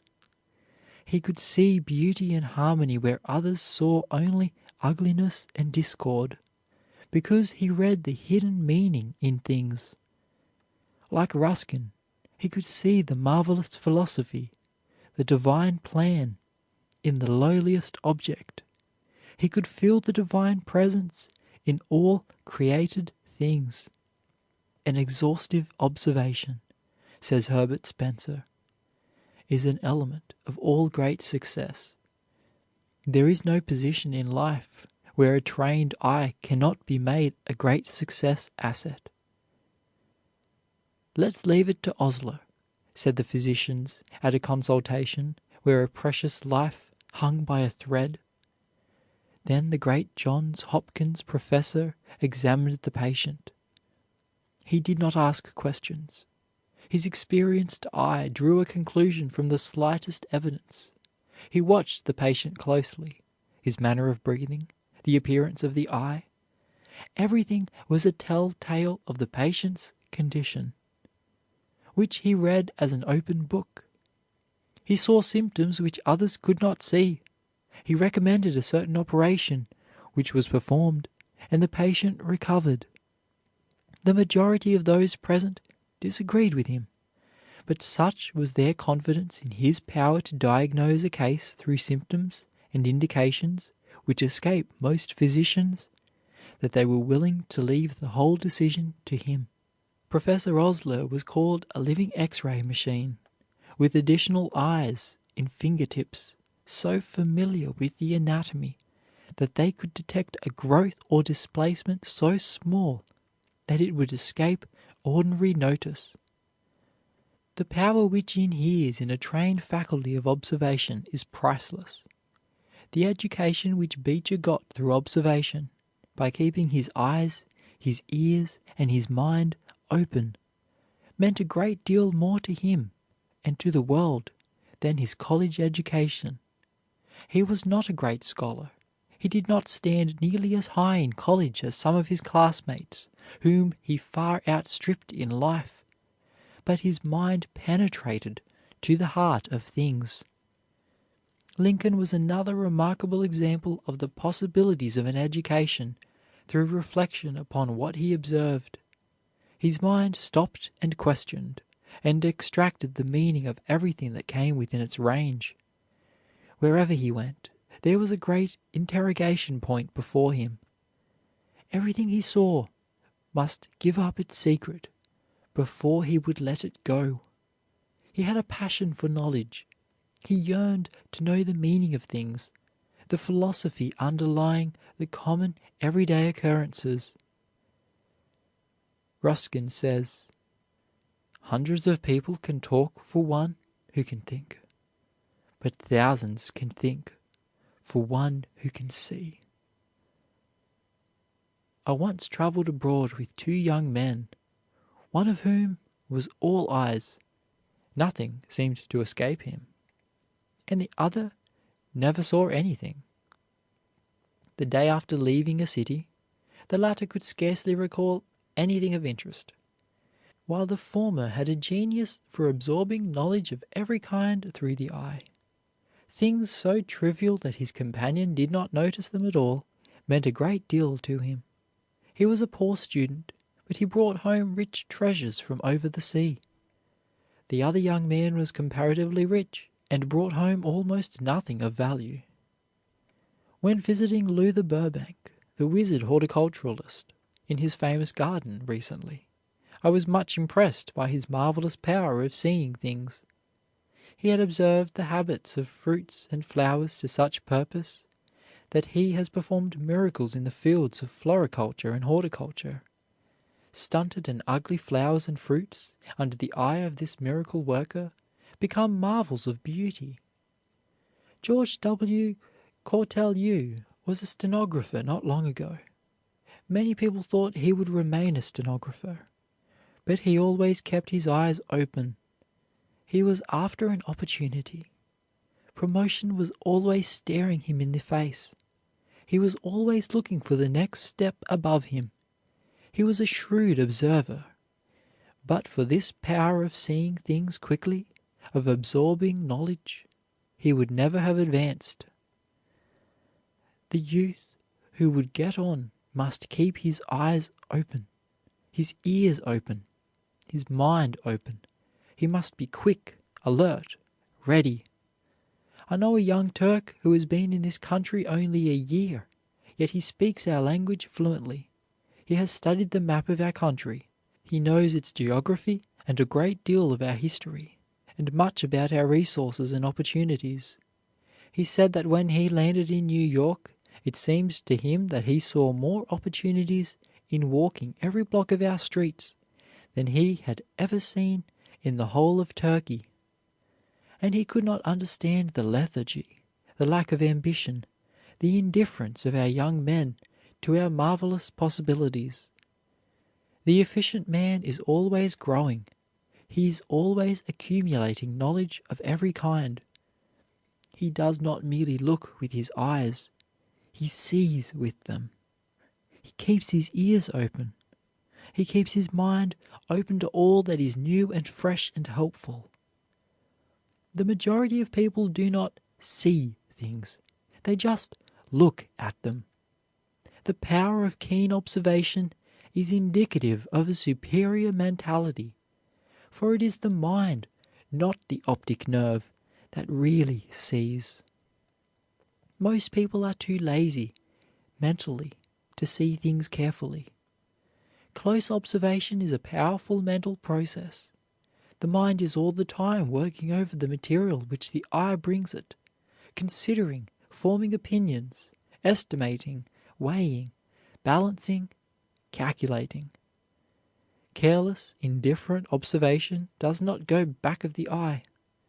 If the mind is not focused, the image is not clean cut, and is not carried with force and distinctness enough to the brain to enable it to get at the truth and to draw accurate conclusions.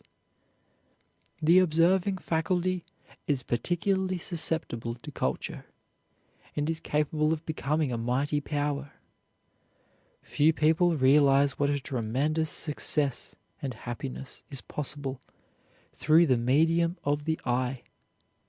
The telegraph, the sewing machine, the telephone, the telescope, the miracles of electricity, in fact, every great invention of the past or present, every triumph of modern labor-saving machinery, every discovery in science and art is due to the trained power of seeing things. The whole secret of a richly stored mind is alertness, sharp, keen attention, and thoughtfulness. Indifference, apathy, mental lassitude, and laziness are fatal to all effective observation. It does not take long to develop a habit of attention that seizes the salient points of things. It is a splendid drill for children to send them out on the street or out of doors anywhere, just for the purpose of finding out how many things they can see at a certain given time, and how closely they can observe them. Just the effort to try to see how much they can remember and bring back is a splendid drill. Children often become passionately fond of this exercise, and it becomes of inestimable value in their lives. Other things equal, it is the keen observer who gets ahead. Go into a place of business with the eye of an eagle. Let nothing escape you. Ask yourself why it is that the proprietor at 50 or 60 years of age is conducting a business which a boy of 18 or 20 ought to be able to handle better. Study his employees. Analyze the situation. You will find perhaps that he never knew the value of good manners in clerks. He thought a boy, if honest, would make a good salesman, but perhaps by gruff, uncouth manners He is driving out of the door customers the proprietor is trying to bring in by advertisements. You will see by his show windows, perhaps, before you go into his store, that there is no business insight, no detection of the wants of possible buyers. If you keep your eyes open, you can, in a little while, find out why this man is not a greater success. You can see that a little more knowledge of human nature would have revolutionized his whole business, multiplied his receipts tenfold in a few years. You will see that this man has not studied men. He does not know them. No matter where you go, study the situation. Think why the man does not do better if he is not doing well, why he remains in mediocrity all his life. If he is making a remarkable success, try to find out why. Keep your eyes open, your ears open. Make deductions from what you see and hear. Trace difficulties. Look up evidences of success or failure everywhere. It will be one of the greatest factors in your own success. End of chapter 29. Observation as a success factor. Recording by Luke Sartor, Brisbane, Queensland.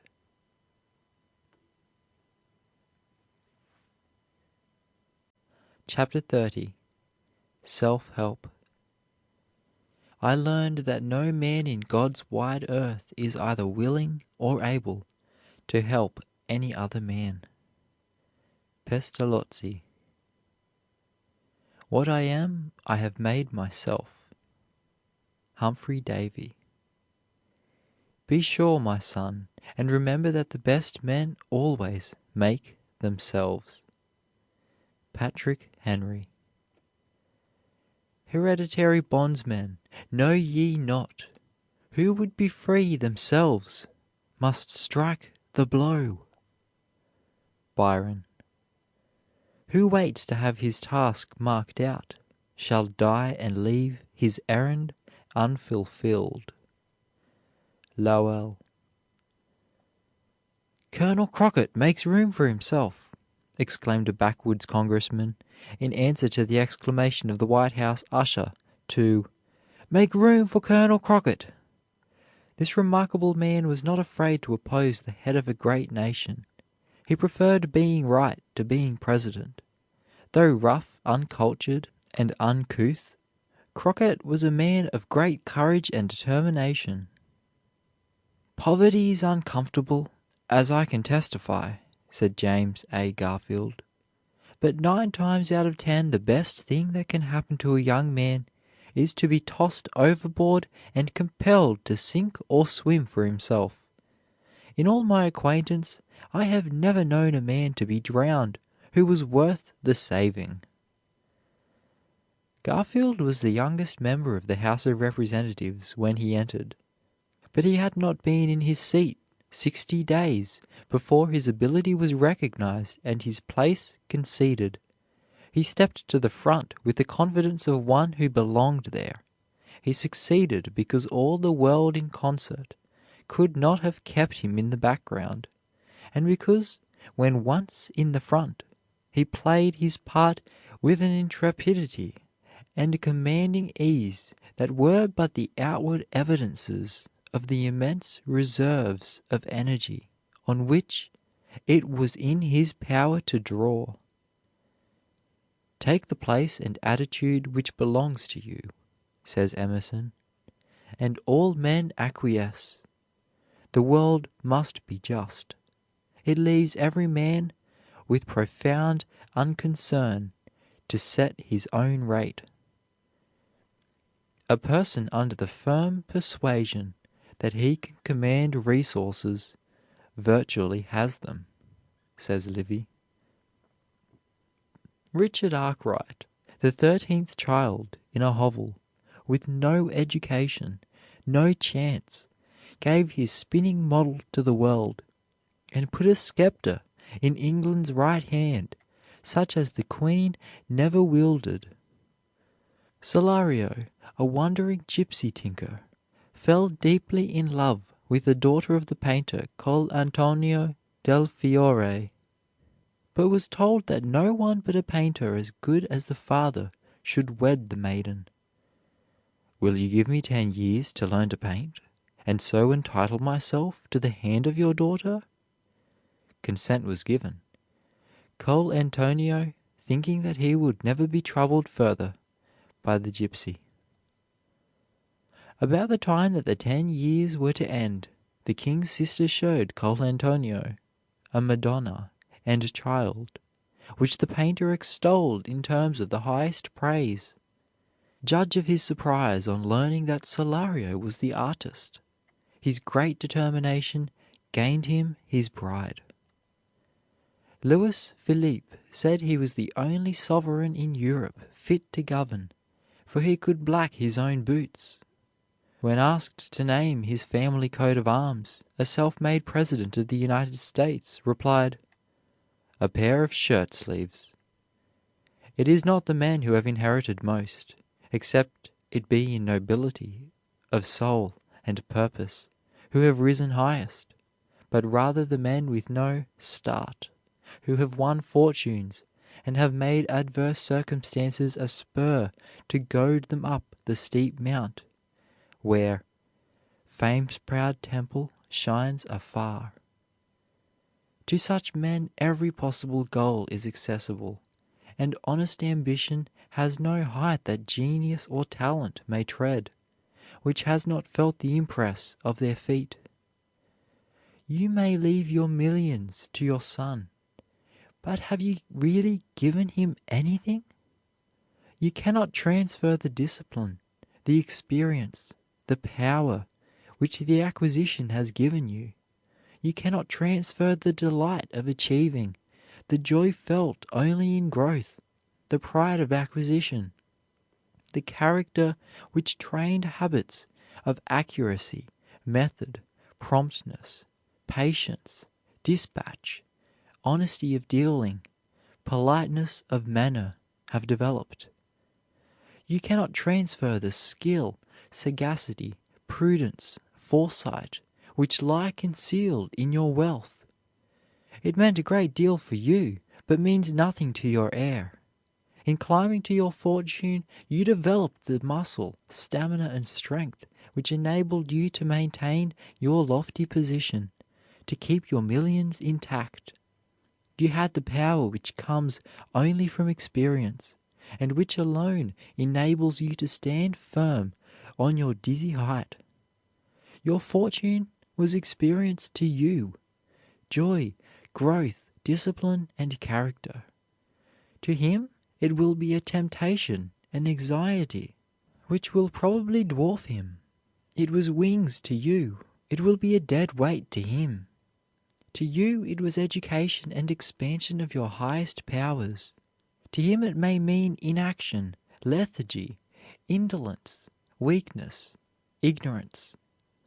You have taken the priceless spur, necessity, away from him, the spur which has goaded man to nearly all the great achievements in the history of the world. You thought it a kindness to deprive yourself in order that your son might begin where you left off. You thought to spare him the drudgery, the hardships, the deprivations, the lack of opportunities, the meager education which you had on the old farm.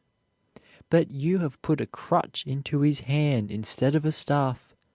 You have taken away from him the incentive to self-development, to self-elevation, to self-discipline and self-help, without which no real success, no real happiness, no great character is ever possible. His enthusiasm will evaporate, his energy will be dissipated, his ambition, not being stimulated by the struggle for self-elevation, will gradually die away. If you do everything for your son and fight his battles for him, you will have a weakling on your hands at 21. "My life is a wreck," said the dying Cyrus W. Field. "My fortune gone, my home dishonored. Oh, I was so unkind to Edward when I thought I was being kind.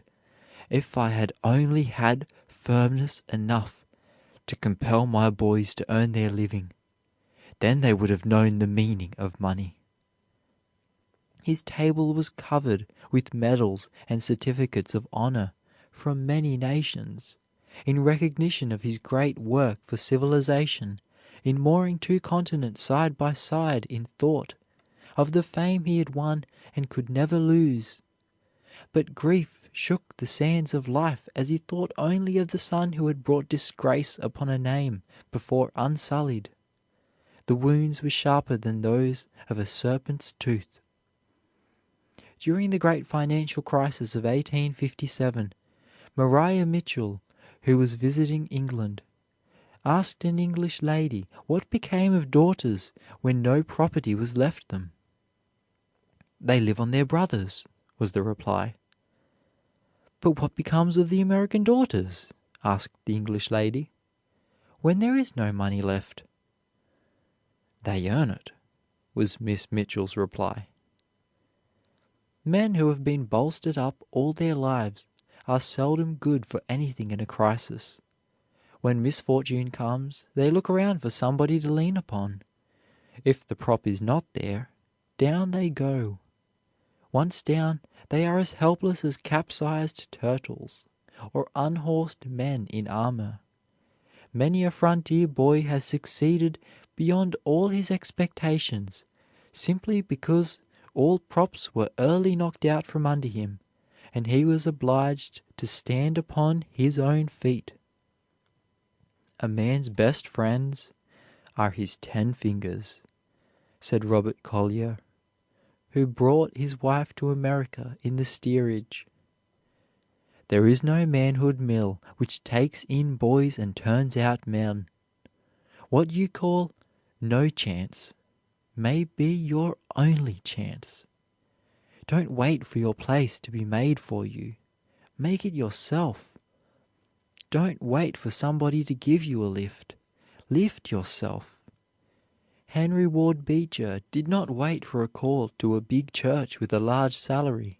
He accepted the first pastorate offered him in a little town near Cincinnati. He became literally the light of the church, for he trimmed the lamps, kindled the fires, swept the rooms, and rang the bell. His salary was only about $200 a year, but he knew that a fine church and great salary cannot make a great man. It was work and opportunity that he wanted. He felt that if there were anything in him, work would bring it out. When Beethoven was examining the work of Moscheles, he found written at the end, "Finis, with God's help." He wrote under it, "Man, help yourself." A young man stood listlessly watching some anglers on a bridge. He was poor and dejected. At length, approaching a basket filled with fish, he sighed, "If now I had these, I would be happy. I could sell them and buy food and lodgings." "I will give you just as many and just as good," said the owner, who chanced to overhear his words, "if you will do me a trifling favor." "And what is that?" asked the other. "Only tend this line till I come back. I wish to go on a short errand." The proposal was gladly accepted. The old man was gone so long that the young man began to get impatient. Meanwhile the fish snapped greedily at the hook, and he lost all his depression in the excitement of pulling them in. When the owner returned he had caught a large number. Counting out from them as many as were in the basket, and presenting them to the youth, the old fisherman said, "I fulfill my promise from the fish you have caught, to teach you whenever you see others earning what you need to, waste no time in foolish wishing, but cast a line for yourself." A white squall caught a party of tourists on a lake in Scotland, and threatened to capsize the boat. When it seemed that the crisis had really come, the largest and strongest man in the party, in a state of intense fear, said, "Let us pray." "No, no, my man," shouted the bluff old boatman. "Let the little man pray. You take the oar." The grandest fortunes ever accumulated or possessed on earth were and are the fruit of endeavor that had no capital to begin with save energy, intellect, and the will. From Croesus down to Rockefeller, the story is the same, not only in the getting of wealth, but also in the acquirement of eminence. Those men have won most who relied most upon themselves. The male inhabitants in the township of Loaferdom, in the county of Hatework, says a printer's squib, found themselves laboring under great inconvenience, for want of an easily traveled road between poverty and independence.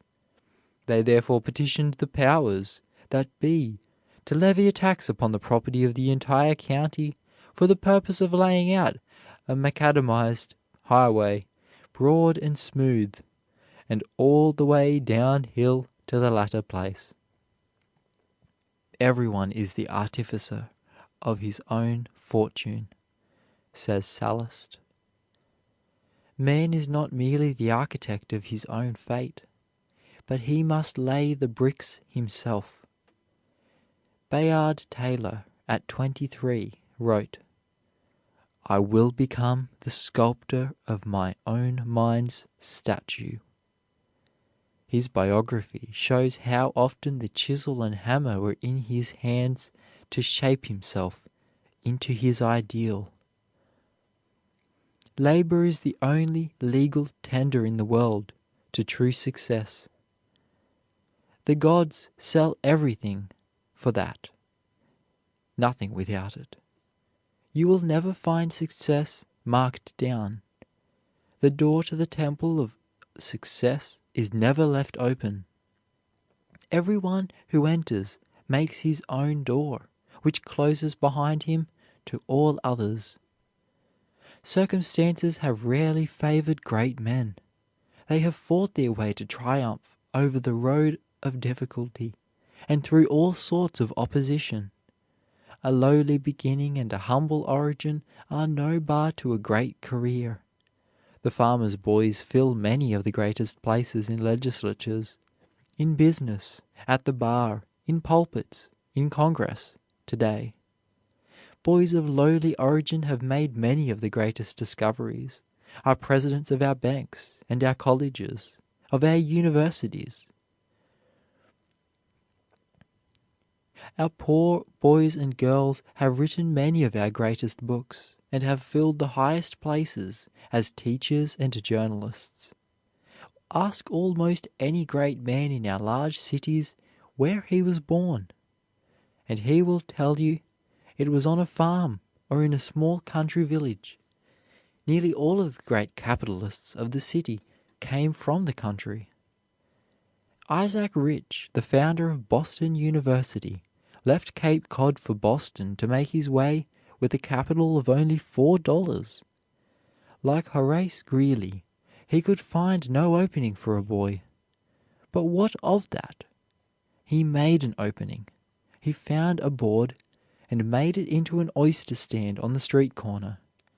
He borrowed a wheelbarrow and went 3 miles to an oyster smack, bought 3 bushels of oysters, and wheeled them to his stand. Soon his little savings amounted to $130, and then he bought a horse and cart. Self-help has accomplished about all the great things of the world. How many young men falter, faint, and dally with their purpose because they have no capital to start with, and wait for some good luck to give them a lift. But success is the child of drudgery and perseverance. It cannot be coaxed or bribed. Pay the price, and it is yours. Where is the boy today who has less chance to rise in the world than Elihu Burritt, apprenticed to a blacksmith, in whose shop he had to work at the forge all the daylight, and often by candlelight? Yet he managed, by studying with a book before him at his meals, carrying it in his pocket that he might utilize every spare moment, and studying at night and holidays, to pick up an excellent education in the odds and ends of time which most boys throw away. While the rich boy and the idler were yawning and stretching and getting their eyes open, young Burritt had seized the opportunity and improved it. At 30 years of age he was master of every important language in Europe, and was studying those of Asia. What chance had such a boy for distinction? Probably not a single youth will read this book who has not a better opportunity for success. Yet he had a thirst for knowledge and a desire for self-improvement which overcame every obstacle in his pathway. If the youth of America who are struggling against cruel circumstances to do something and be somebody in the world could only understand that 90% of what is called genius is merely the result of persistent, determined industry, in most cases of downright hard work, that it is the slavery to a single idea which has given to many a mediocre talent the reputation of being a genius, they would be inspired with new hope. It is interesting to note that the men who talk most about genius are the men who like to work the least. The lazier the man, the more he will have to say about great things being done by genius. The greatest geniuses have been the greatest workers. Sheridan was considered a genius, but it was found that the brilliance and offhand sayings with which he used to dazzle the House of Commons were elaborated, polished, and repolished, and put down in his memorandum book, ready for any emergency. Genius has been well defined as the infinite capacity for taking pains. If men who have done great things could only reveal to the struggling youth of today how much of their reputations was due to downright hard digging and plodding, what an uplift of inspiration and encouragement they would give! How often I have wished that the discouraged, struggling youth could know of the heartaches, the headaches, the nerve aches, the disheartening trials, the discouraged hours, the fears and the despair involved in works which have gained the admiration of the world, but which have taxed the utmost powers of their authors. You can read in a few minutes or a few hours a poem or a book with only pleasure and delight.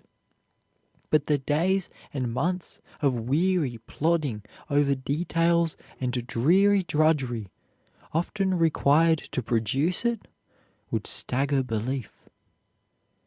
The greatest works in literature have been elaborated and elaborated, line by line, paragraph by paragraph, often rewritten a dozen times. The drudgery which literary men have put into the productions which have stood the test of time is almost incredible. Lucretius worked nearly a lifetime on one poem. It completely absorbed his life. It is said that Bryant rewrote Thanatopsis 100 times, and even then was not satisfied with it. John Foster would sometimes linger a week over a single sentence. He would hack, split, prune, pull up by the roots, or practice any other severity on whatever he wrote, till it gained his consent to exist. Chalmers was once asked what Foster was about in London. "Hard at it," he replied, "at the rate of a line a week." Even Lord Bacon, one of the greatest geniuses that ever lived, at his death left large numbers of manuscripts filled with sudden thoughts set down for use. Hume toiled 13 hours a day on his History of England. Lord Eldon astonished the world with his great legal learning. But when he was a student, too poor to buy books, he had actually borrowed and copied many hundreds of pages of large law books. Matthew Hale for years studied law 16 hours a day. Speaking of Fox, someone declared that he wrote drop by drop. Rousseau says of the labor involved in his smooth and lively style, "My manuscripts, blotted, scratched, interlined, and scarcely legible, attest the trouble they cost me. There is not one of them which I have not been obliged to transcribe 4 or 5 times before it went to press. Some of my periods I have turned or returned in my head for 5 or 6 nights before they were fit to be put to paper." Beethoven probably surpassed all other musicians in his painstaking fidelity and persistent application. There is scarcely a bar in his music that was not written and rewritten at least a dozen times. His favorite maxim was, "The barriers are not yet erected which can say to aspiring talent and industry, 'Thus far and no further.'" Gibbon wrote his autobiography 9 times, and was in his study every morning, summer and winter, at 6 o'clock. And yet youth who waste their evenings wonder at the genius which can produce "The Decline and Fall of the Roman Empire," upon which Gibbon worked 20 years. Even Plato, one of the greatest writers that ever lived, wrote the first sentence in his Republic 9 different ways before he was satisfied with it. Burke wrote the conclusion of his speech at the trial of Hastings 16 times, and Butler his famous Analogy 20 times. It took Virgil 7 years to write his Georgics, and 12 years to write the Aeneid. He was so displeased with the latter that he attempted to rise from his deathbed to commit it to the flames. Haydn was very poor. His father was a coachman, and he, friendless and lonely, married a servant girl. He was sent away from home to act as errand boy for a music teacher. He absorbed a great deal of information, but he had a hard life of persecution until he became a barber in Vienna. Here he blacked boots for an influential man, who became a friend to him. In 1798 this poor boy's oratorio, "The Creation," came upon the musical world like the rising of a new sun which never set. He was courted by princes and dined with kings and queens. His reputation was made. There was no more barbering, no more poverty. But of his 800 compositions, "The Creation" eclipsed them all. He died while Napoleon's guns were bombarding Vienna, some of the shot falling in his garden. When a man like Lord Cavanagh, without arms or legs, manages to put himself into Parliament, when a man like Francis Joseph Campbell, a blind man, becomes a distinguished mathematician, a musician, and a great philanthropist, we get a hint as to what it means to make the most possible out of ourselves and our opportunities. Perhaps 99 of 100 under such unfortunate circumstances would be content to remain helpless objects of charity for life. If it is your call to acquire money power instead of brain power, to acquire business power instead of professional power, double your talent just the same, no matter what it may be. A glover's apprentice of Glasgow, Scotland, who was too poor to afford even a candle or a fire, and who studied by the light of the shop windows in the streets, and when the shops were closed, climbed the lamp post, holding his book in one hand and clinging to the lamppost with the other. This poor boy, with less chance than almost any boy in America, became the most eminent scholar of Scotland. Francis Parkman, half blind, became one of America's greatest historians in spite of everything, because he made himself such. Personal value is a coin of one's own minting. One is taken at the worth he has put into himself.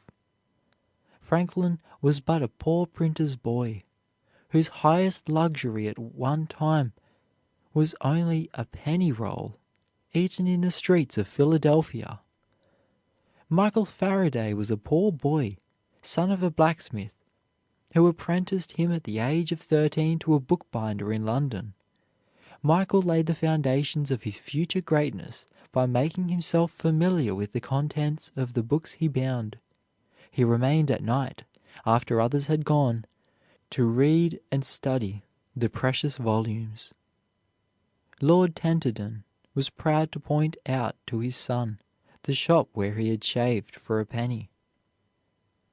A French doctor once taunted Fletcher, Bishop of Nismes, who had been a tallow chandler in his youth, with the meanness of his origin, to which he replied, "If you had been born in the same condition that I was, you would still have been but a maker of candles."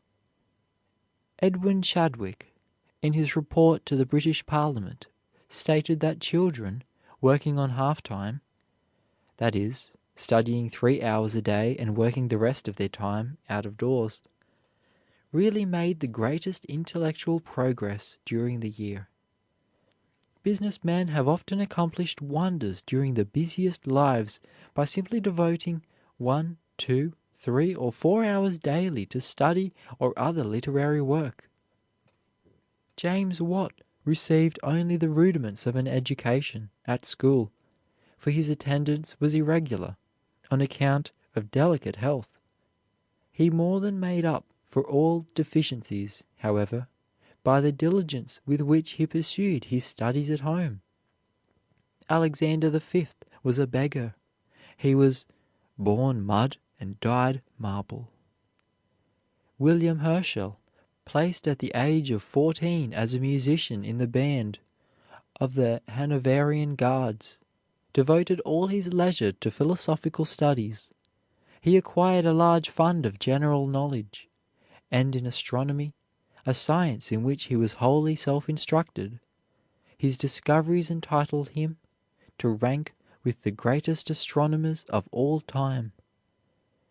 George Washington was the son of a widow, born under the roof of a Westmoreland farmer. Almost from infancy his lot had been that of an orphan. No academy had welcomed him to its shade. No college crowned him with its honors.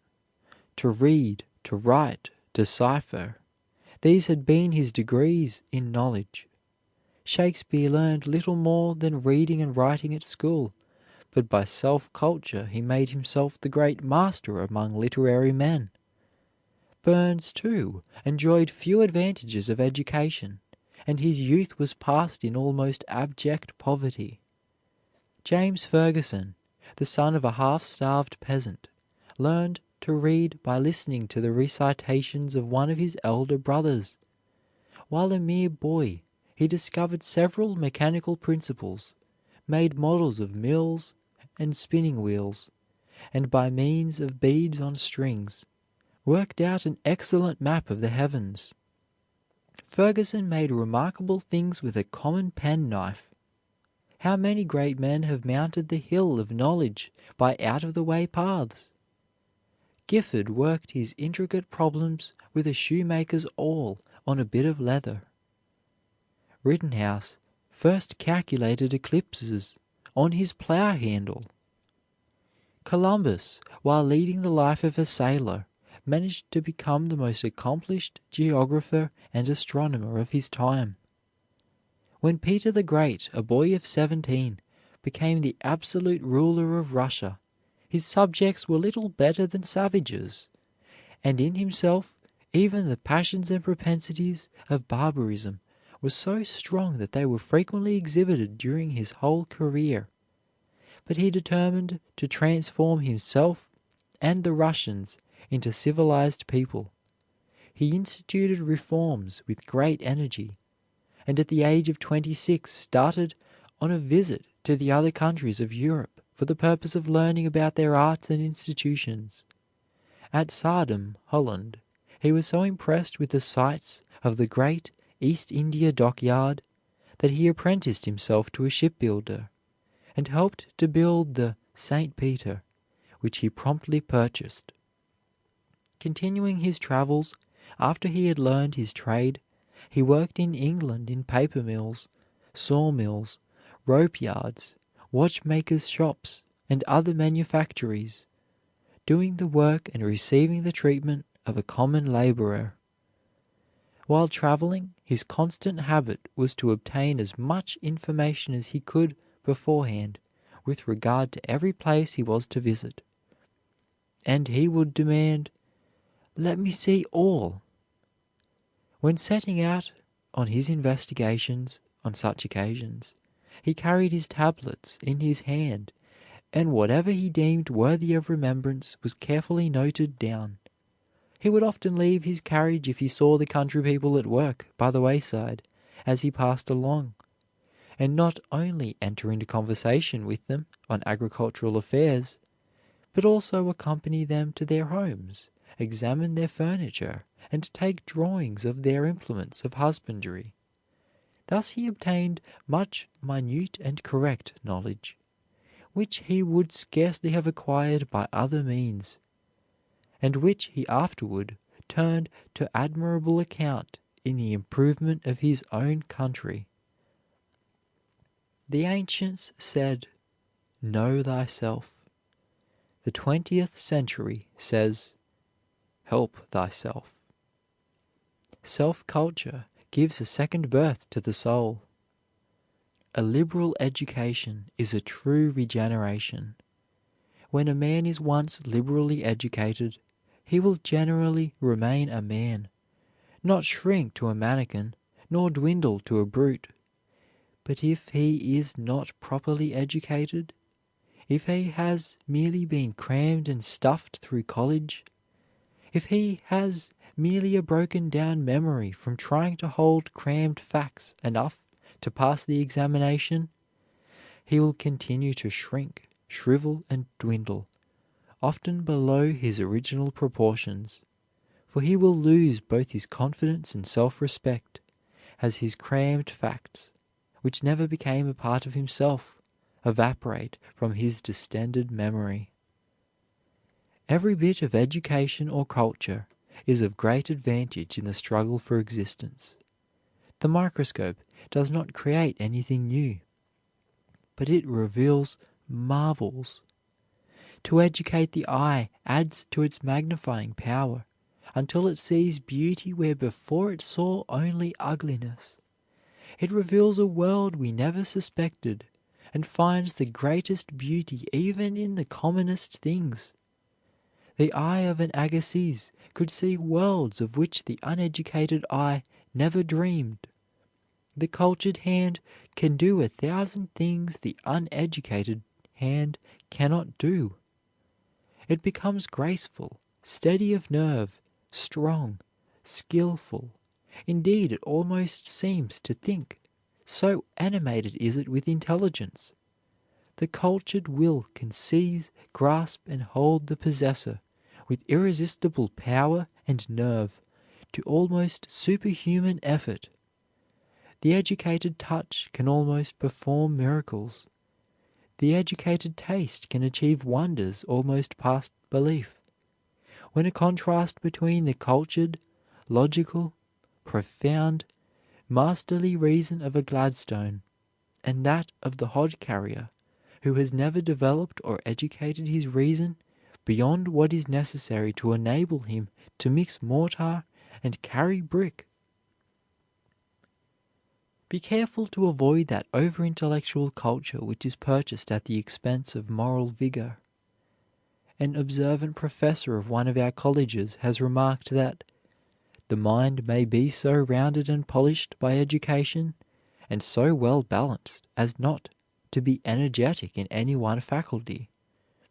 In other men not thus trained, the sense of deficiency and of the sharp, jagged corners of their knowledge leads to efforts to fill up the chasms, rendering them at last far better educated men than the polished, easy-going graduate who has just knowledge enough to prevent consciousness of his ignorance. While all the faculties of the mind should be cultivated, it is yet desirable that it should have 2 or 3 rough-hewn features of massive strength. Young men are too apt to forget the great end of life, which is to be and to do, not to read and brood over what other men have been and done. I repeat that my object is not to give him knowledge, but to teach him how to acquire it at need," said Rousseau. All learning is self-teaching. It is upon the working of the pupil's own mind that his progress in knowledge depends. The great business of the master is to teach the pupil to teach himself. "Thinking, not growth, makes manhood," says Isaac Taylor. Accustom yourself, therefore, to thinking. Set yourself to understand whatever you see or read. To join thinking with reading is one of the first maxims, and one of the easiest operations. How few think justly of the thinking few, how many never think, who think they do. End of chapter 30. Self-Help.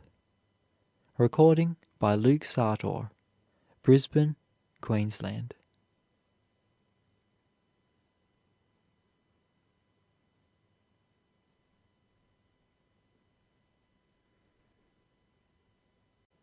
Chapter 31. The Self-Improvement Habit.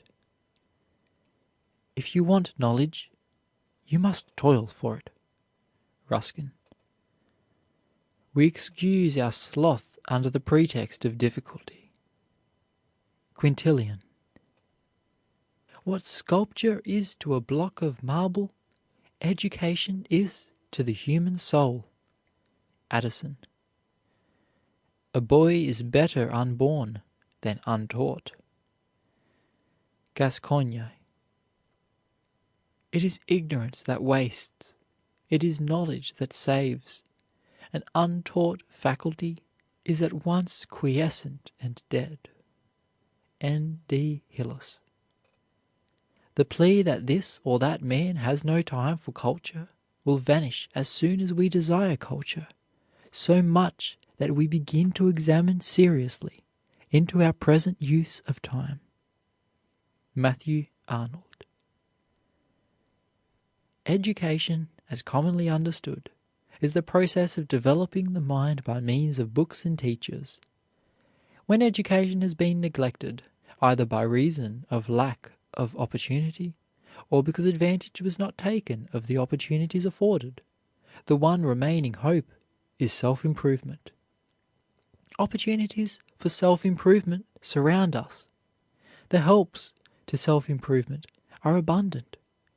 And in this day of cheap books and free libraries, there can be no good excuse for neglect to use the faculties for mental growth and development which are so abundantly supplied. When we look at the difficulties which hindered the acquisition of knowledge 50 years to a century ago, the scarcity and the costliness of books, the value of the dimmest candlelight, the unremitting toil which left so little time for study, the physical weariness which had to be overcome to enable mental exertion in study, we may well marvel at the giants of scholarship those days of hardship produced. And when we add to educational limitations, physical disabilities, blindness, deformity, ill health, hunger, and cold, we may feel shame as we contemplate the fullness of modern opportunity, and the helps and incentives to study and self-development, which are so lavishly provided for our use and inspiration, and of which we make so little use. Self-improvement implies one essential feeling, the desire for improvement. If the desire exists, then improvement is usually accomplished only by the conquest of self, the material self, which seeks pleasure and amusement. The novel, the game of cards, the billiard cue, idle whittling and storytelling will have to be eschewed, and every available moment of leisure turned to account. For all who seek self-improvement, there is a lion in the way, the lion of self-indulgence, and it is only by the conquest of this enemy that progress is assured. Show me how a youth spends his evenings, his odd bits of time, and I will forecast his future. Does he look upon this leisure as precious, rich in possibilities, as containing golden material for his future life structure? Or does he look upon it as an opportunity for self-indulgence, for a light, flippant good time?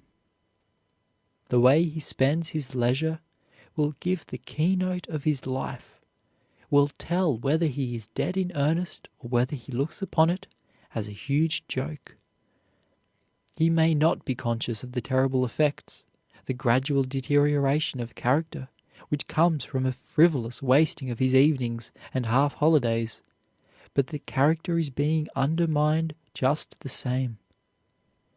Young men are often surprised to find themselves dropping behind their competitors, but if they will examine themselves they will find that they have stopped growing, because they have ceased their effort to keep abreast of the times, to be widely read, to enrich life with self-culture.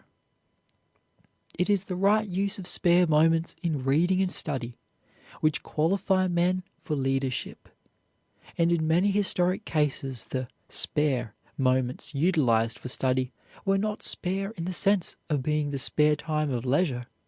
They were rather spared moments.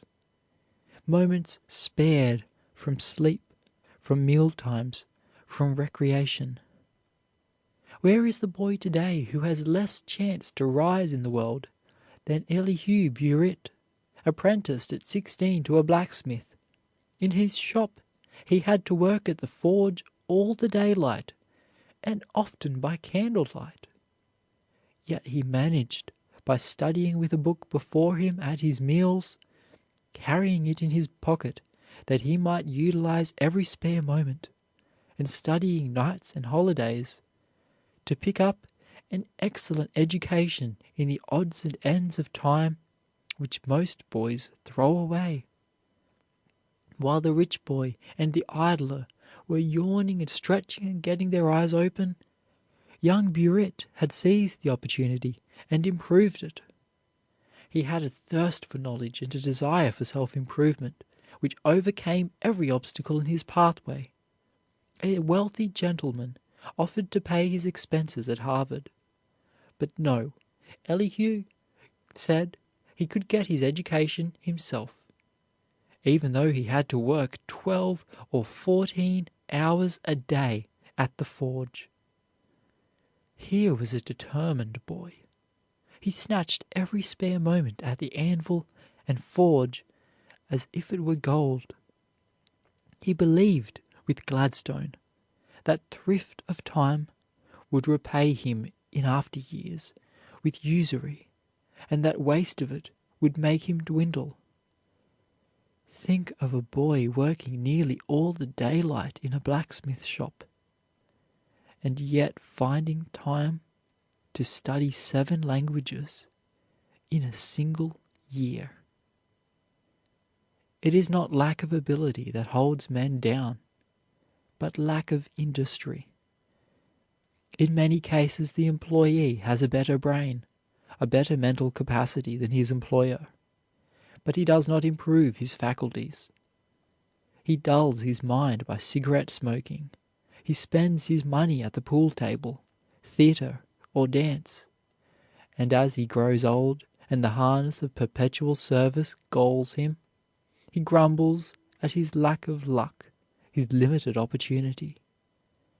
The number of perpetual clerks is constantly being recruited by those who do not think it worth while as boys to learn to write a good hand, or to master the fundamental branches of knowledge requisite in a business career. The ignorance common among young men and young women, in factories, stores, and offices everywhere.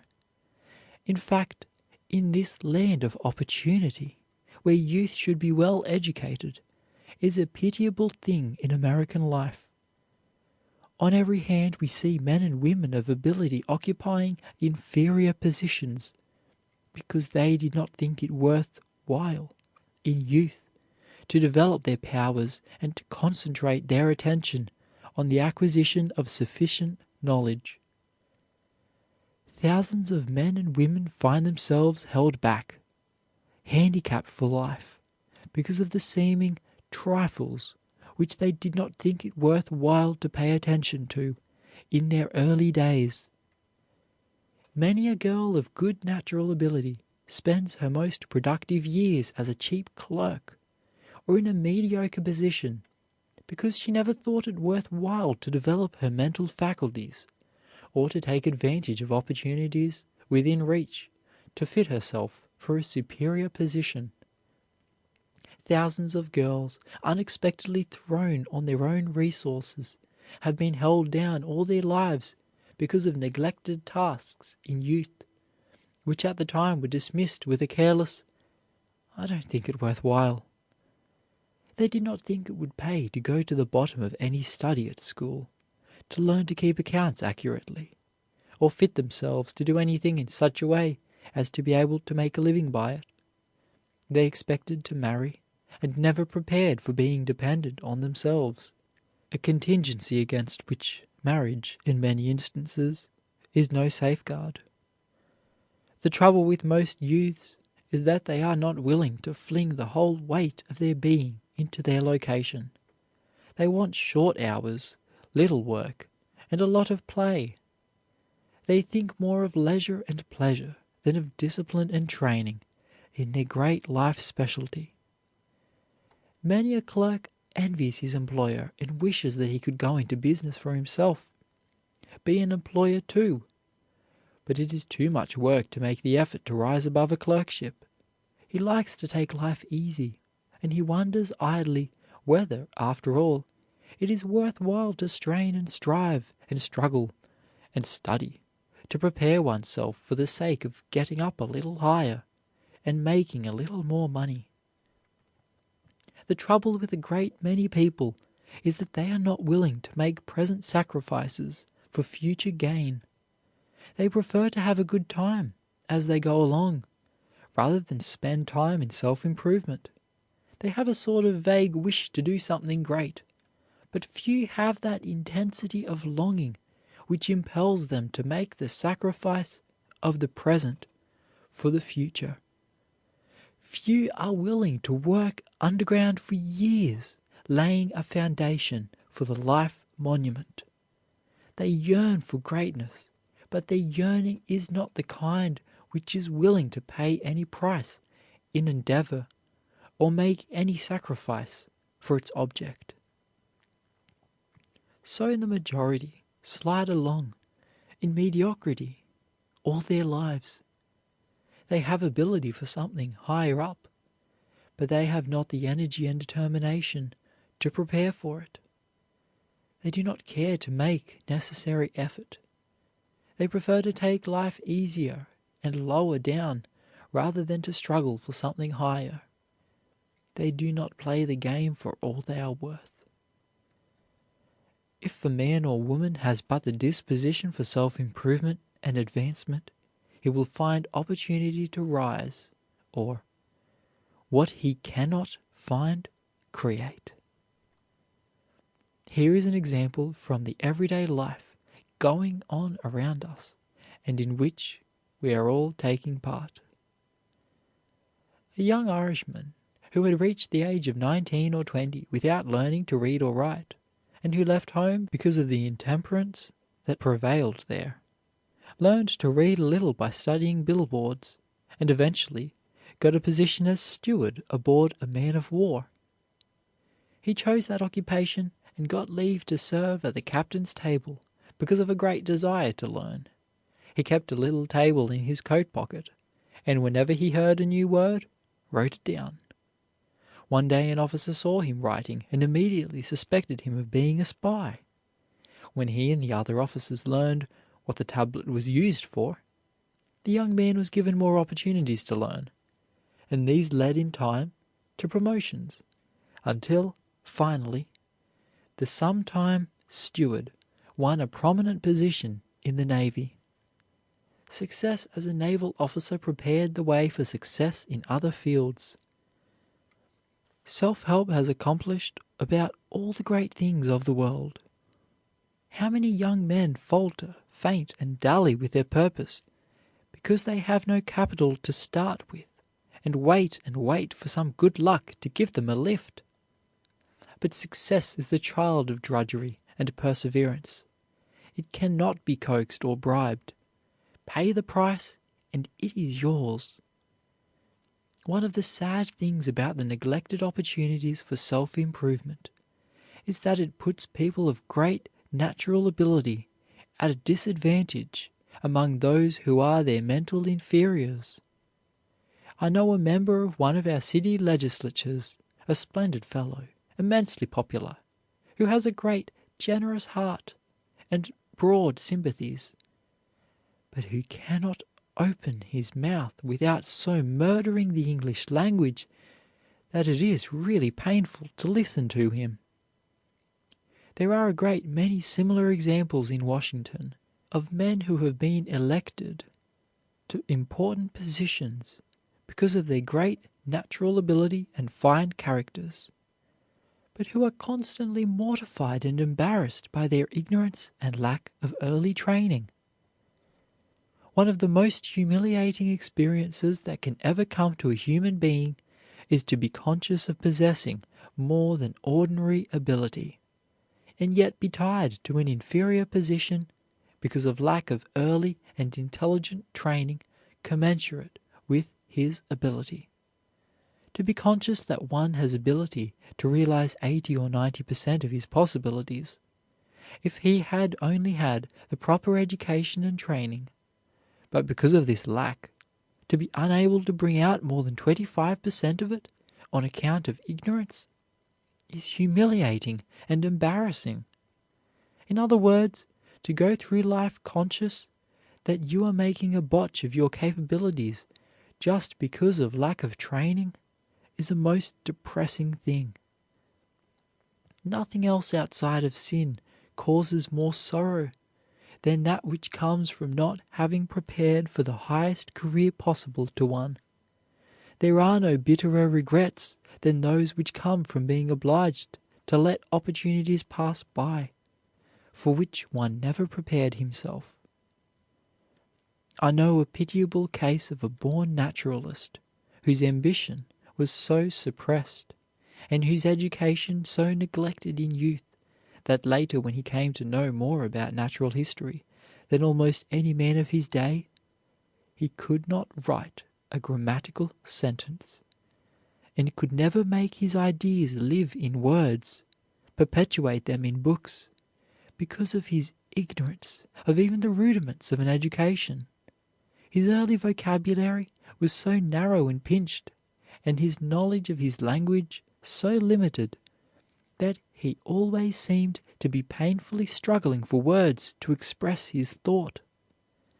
Think of the suffering of this splendid man, who was conscious of possessing colossal scientific knowledge, and yet was absolutely unable to express himself grammatically.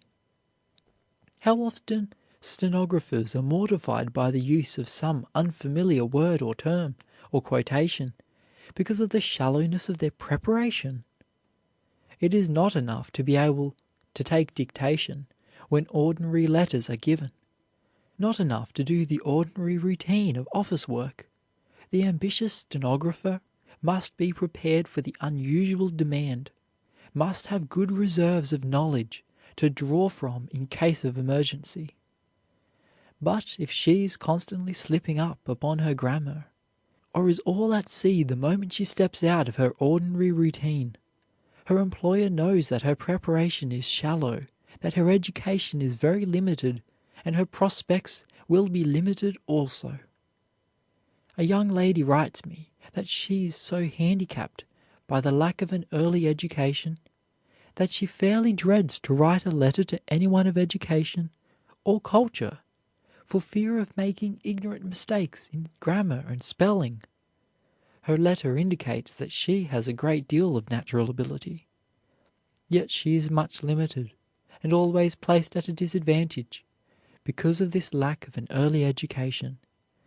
It is difficult to conceive of a greater misfortune than always to be embarrassed and handicapped just because of the neglect of those early years. I am often pained by letters from people, especially young people, which indicate that the writers have a great deal of natural ability, that they have splendid minds, but a large part of their ability is covered up, rendered ineffectual by their ignorance.